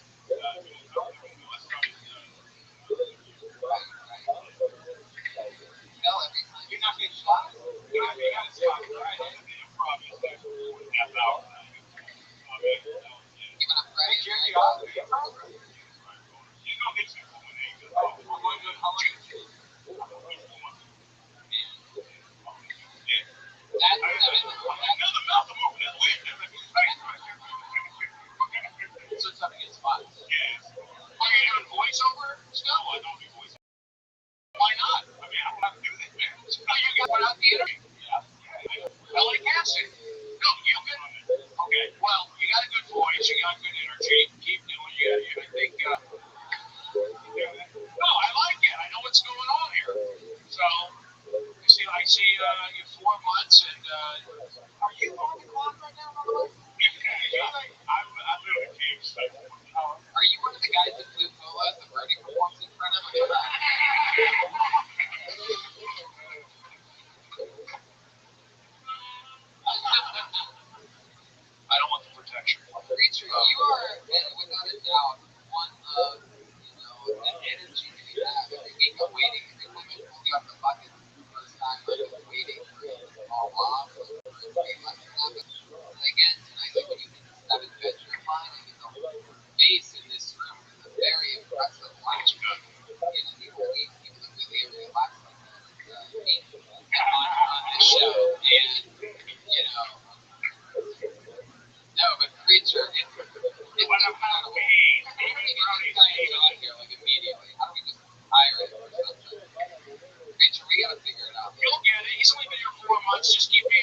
said. I did not. Tony, I did not. I did not say that. Racist undertones. I did not say that. Oh, Brett, man. Brett just offensively music. He just cannot keep himself chained in.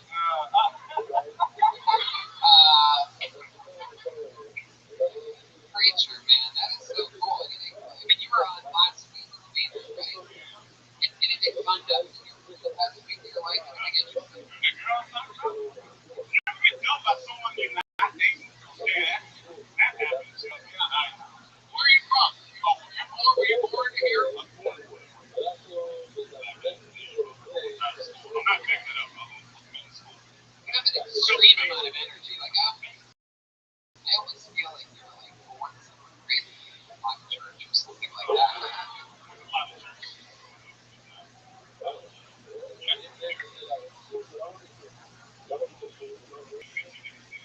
Why?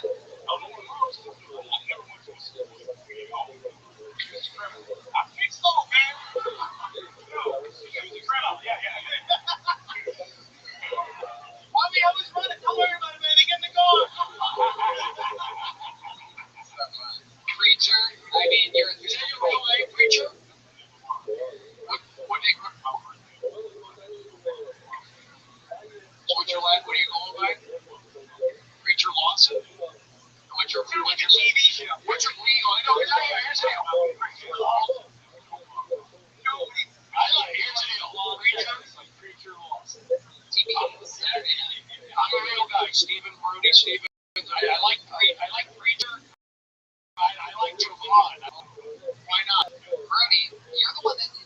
Brody, are you the one who changed your name? Yeah. Brody, isn't your real name Stephen Brody? Stephen James Brody, yeah. That's what you know, but you told him not to change his name. Because I made a mistake.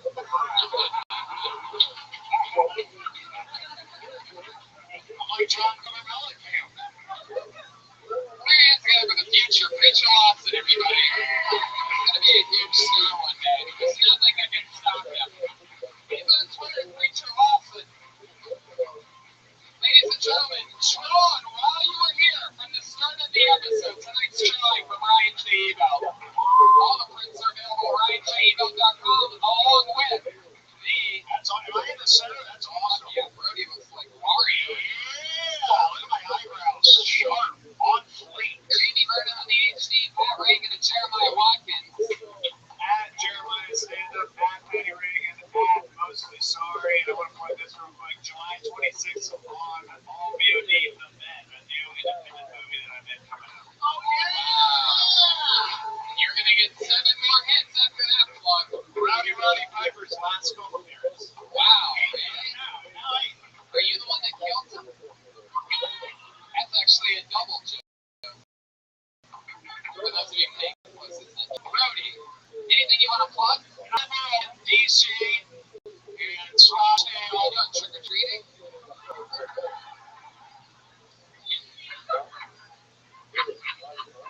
we did an open mic in DC.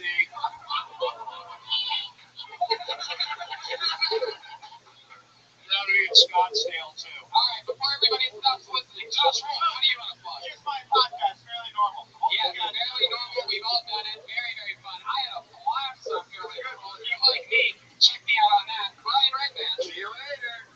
Bye, live audience. Have a good night.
left. Half capacity. Welcome, everybody. Hi, everyone. It's exciting. Happy July 4th. Yes, there you go. Start a USA chant. Maybe one of the 14 people in the room will continue it. Hi, Brian Redband. It's Brian Redband, everybody. Come on, we're live, everyone. Fuck yeah! We had a lot of fun last night. We went to go see Chicago. Hell yeah. We saw Chicago in the Hollywood Bowl. That's a great place, man. We started on Don Barris, west side of his place. Yeah. We actually got halfway through the whole entire. Yeah, I started something. I guided Don to begin it, but I became obsessed with us starting a wave. I've never seen the beginning of one. That's what's amazing, is starting the wave. It's the best thing. And it was my first time. I don't know what my gut made me do it, but I'm like, Don. And I'd say, go stand up. And everybody would like yell, like, you guys are either in or you're out. Everybody's like, what's this guy so confident about? We just started doing like, whoa. And we go a little bit farther. And those people would be like, what is this? We'd hear the roar, whoa. And then it would skip, like people would just stop and then like But way you'd down. see people like way down, like, oh, they're starting to wave over there. Let's wait. It was great. It was like one of those really cool moments. And it was controlling thousands of people's minds all at once. Yeah. Anyway, so yeah, that was a fun highlight. You're right. Making that wave yesterday was fun. Welcome to the show, everybody. Let's have some fun. Ryan J. Ebelt, the house artist, is right here. He's going to drop tonight's episode. He drops every single episode. Amazing artist. What you've seen tonight, you're going to see on a piece of paper at the very end of the night. You're going to see that this episode was somehow captured by this amazing looking artist.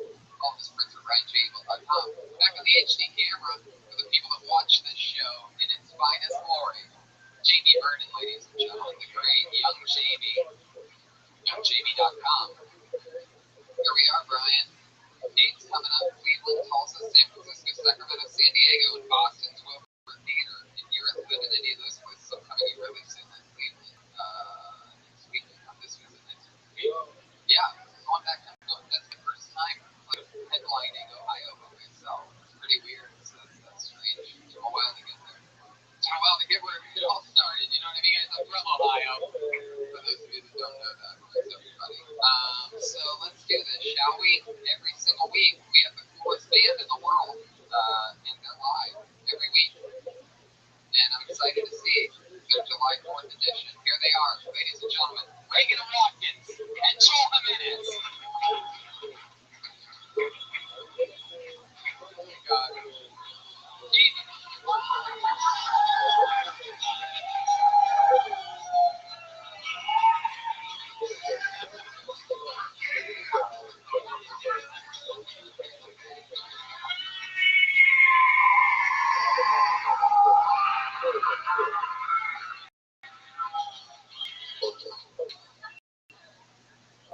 Oh yeah!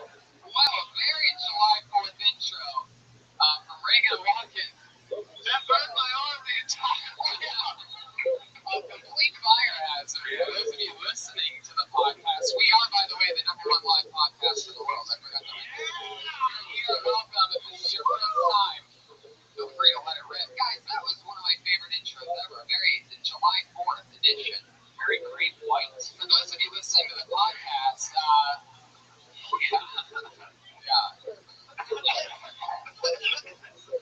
Very good. You guys, for those of you listening to the podcast, they came up with sparklers that obviously went out right after they lit them. They were just 4 smoky sticks being waved in the air. And now the room has a distinct smell of cheapest possible Chinese fireworks. Welcome to America, bro. What kind of 99-cent store where you get sparklers where they just fizzle down like a hot fuse? Just, yeah. I mean, I literally watched it. They went out at the top of the stairs. Right after you lit them, they just burned down. Yeah. Where'd you guys get those? I got them from a party that I was at earlier today. Fuck yeah. Jeremiah going to parties. Reagan and Watkins, everybody, here they are. So excited you guys are here.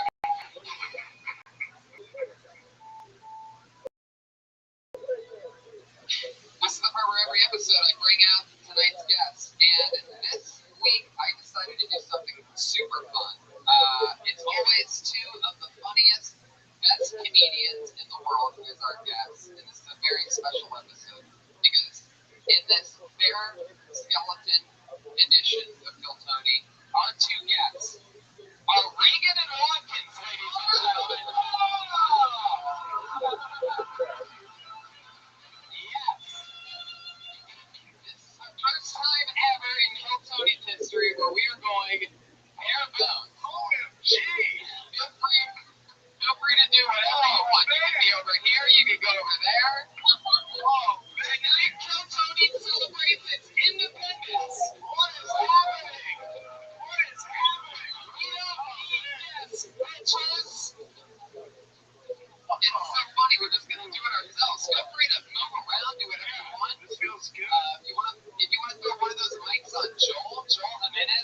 and gentlemen, on the percussion. Dude, so I have a sunburn, and then I just burned my arms with the sparkler, so I'm not doing good right now. Second-degree burns on Jeremiah. So this is exciting. By the way, I sprung it on Reagan and Watkins, everybody. So curious one more time. Yeah, I told him I had a surprise for them. Happy 4th of July, guys. Welcome to the show. Thank you very much, Tony. Thank you. How excited are you guys that tonight's guests are Reagan and Watkins? I'm hearing the murmurs from the comedians. And it is lovely. You guys ready to rock or what? There's so many emotions going through me right now. And I mean, you guys can do whatever you want at any point. Make me play instruments. You want to do whatever. You know what I'm saying? Yeah. Ryan, what do you think about this? How do you feel Reagan and Watkins this close to the It's great. I can't wait to see these two people on the message board that we Yeah. just like the worst thing ever. By the way, I don't know if you guys all know this. There's a guy out there that hates Pat Reagan so much that he started literally petition with the federal government that requires 100,000 signatures for like a major thing. And the major thing that he submitted was remove Pat Reagan from Kill Tony, the podcast.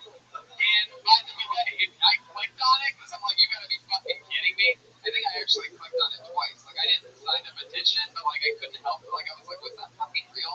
And there was only one signature on the petition. And of course, it was the guy that started it and tweeted about it.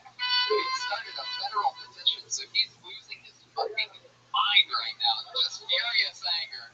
He's writing some blog. I listen to every episode since it was the Iron Patriot. And here you are, Pat. Big Pat, how does it feel to be hated more than the Iron Patriot? Pat, you want to pull a name out of the bucket? Oh, guys, by the way, comedians, you know how it works. You get 60 seconds, everybody. We watch a comedian do 60 seconds, and then all of a sudden, they're just guests on a podcast with us. We can talk about anything in the world. We usually find out more about them, cool stuff, anything. Maybe stuff they can talk about their stand-up, maybe not. Comedians, you know, your time is up. Your 60 seconds, you hear the sound of a kitty. Oh, wow, you can really not hear that more than almost ever before. All the audio seems a little low. Let's hear it one more time. The sound of a kitty. There you go. Gets you a little bit every time. And wrap it up then, or else you're going to bring out the angry but slowly but there.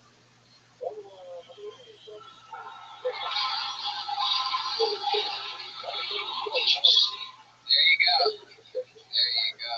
Okie dokie. Wow. Ryan Redband showing how loud and good the sound can be once in a great while. You on the guitar. Wow, very good. Very good. Filling in for Pat. Thanks for Slack. You guys ready to start tonight's show or what? Pat, pull a name out of the bucket. All right, the first name out of the book is do 60 seconds of stand-up is Johanna Petrie.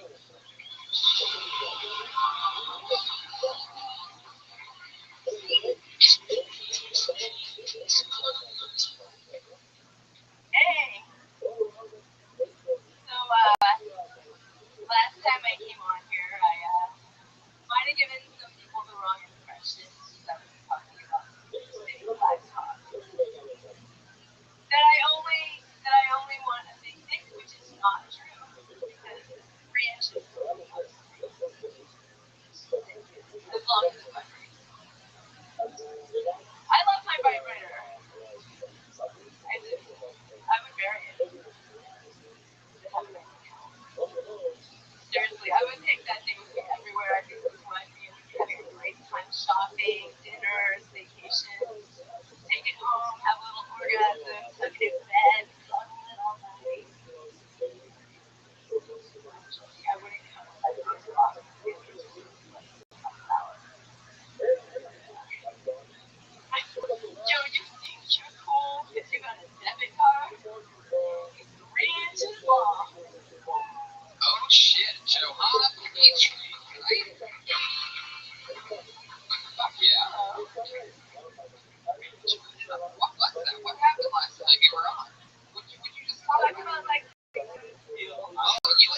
sex with Lexington Steele. That's right. Okay. A group sex party. And he said something that was over the line. Oh, well, that's right. He was having sex with you. What was it again that he said? White bitch. Oh, that's the line right there. That's the line. Everybody knows when you're getting fucked by the actual Lexington Steele. The moment where you know this is going too far. I like how we're still getting more juice out of her other sentences. Yeah, totally. I think we can all collectively say red, white, and blue.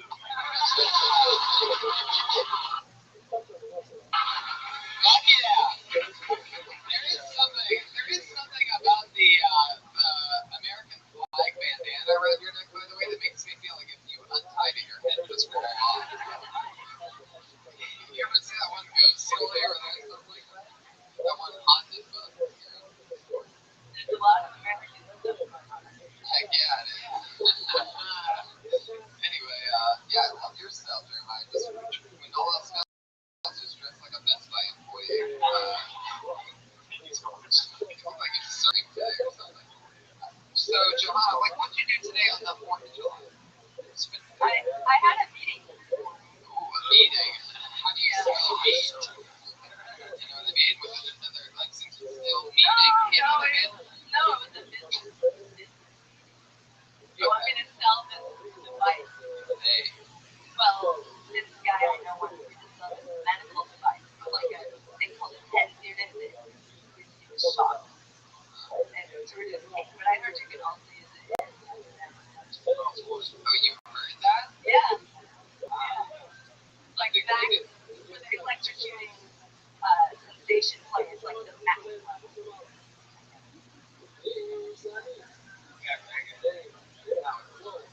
Anyway, Johanna, so tell us something about you other than the thing. What else is interesting about business that you have? Well, that's about it. How long have you been doing stand-up? Like 4 years. Actually, I just passed my 4-year anniversary of stand-up. And I specialize in dirty jokes. I did a show about a month ago at Flappers, and there was a 10-year-old kid in the front row for some reason.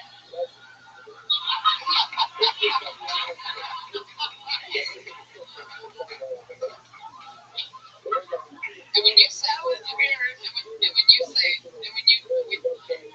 when you say flappers, you're talking about your pussy, right? Come on, she had sex with Lexington Steele. If you're ever gonna say a girl has a floppy pussy, now is the time. Trust me. Flappers, huh? Like that. My better favorite Robin Williams movie is Flubber. Flubber. There you go. Thank you, Joel. I tried to recycle a joke from a different show and it didn't work, guys. I did a show for Superman with the movie Flubber. Johanna, how do you make your money? You're obviously not selling hippie devices. I can't talk about it. You can't talk about your money. Yeah. Secret sources. When you do you always laugh like the crypt keeper when you talk about it? Maybe. I don't know. Are you like a concubine for silver? I wish. That would be very rich. Buy a car. Yeah. I can imagine. That would be a good one. Yeah. So have you ever been to the man who serves money? Yeah. I think we're starting to find out the secret. That's what my joke was about. Basically, you have the choice of the dildos or fighting, and you have the little one with money or the big dick.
to make it more sense. It makes it a lot bigger, for sure. Did you like look in the mirror? Oh yeah, it's like a picture, it's like in a baboon. Like a baboon. Wow. Oh my goodness. Very nice. Because that's what I've always wanted. Whenever I pulled out a pair of panties, to be like, what's the closest thing I get to a baboon? I want to stick my dick inside of it. So did you hook up with the guy with the blown up thing? Not really, no. Yeah, he saw the baboon. So he's like, no, thank you. No. When you say not really, how did that go? Yeah. I just, sent some pictures. Brian, I don't know why you do that. You just sent pictures, Brian. You sent pictures to a guy. Wow. Yeah. I mean, how does a guy respond to a picture of a blown up pussy? You're like, come over and bring your pussy home. They say that. Oh yeah. I think I'd throw it. I think I'd throw a couple. Johanna, what else? Tell us something else about it. Is all all I the can think material? it's pretty great. I can't think of anything clean that's also funny. What else is in the box? In the box. Oh, so there's like, Multiple things in the box. The second thing you mentioned is the pussy pump. there's like a ball gag, like huge black dildo named Bam. It had a picture of, Wait a second. yeah. You named it?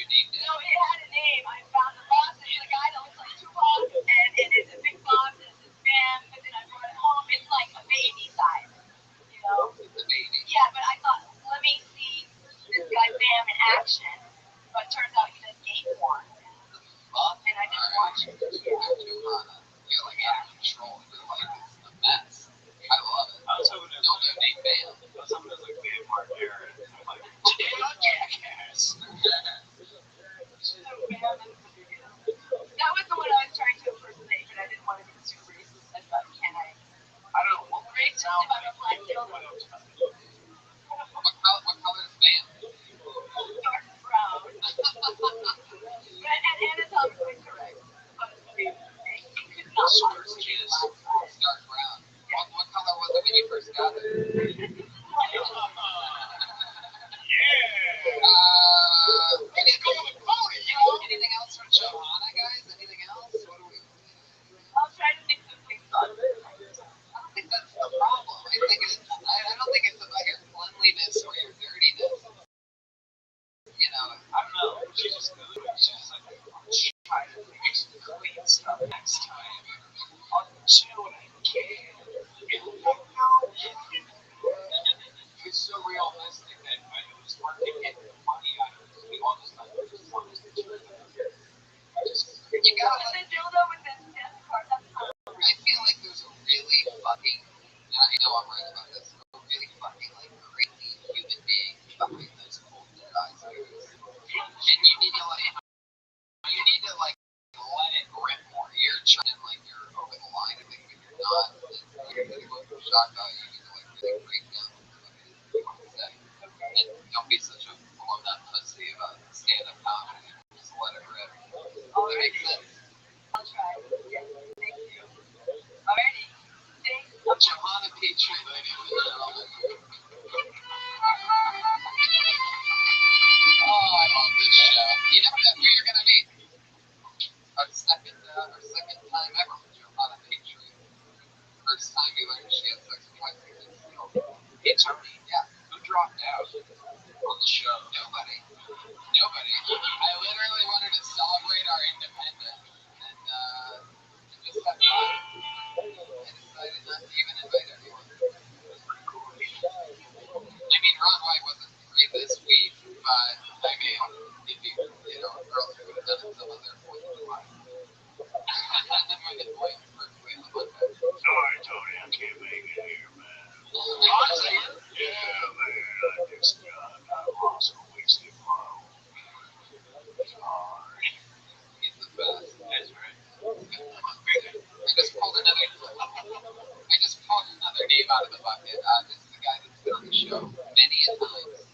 Very funny. Always different. Put your hands together for Cam Fan.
this. Trust me. I've never seen him be anywhere. Yeah. Yeah, Tam Fam. Oh, there's more. Finish it, Tam Fam. First teenage is going to be an age. Filipinos don't count. Okay. Oh, John, that was worth it. Just a quick diss on the Filipinos at the end, man. Someone. I like how he shoots you like, I gotta get this Filipino before I get done with this. Just spew this pure hatred towards Filipinos. Tam Fam. He really threw the Filipinos under the island. That's Patty Rager right there.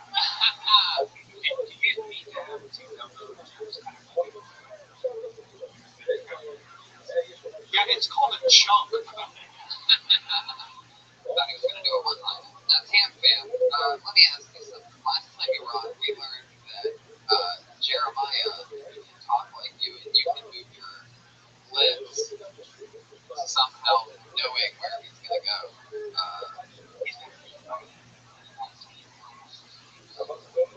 You said that a little louder. It's not going to work. Don't worry about it. Aw, Tam, can we get some more confidence in others?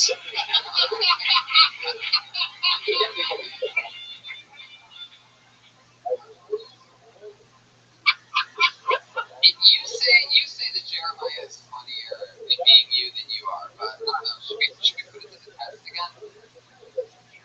So, Tam Fam, I'm just going to ask you a couple questions. First of all, welcome to another episode of We Talk. All right, Tam Fam, how's living in Los Angeles been going? It's fun. Wait, you're not supposed to give him a thing. You forgot how this works. Welcome to Who's Talking. Tam Fam, how's living in Los Angeles been going? Life is pretty good. But you know who I hate? Filipinos. You know what? You are so right. Jeremiah is so much funnier being you. Let me ask you one more question. Tam Fam, what's your family situation like right now? Talking to them a lot? Well, not very often. One would say I am the black sheep of my family. Oh my god. When I'm not on the camera, it's so fucking funny. He's so good at it. It's unbelievable. Oh my god. Tam Fam, what's been going on in your real life, though? Seriously. Go ahead, Tam Fam. Well, a lot of things. Like what? I have had sex to intercourse with many prostitutes. I say $20 note. They slap me in the face and say, do I look like some kind of bitch prostitute born to you?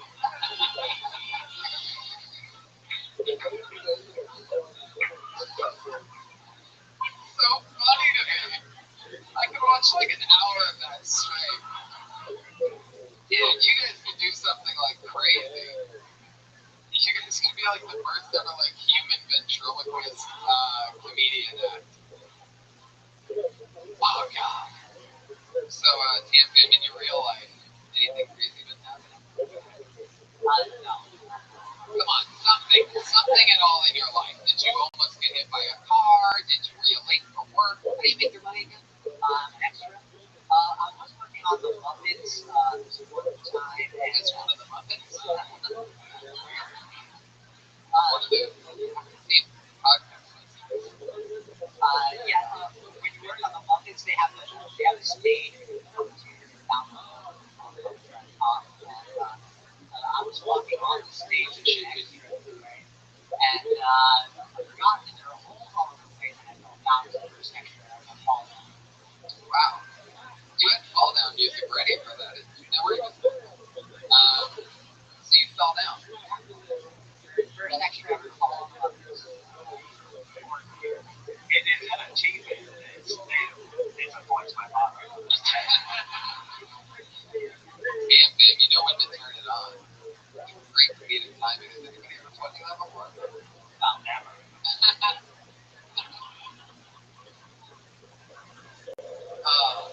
should move on, but maybe just a couple more questions.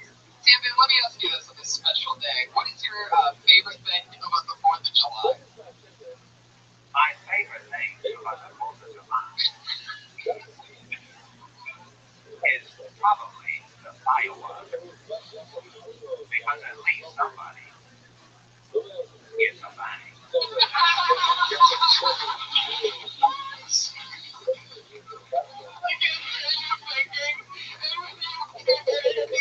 Unbelievable. We're rooting for both of you. It's unbelievable. I knew you had nothing. And then it ends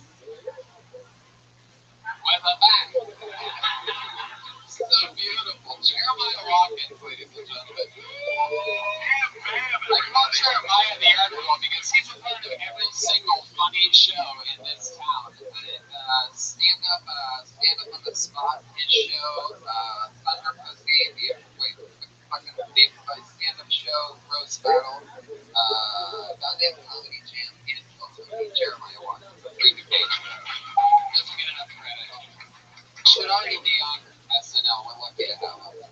As you can tell by his Tampa impression, SNL has been in demand. There's somebody that can do Tampa. Did you know you were that famous?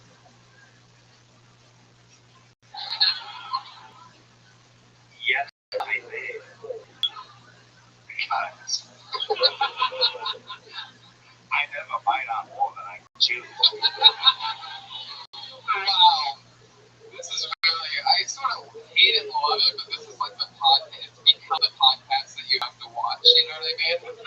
The listeners, I mean, they're just like listening to us crack up about God only knows what.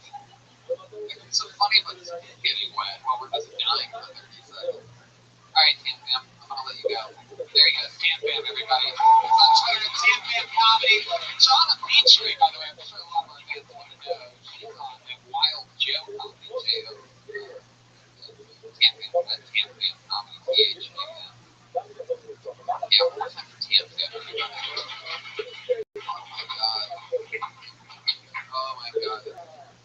That's its own fucking show. This is a funny guy that's been on a couple times. Put your hands together for him. Brian Vokey, everybody.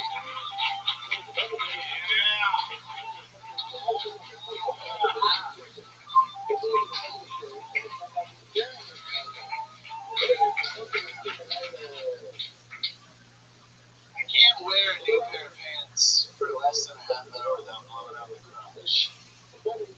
Which wouldn't be a problem, except I don't have the kind of job where my dick can be all day. I'm a preschool teacher. It's disrespectful as fuck. Like the other day, I was going to read the kids Claudio and the Chance of Meatballs, you know that story? Sit down, I was going to read him that, and I sat down, my pants were open. Thick, I got a fly baby down. So my pants ripped, a plume of smoke came out of my crotch. Like my dick was a trick cigar. I had to say something, I had to address it, so I was like, more like Claudio with a chance of eyeballs. Alright, kids.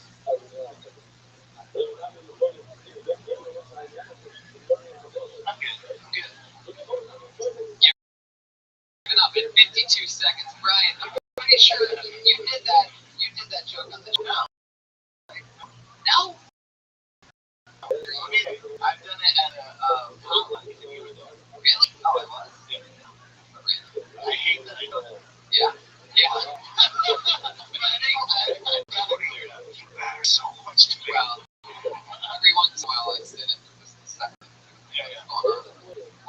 Okay, that makes sense. Brian, you look like every member of the Addams family put together. Has anyone ever told you that? I'm pretty sure you used that joke on the show before. Oh, okay. Again, on you, right? Yeah, exactly. I mean, sorry to repeat a great joke about you. Maybe you should be opening with it. Because your crotch really buzzed. Yeah, he said you do that at open mic. Wait, what happened? My pants are just, I don't know. You know, if I like off the pants, I buy cheap, used jeans. What kind of cakes do you have? Like Red Velvet. He said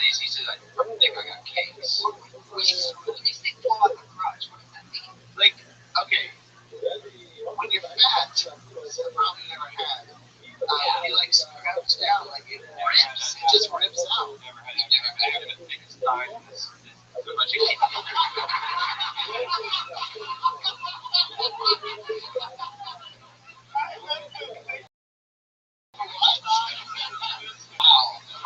T-shirt now. But that's to me like at that age. His thighs a comedy. I think the thing is lying in comedy. That's not true. I've never really owned it there. Like you were really owning your thighs. You know what? That never happened to me. I got the biggest fuck. You realize after you said it what you said. It's like you said it in the mirror every morning. Biggest size of elevate right your Twitter bio. Biggest size of Alright. What do you think you're doing? What are you doing? Squats and jeans? Like what are you doing? Well, first of all, preschool furniture is like one time of the interrogation furniture. It's like this big. So you gotta get up. How long you been doing I got fired. Oh really? That makes sense. It's going to. Oh. I got it. What they fire you for? Why do I get the feeling that you still peek through the windows sometimes? What they fire you for? We're not getting that. You are This one. No. I've been arrested for shoplifting and I've been used by and shoplifting. The classic tale. Brian, I'm gonna ask you a question, and I want to see how you are at being camp fam. I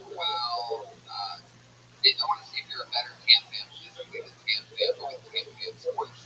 Sure, and ask you a question. Sure. Do I have to do Tam Dam Force or can I do a different voice? I was hoping it would be camp fam sports. Okay. We'll try I just want to see what it looks like. So Brian, why is that? That doesn't even make any sense in this moment. Slavery. Yeah. Being a weirder stranger. Okay, so Brian, how'd you get here? What's your favorite forfeiture tradition? It has to be school. Oh yeah, you're pretty bad at that. Yeah. Why? Can I do a different Not voice? Okay. Yeah, Brian, let me ask you a question. What's the biggest job you ever done?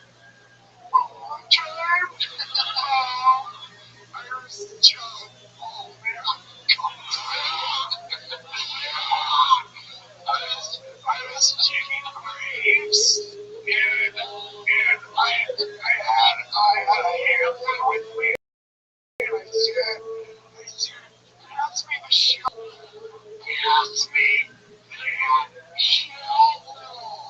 First question. Drop the mic on that one. It's really hard to follow peeking in an impression, is what I just learned. You won't give up. When it's one of the only two songs you know I'm next about. You just let it play it. Yeah. So Brian, in real life, tell us something interesting about you. Do you have any special skills like master yoga artist, like this guy? Yeah, I'm a musician. I used to tour a lot.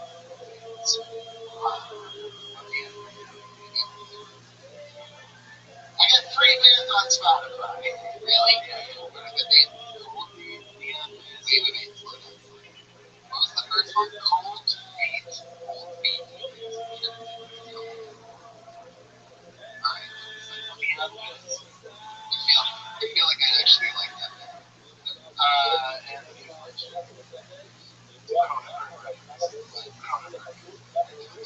And as I said, I was digging grave. Wow, that's cool. What's your instrument?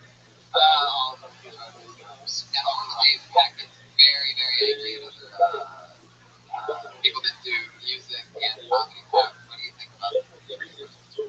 I like Brian's vibe. I like his fun attitude. I like talking to him. Where are you from? Atlanta, Georgia. How long have you been in LA? Just 6 months. I lived in the band. That's why I was there.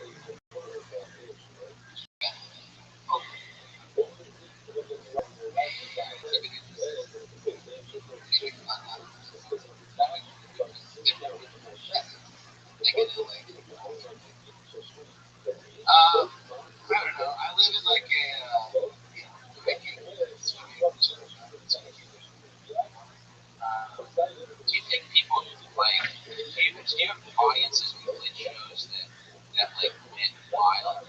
Or does it take is everyone just tame and on their phone? No, people would shoot firecrackers at us, throw chairs. Yeah, it was fun. Half-lit sparklers? No, real fireworks. Real fireworks. We played at Budapest one time and I got ripped off the stage and I destroyed my face. What does ripped off the stage? Like literally grabbed by my clothes and pulled down and all my face just destroyed. It sounds like they love While that was happening, you're like, I'm doing it. No, it was more like it's great. Budapest is great. You ever go to the baths and get your ass slapped around for a little bit? No, it was being a successful musician. Wow.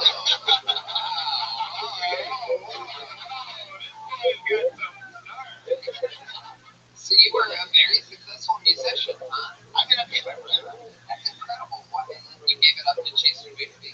Yeah, it got boring after a while. It's just like the same shit. But I get bored, I have to do new stuff. So you didn't write a lot of new stuff. Did you write your own song? Yeah. You just got to writing. It's just, I mean, just sitting there thinking about it. Time, driving 8 hours, 10 hours, just constantly hungover. It's just, it got boring. Eating shitty food. Just, yeah, McDonald's, Taco Bell, What's one of your bands that or an album you should check out on Spotify? I would check out the Office. There's something.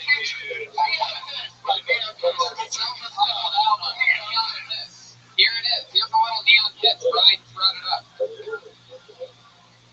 Is that you? On the guitar. This is Neon! Oh, wait, this is a different song. He just hit a button for that song. It sounds like the same song. Hit another button. Maybe it doesn't. There you go. This is Santana, right? Another one? Oh shit, that's you. It was the summer. Anybody else feel like I'm playing Tony Hawk's Pro Skater? I give it 6 in Neopus. Yeah, I want to say our guitar player died last week. So, R.I.P. to Parker G. Oh man. Yeah. I get it. It's weird to deal with that feeling. Yeah. R.I.P. Parker G. Yeah. Hopefully they can get him some neon involvement. How did he die? Overdose. If I faucet. Oh, jeez. Oh, God. I'm sorry to hear that. Were you guys close? Yeah. It was funny because I just seen like 10 comics that were like, right? Like last week. I was like, That's really funny. I'm sick of that. Like, oh, this joke sucks, so here's my easy way out. There you go. Brian used to it every week. Man, you want to talk about it? Or? I'm good, man. I'm good. How did you do it? The sample. Really? One shot, huh? Tony hits the special on Netflix. One shot. One shot. That is not cold. I love it. No, it never is. So, yeah. What kind of gun? Do you know what kind of gun he is? 22. Did he do it anywhere weird? Arkansas? Arkansas. Oh, yeah. Yes. You can check the yes box on that one. Some people do get weird in the last second. They're like, what the? Yeah. Next up on Down the Road. No, I like that. It's fine, man. Was he done with music? Has he done with music? He definitely has done. I mean, yeah, before he goes over. No, he was Any bands? Yeah, all his bands. Yeah, I mean, the dude graduated from Berkeley College of Music with a degree in guitar. How do they end up an artist? That's what he's from.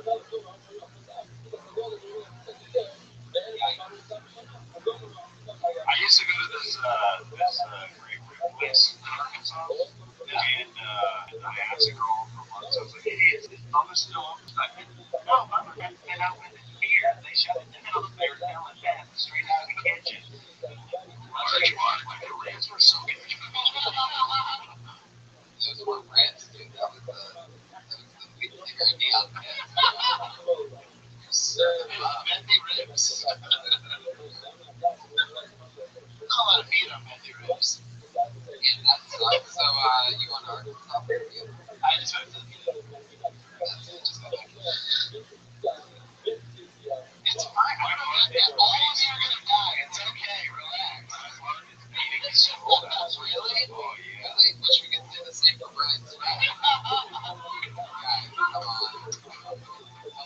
he's clapping, you should be laughing.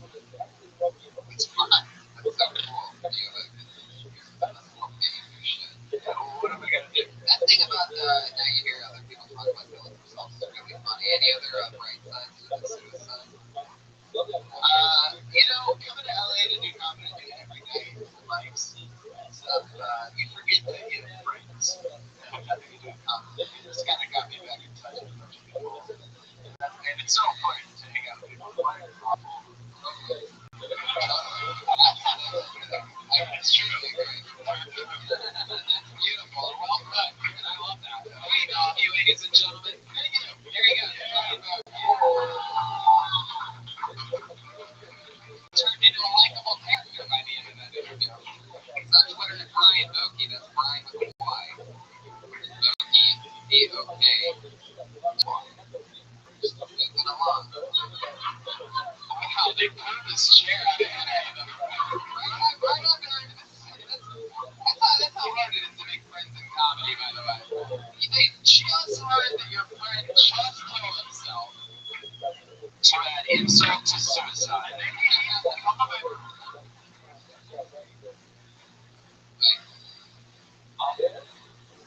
What's that? Oh, but it's never mind. My only regret was that your mic wasn't working as that damn bandwidth that your voice there. I pulled a name out of the bucket. This looks like a new name. I'm not positive. Sorry if I'm insulting by not remembering you. But here we go. Zachary Stein.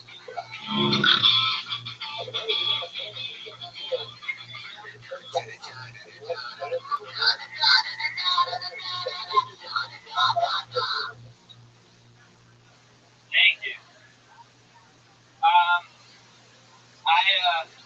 This leaves a pot dealer. I fucking hate him. He's the worst person I know.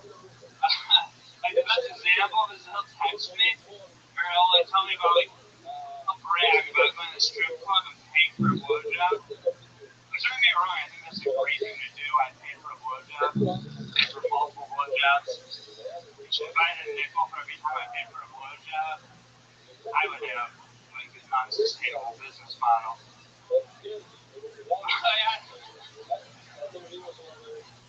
Like, what did I say this bragging about? You know, like, you were taking commerce, you pay for a service. I remember, like, I went to Dundy's the other day, I gave them money, they brought me food, they cleaned it up. I would run that bitch. Ridiculous. I like text him. And he makes me use code words for pot. So I do now. Like, I'll be like, hey, friend. That one's a code word. Hey, friend. I need half an ounce of child pornography. As already, thank you very much, man. Yeah. I like that close on. Zach, for some reason, I feel like you just woke up hungover, started drinking again, and then came here and signed up and just performed. How close am I to right on that? Fucking ridiculously right. Really? Yeah. You seem like you're like half awake, half drunk. July just blow out like big money, whatever has happened. Like that. How did you do the joke to the chill out, whatever? And you agree, we're just gonna do it tonight. I think that was holiday specific. I love that. Yeah, you drink a lot all the time.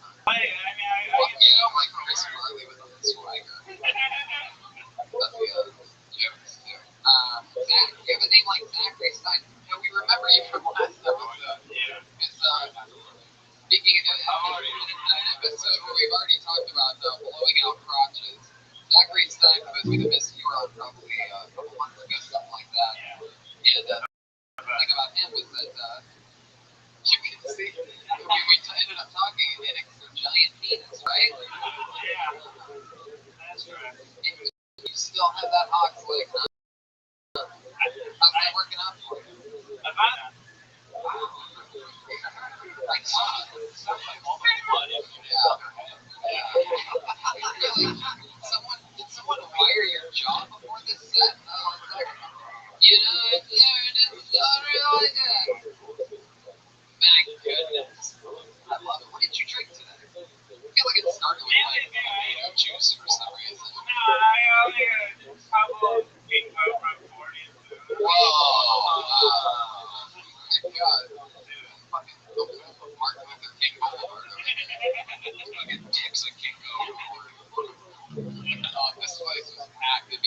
remember this conversation. He still managed to put a full suit on.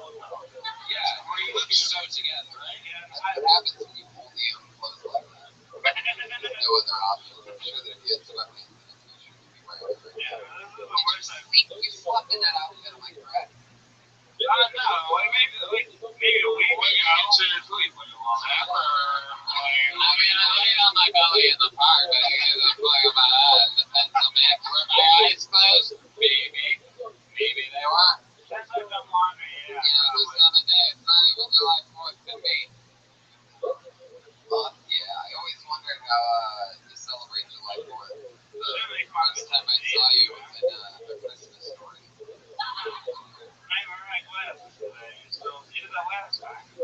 Sure, people. Again, if you look exactly fucking like somebody, yeah, you're gonna get hit with the same fucking joke, you moron. Welcome to comedy, you fucking buffoons. You called me that last time, yeah. You look like you'll shoot your eye out. So I made the call twice. Son of a bitch. And he didn't call you a buffoon last time. Yeah. I'll tell you that much. He did not call you a buffoon. That is a brand new word I've never heard of. It's my new favorite. You're gonna hear a lot of that. I might be releasing the new buffoon t-shirt. Zachary, tell us something about your real life that's happened lately, and maybe something about living life drunk. What's that? I get sober. I work like a normal day job. Like what? I manage a hair salon in Santa Monica. How does that go for you? Yeah, like, I'm good at stuff. I get doesn't. But I know like that money is allowing me to get fucked up on a regular basis and stuff. So I can be in the moment and like be good at my job. So I can't get that fucked up. I just have to go crazy if I don't have a job. Jesus, I feel like it's never gonna end. If you're getting fucked up at work and then I get fucked up so hard, now all of a sudden I'm working and I get fucked up and all of a sudden I'm like, I don't need more money, but I don't work hard. All of a sudden I'm like, oh God, when I wake up, I'm like, I need to get to work.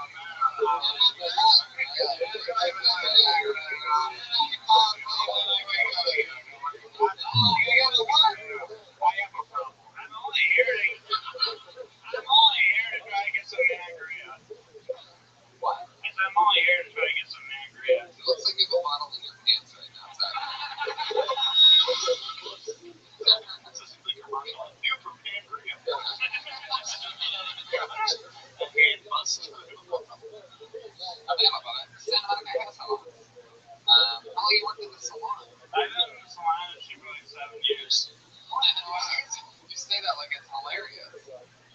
People don't expect it, I guess. What goes on there that we wouldn't know about?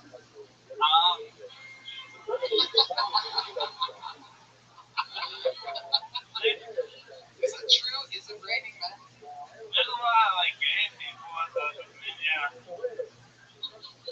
A lot of gay men got hair.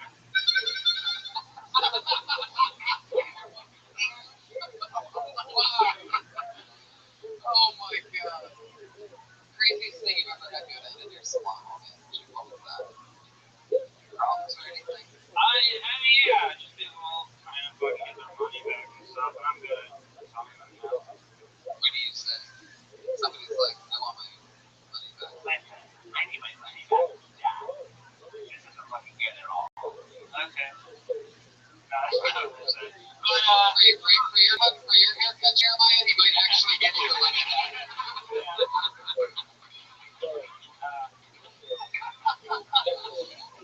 That one's gonna fuck with Jeremiah. He wants his hair so much. As you can tell, he curls the edges out every night. No, I don't, you buffoon.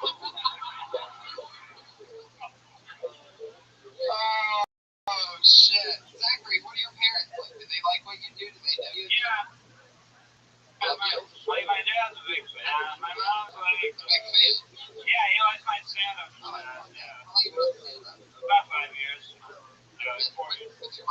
She's like old racist Arab lady. What? Yeah. Old racist Arab lady. Yeah. You came out of her vagina? No, I just surrogate mother.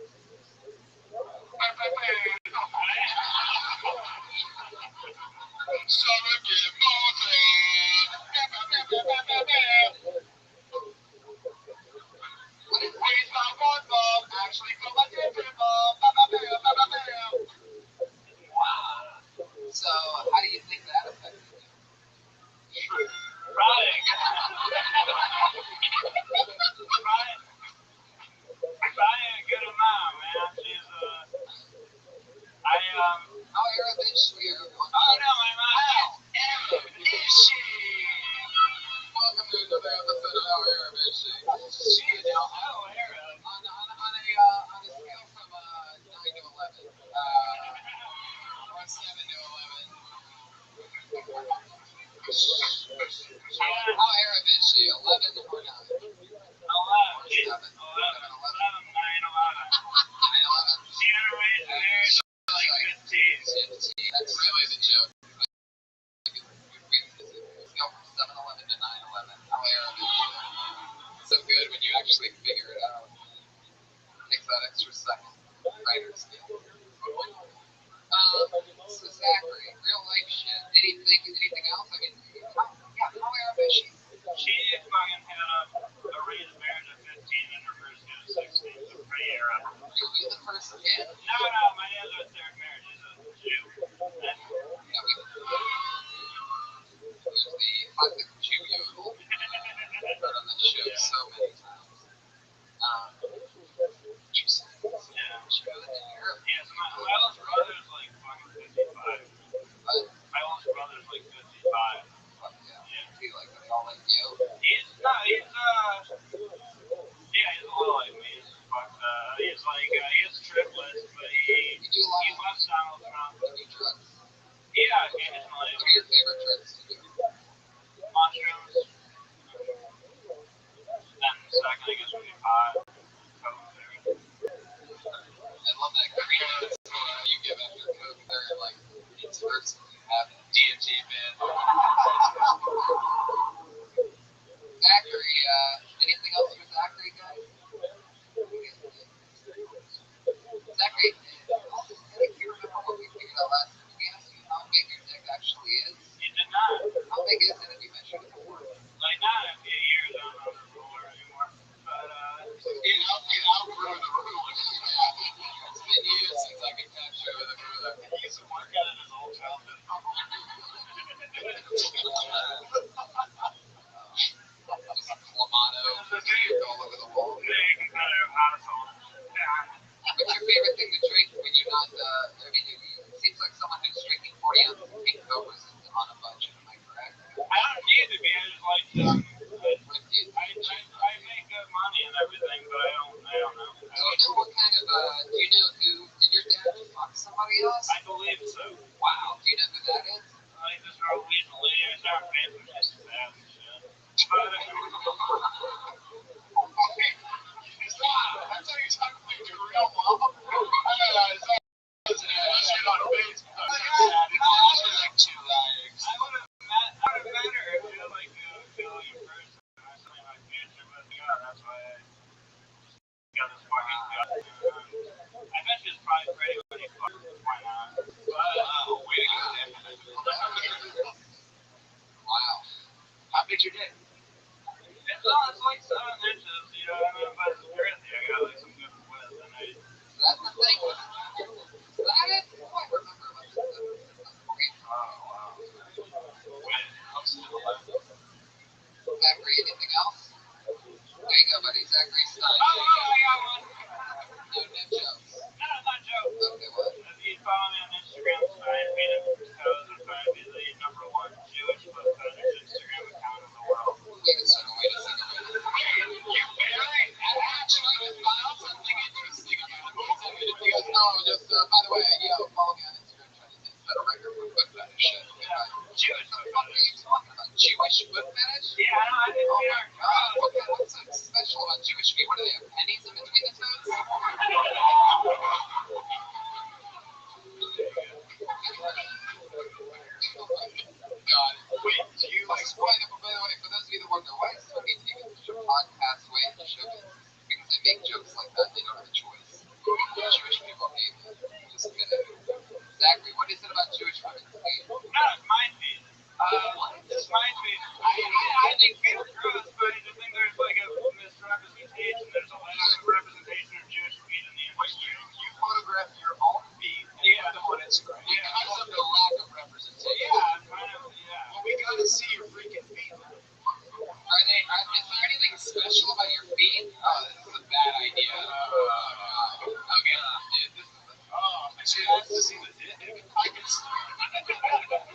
smell the matzah, put it away.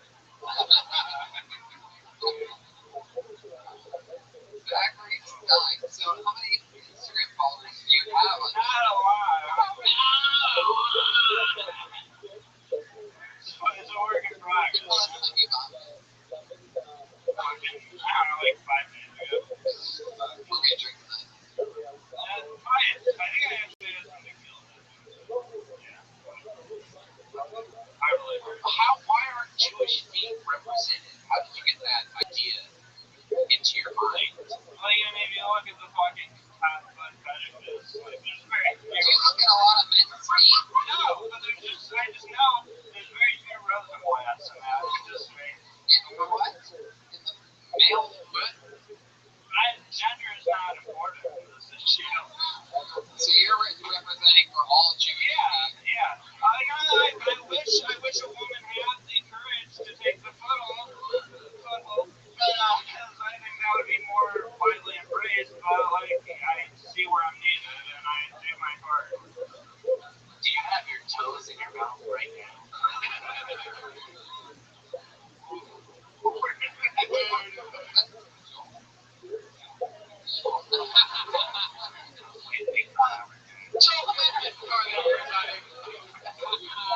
You got it. Zachary, I hope that you're looking at your watch. This acts like you're My brother found it. That would take up too much time. I'll manage you, dude. Thank you, I man. get 10% of your dick. He's so proud of that. I've been hung out like Jordan after he nailed it. Zachary Stein, everybody, there he goes. He's on Twitter at _Stein. _Stein. How about that? Jeremiah? Fuck yeah. The Stink Panther. There he goes. Zachary Stein. Oh, we've had this guy on the show once before, from Arizona. Put your hands together for Anthony Decimito.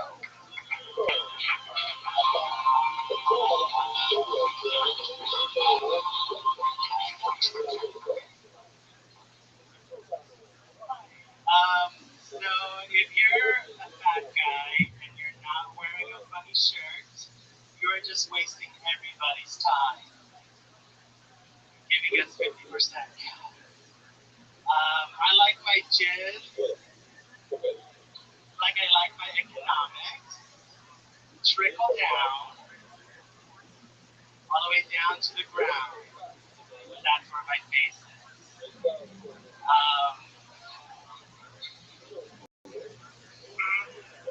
I feel like I look like one of those people on that show Catfish. You know, the ones that come out of that double white trailer at the end? And the two guys are like, hey, we're looking for Jessica. And I'm like, I'm fucking Jessica, bitch. Me and McKay are in love. 5 years. Boom, Anthony Decimito. So funny. Am I saying that right? Decimito? There you are. So funny. Man, you love pussy, don't you?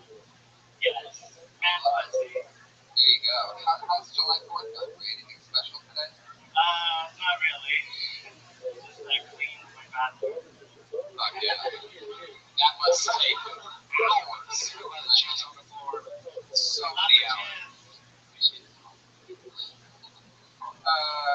Fuck yeah. Anthony, that's fun. That's fun. You're hilarious. Until last time you're on, you did it again. Tell us something else interesting about you in real life. You live in LA now? Yeah, I've been here for about a month. How's that going for you? Still unemployed. Trying to figure. We have a first job. You know, a guy that made it. There's also.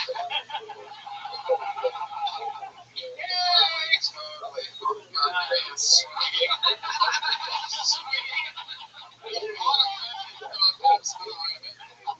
But timing, finally, nailing his timing up there.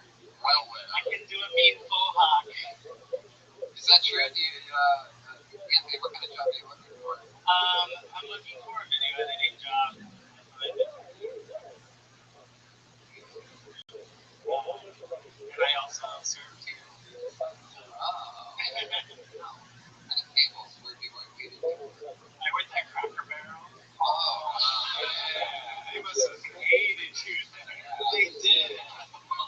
This one is racist. I work there. Hey, what can I get for you? What the hell? I just want the damn biscuits and gravy. Are queers going on my neighbor's going on? It's cracker barrel. Look, you got different man. Have put it on, bitch. They didn't realize I was gay until way later, and then they fired me. Oh, jeez. Wow. The reason to fire you. I know.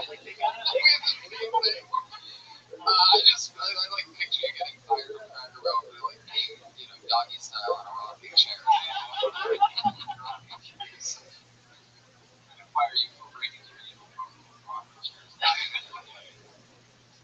Why did they fire you? How did they find out you were gay? Well, they had a well, like I transferred over to the one in Mesa, Arizona, and they did not like me. Mesa, Arizona. Yeah. You have a lot going for you. What is your nationality? I am Mexican and Filipino. It sounds Italian, but it's Filipino. It's like the name of some bird. Some gay bird. What else do we know about the living in West Hollywood? The difference, I imagine, I don't know much, but I imagine that the difference in, being able to be a gay man in West Hollywood compared to Arizona. Yeah, I'm definitely less special out here. Like over there, it was like, whoa, gay guy. That's not dead. That's great. Well, what if they look at it? Well, I'm less special now that there's other gays here. Yeah.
businesses. That is Home Depot's number one selling gas.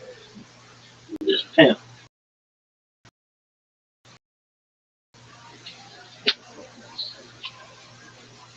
Not bad.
She left half capacity. Welcome, everybody. Hi, everyone. Exciting. Happy July 4th. Yes, there you go. Start a USA chant. Maybe one of the 14 people in the room will continue it.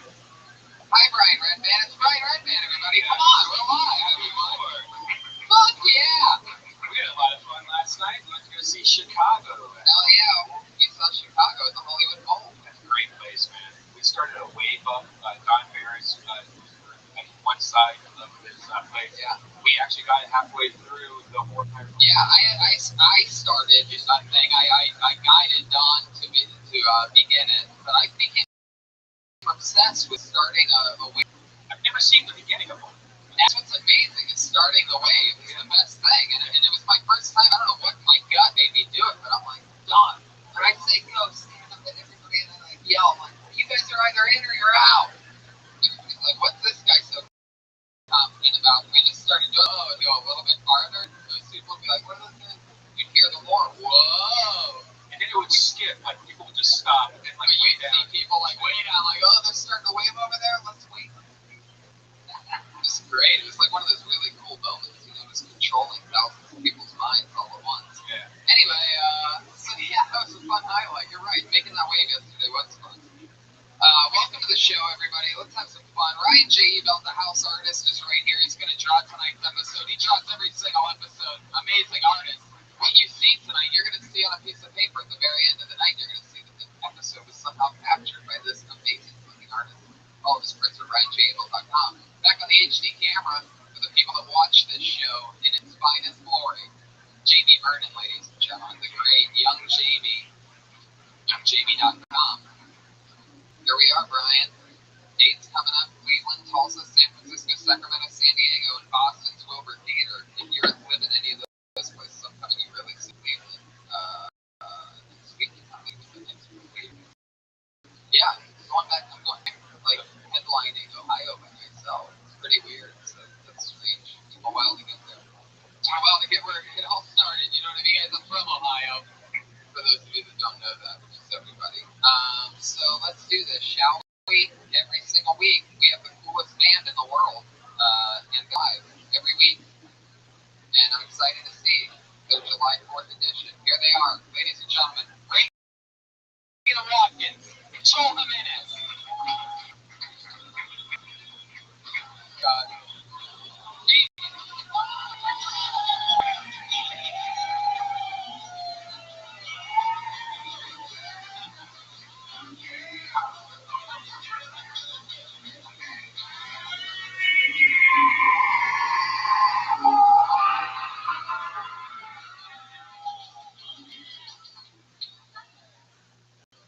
Fuck yeah! Wow, very July 4th intro. From Reagan. That burned my arm the entire way out. A complete fire hazard. For those of you listening to the podcast, we are, by the way, the #1 live podcast in the world. I forgot that. You're welcome if this is your first time. Feel free to let it rip. Guys, that was one of my favorite intros ever.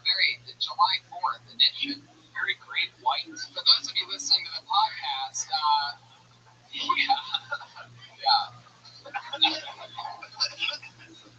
Very good. You guys, for those of you listening to the podcast, they came up with sparklers that obviously went out right after they lit them. They were just 4 smoky sticks being waved in the air. And now the room has things smell cheapest possible Chinese fireworks. Welcome to America, bro. What kind of 99-cent store where you get sparklers where they just fizzle down like a hot fuse? Just I mean, I literally went out at the top of the stairs. Right after you lit them, they just burned down. Yeah. I got them from a party that I was at. Yeah. Jeremiah going to parties. Reagan and Watkins, everybody, here they are. So excited you guys are here.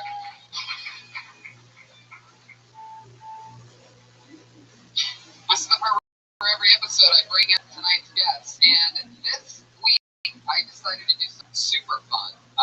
It's always 2 of the funniest, best comedians in the world as our guests. And this is a very special episode because in this bare skeleton edition of Phil Tony, Our two guests are Reagan and Watkins, ladies and gentlemen. Yes. This is the first time ever in Hill Tony's history where we are going bare bones. OMG! Feel free to do whatever you want. You can be over here, you can go over there. Oh, man. Tonight, Hill Tony celebrates its independence. What is happening? What is happening? We don't need this, bitches.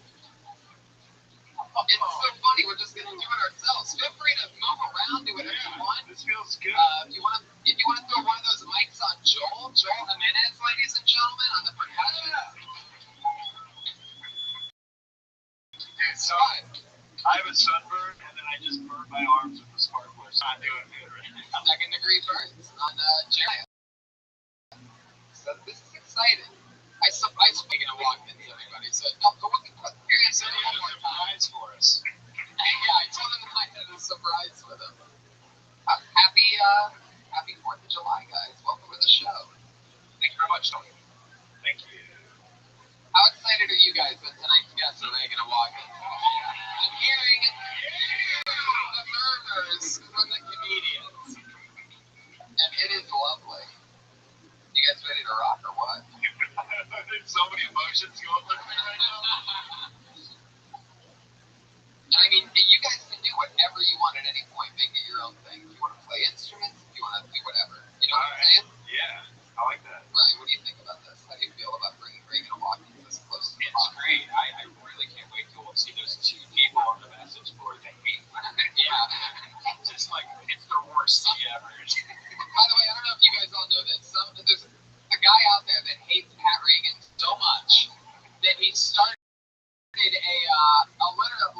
petition with the federal government that requires 100,000 signatures for like a major thing. And the major thing that he submitted was remove Pat Reagan from Kill Tony, the podcast. And I clicked on it because I'm like, you gotta be fucking kidding me. I think I actually clicked on it twice. Like, I didn't sign the petition, but like I couldn't help it. Like, I was like, was that fucking real? And there was only one signature on the petition. And of course, it was the guy that started it, tweeted about it. He started a federal petition, so he's losing his fucking mind right now. Just furious anger. He's writing some blog. I listen to every episode since it was the Iron Patriot. And here you are, Pat. Hey, Pat, how does it feel to be hated more than the Iron Patriot? Pat, you want to pull a name out of the bucket? Say it.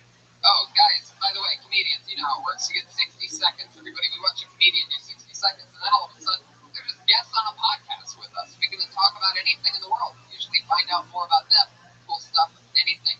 Maybe stuff they can talk about their stand-up, maybe not. Comedians, you know, your time is up. Your 60 seconds. You hear the sound of a kitty.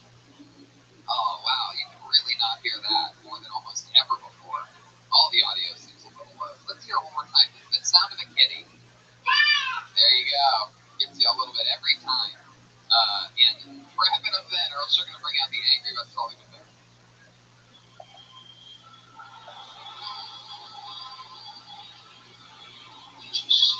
There you go. There you go. Okie dokie. Wow. Ryan Redman showing how loud and good the sound can be once in a great while. You on the guitar? Wow, very good, Ryan. Really filling in for Pat. Mr. Slack. You guys ready to start or what?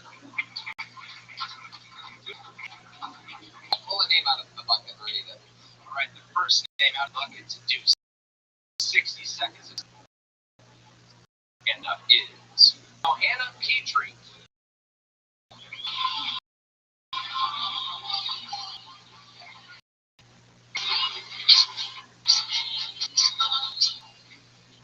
Hey. So, last time I came on here, I might have given some people the wrong impression that I was talking about big black cock. That I only want a big dick, which is not true, because 3 inches is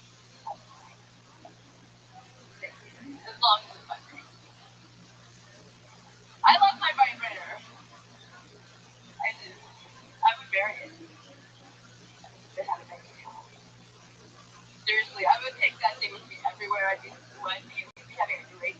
shopping, dinners, vacations, take it home, have a little orgasm, tuck it in bed, cuddle it all night. Yeah, we're gonna have frozen boxes together.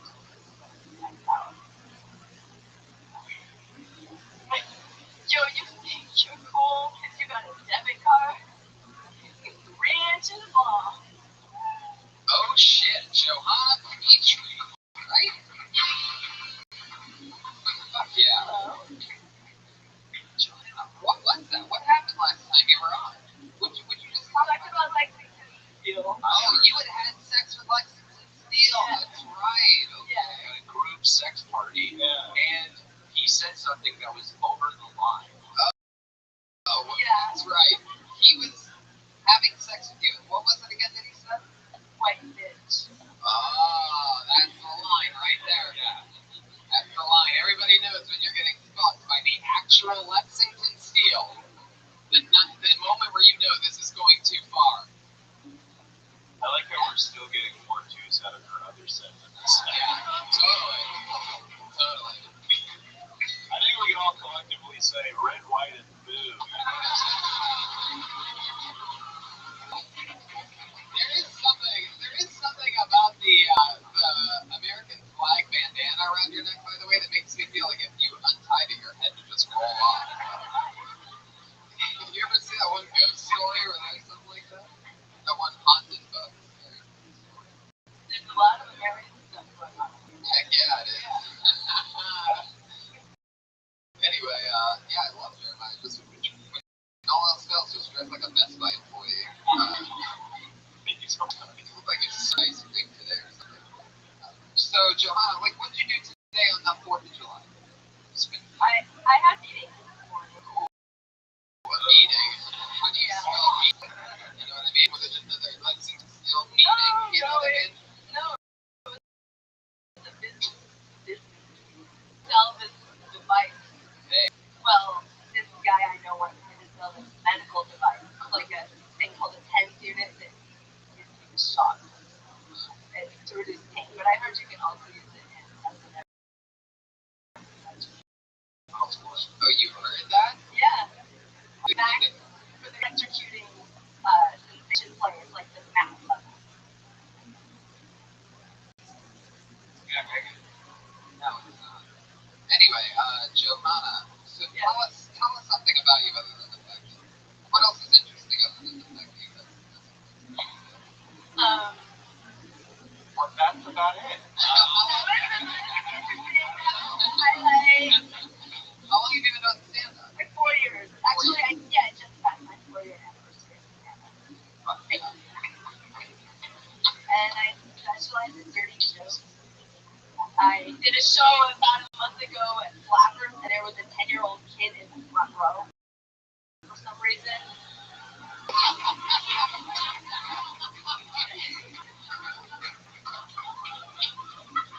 And when you say That was weird. when you say flappers, you're talking about your pussy, right? She had sex with Lexington Steel. If you're ever gonna say a girl has a flappy pussy, now is the time. Trust me. Flappers, huh? I bet her favorite Robin Williams movie is Flubber. Flubber. There you go. Thank you, Joel. I tried to recycle a joke from a different show, and it didn't work, guys. The Flubber reference. I did a show for Superman, the movie Flubber. Johanna, how do you make your money?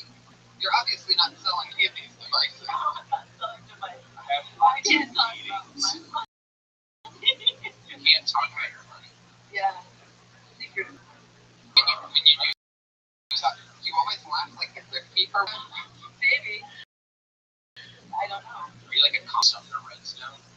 I wish. That would be very rich. Buy a car. Right? Yeah. I can imagine. That would be a good one. Yeah. So have you ever been with the man who's his money? Yeah. I think we're starting to find out the secret. Yeah. That's what my joke was about. Basically, you have the choices. The dildos are fighting, and you have the little one with money or the big dick. You're gonna go for the money. Oh, I didn't get that at all.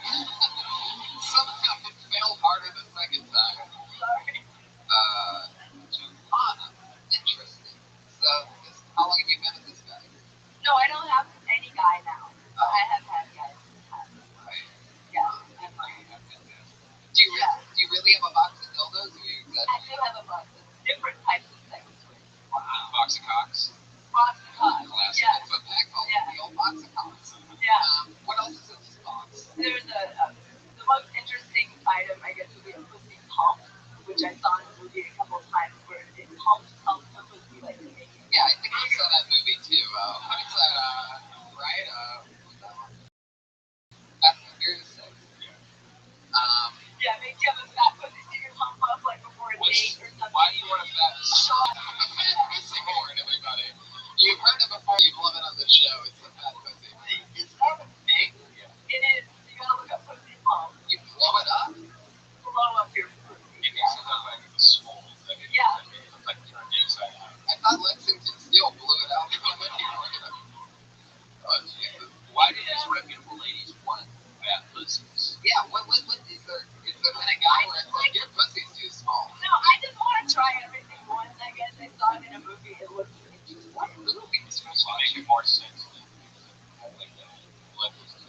It makes it a lot bigger, for sure. Did you like look in the mirror? Oh yeah, it's like it turns it like in a baboon, Wow. Oh my goodness. Very racist. Because that's what I've always wanted. Whenever I pulled out a pair of panties, to be like, what's the closest thing I can get to a baboon? I just want to stick my dick inside of this. So did you hook up with the guy with the blown up thing? Not really, no. Not really. Yeah, he saw the baboon pussy. He's like, no, thank you. Not really. How did that go? Yeah. I just sent some pictures. Brian, I don't know why you do that. You want to see here, Brian? You just sent pictures, Brian. You sent pictures to a guy. Just text me. Wow. Text me. Yeah. I mean, how did the guy respond to a picture of a blown up pussy? They're like, come over and bring your pussy home. They say that. Oh yeah. I think I'd throw it in. I think I'd throw a couple of those.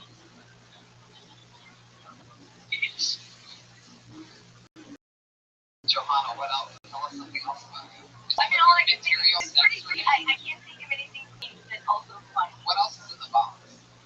In the box. Oh, so there's like Multiple things in the box. The second thing you mentioned is the pussy pump. I want to know what number 3 is. there's like a small gag. There's like a huge black dildo named Bam. It had a picture of. Wait a second. Yeah. You named it? No, it had a name. I found the box. It's a guy that looks like Tupac, and it's a big box. It's a Bam, but then I brought it home. It's like a baby size, you know? It's the baby. Yeah, but I thought, let me see this guy Bam in action. But it turns out he does gay porn, and I just watch it. Yeah. Johanna, you're like out of control. You're like, it's a mess. I love it. I was hoping it was Dildo named Bam. I was hoping it was like Bam Margera. Like, today on Jackass. So Bam is the biggest. That was the one I was trying to impersonate, but I didn't want to be too racist. I thought, can I? I don't know what would it Racist sound about like. a black dildo. What color is Bam? Dark brown. But anatomically correct. It's supposed to be. It could not possibly be the black side. It's dark brown. Yeah. What color was it when you first got it? Yeah. Let's go with Bodie, yo. Anything else for Johanna, guys? Anything else? What do we? I'll try to think some things up for next time. I don't think that's the problem. I don't think it's about your cleanliness or your dirtiness. It's, you know. I don't know. She's just oozing with sexuality. She's just like, I'll try to think of some clean stuff for next time. I'll do what I can. You know, it's so realistic that it was hard to get money out of her. We all know it's true. It just, You gotta But let. they build this card. That's not. I feel like there's a really fucking, and I know I'm right about this, a really crazy human being behind those cool dead eyes ears. And you need to let it rip more. You're trying to like pretend like you're over the line and everything, but you're not. And instead of going for shock value, you need to like really break down what it is you want to say. And don't be such a blown up pussy about stand-up comedy. Just let it rip. Does that make sense? I'll try. Yes, thank you. Alrighty. Thanks. I'm Johanna Petrie, ladies and gentlemen. Oh, I love this show. You never know who you're gonna meet. Our second time ever with Johanna Petrie. First time you learned she had sex with Lexington Steel. hey, Tony, Yeah. who dropped out on the show? Nobody. I literally wanted to celebrate our independence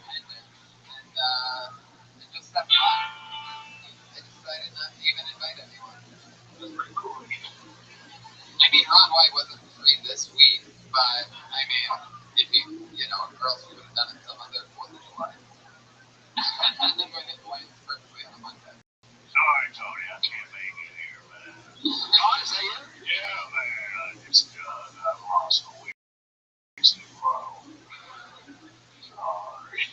He's the best. That's right. He's gonna come on. I just pulled another name out of the bucket.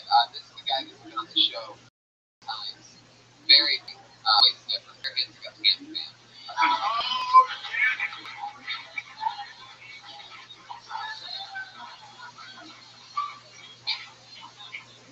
Hey, I've always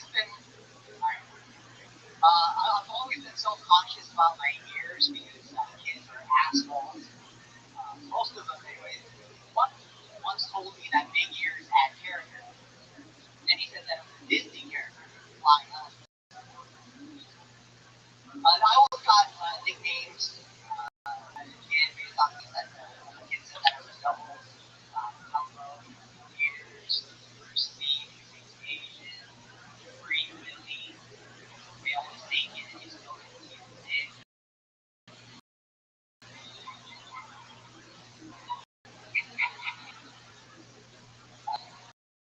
Speaking of whale genitals, I like Japanese food, but I can't afford to eat stuff. I used to eat that all night until I started paying attention and then noticed that the health department gave it a B, which is disgusting because I have never seen Asians get a B in anything.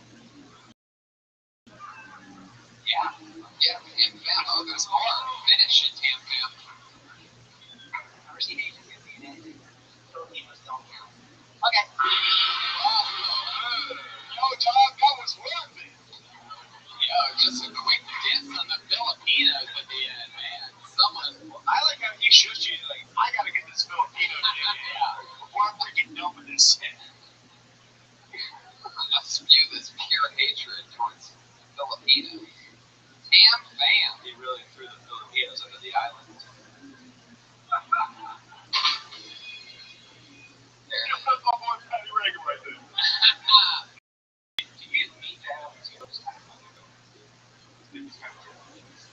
Yeah, it's called a chunk. Thought he was going to do a one-liner. Now, Tam Fam, let me ask you something. Last time you were on, we learned that you talk like you and you can move your lips somehow knowing where he's going to go.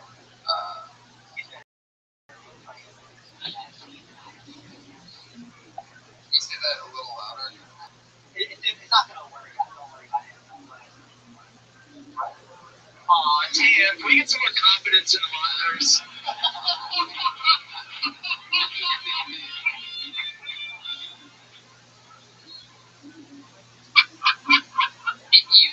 You say that Jeremiah is funnier in being you than you are, but I don't know. Should we put it to the test again? So, Tam Fam, I'm just going to ask you a couple questions. First of all, welcome to another episode of Who's Talking? All right, Tam Fam, how's living in Los Angeles? It's not very well. Wait, you're not supposed to. Tam Fam, I think you forgot how this works. Welcome, we are back to Who's Talking? Tam Fam, how's living in Los Angeles? Life is pretty good. But you know I hate Filipinos. You know what? You are so right. Jeremiah is so much funnier being you. Tam Fam, your family situation like right now. Talk to them a lot. Well, not very often. One would say I am the black sheep of my family. Oh my god. For you, and I'm not on the camera, it's so fucking funny. He's so good at it, it's unbelievable. Oh my god. Tam Fam, what's been going on in your real life, though, seriously? Go ahead, Tam Fam. Not a Well, lot. a lot of things. Like what? I have had sexual intercourse with many prostitutes. I say $20 now. They slap me in the face. face and say, do I look like some kind of bitch prostitute more than you?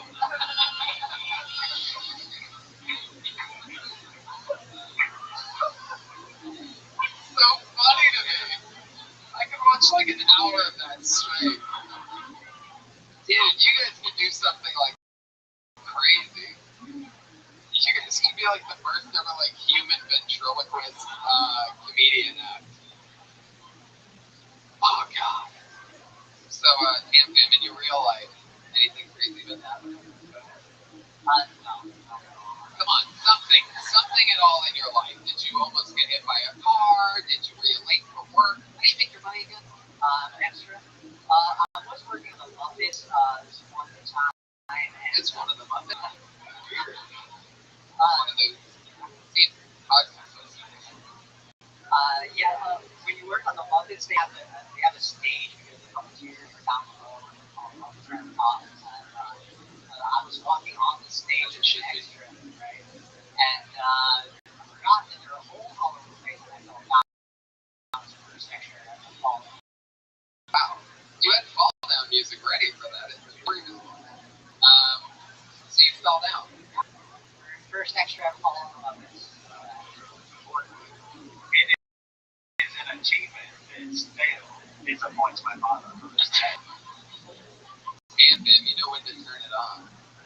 Great comedic timing. Has anybody ever told you that before? No, never. Oh shit. What else in your real life? Have you? There was one part where I asked you and you said that you had a lot of sexual intercourse. Is that true? Is that? I'm ready to get wet on a regular. Sometimes I wonder, can a dick get any wetter than his?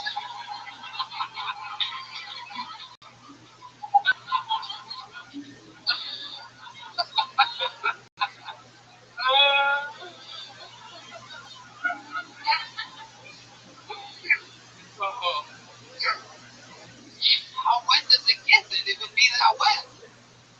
No.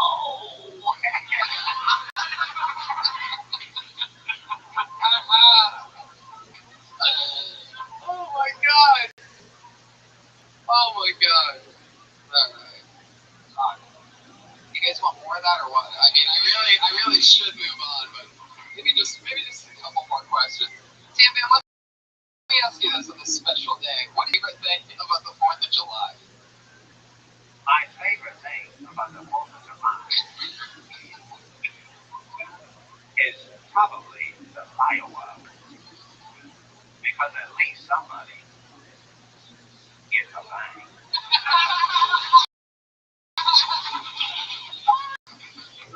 I can't hear you thinking, and when you get it at the end, it's unbelievable. We're all rooting for both of you. It's unbelievable. I knew you had nothing. And then it ends with a bang. So beautiful. Jeremiah Watkins, ladies and gentlemen.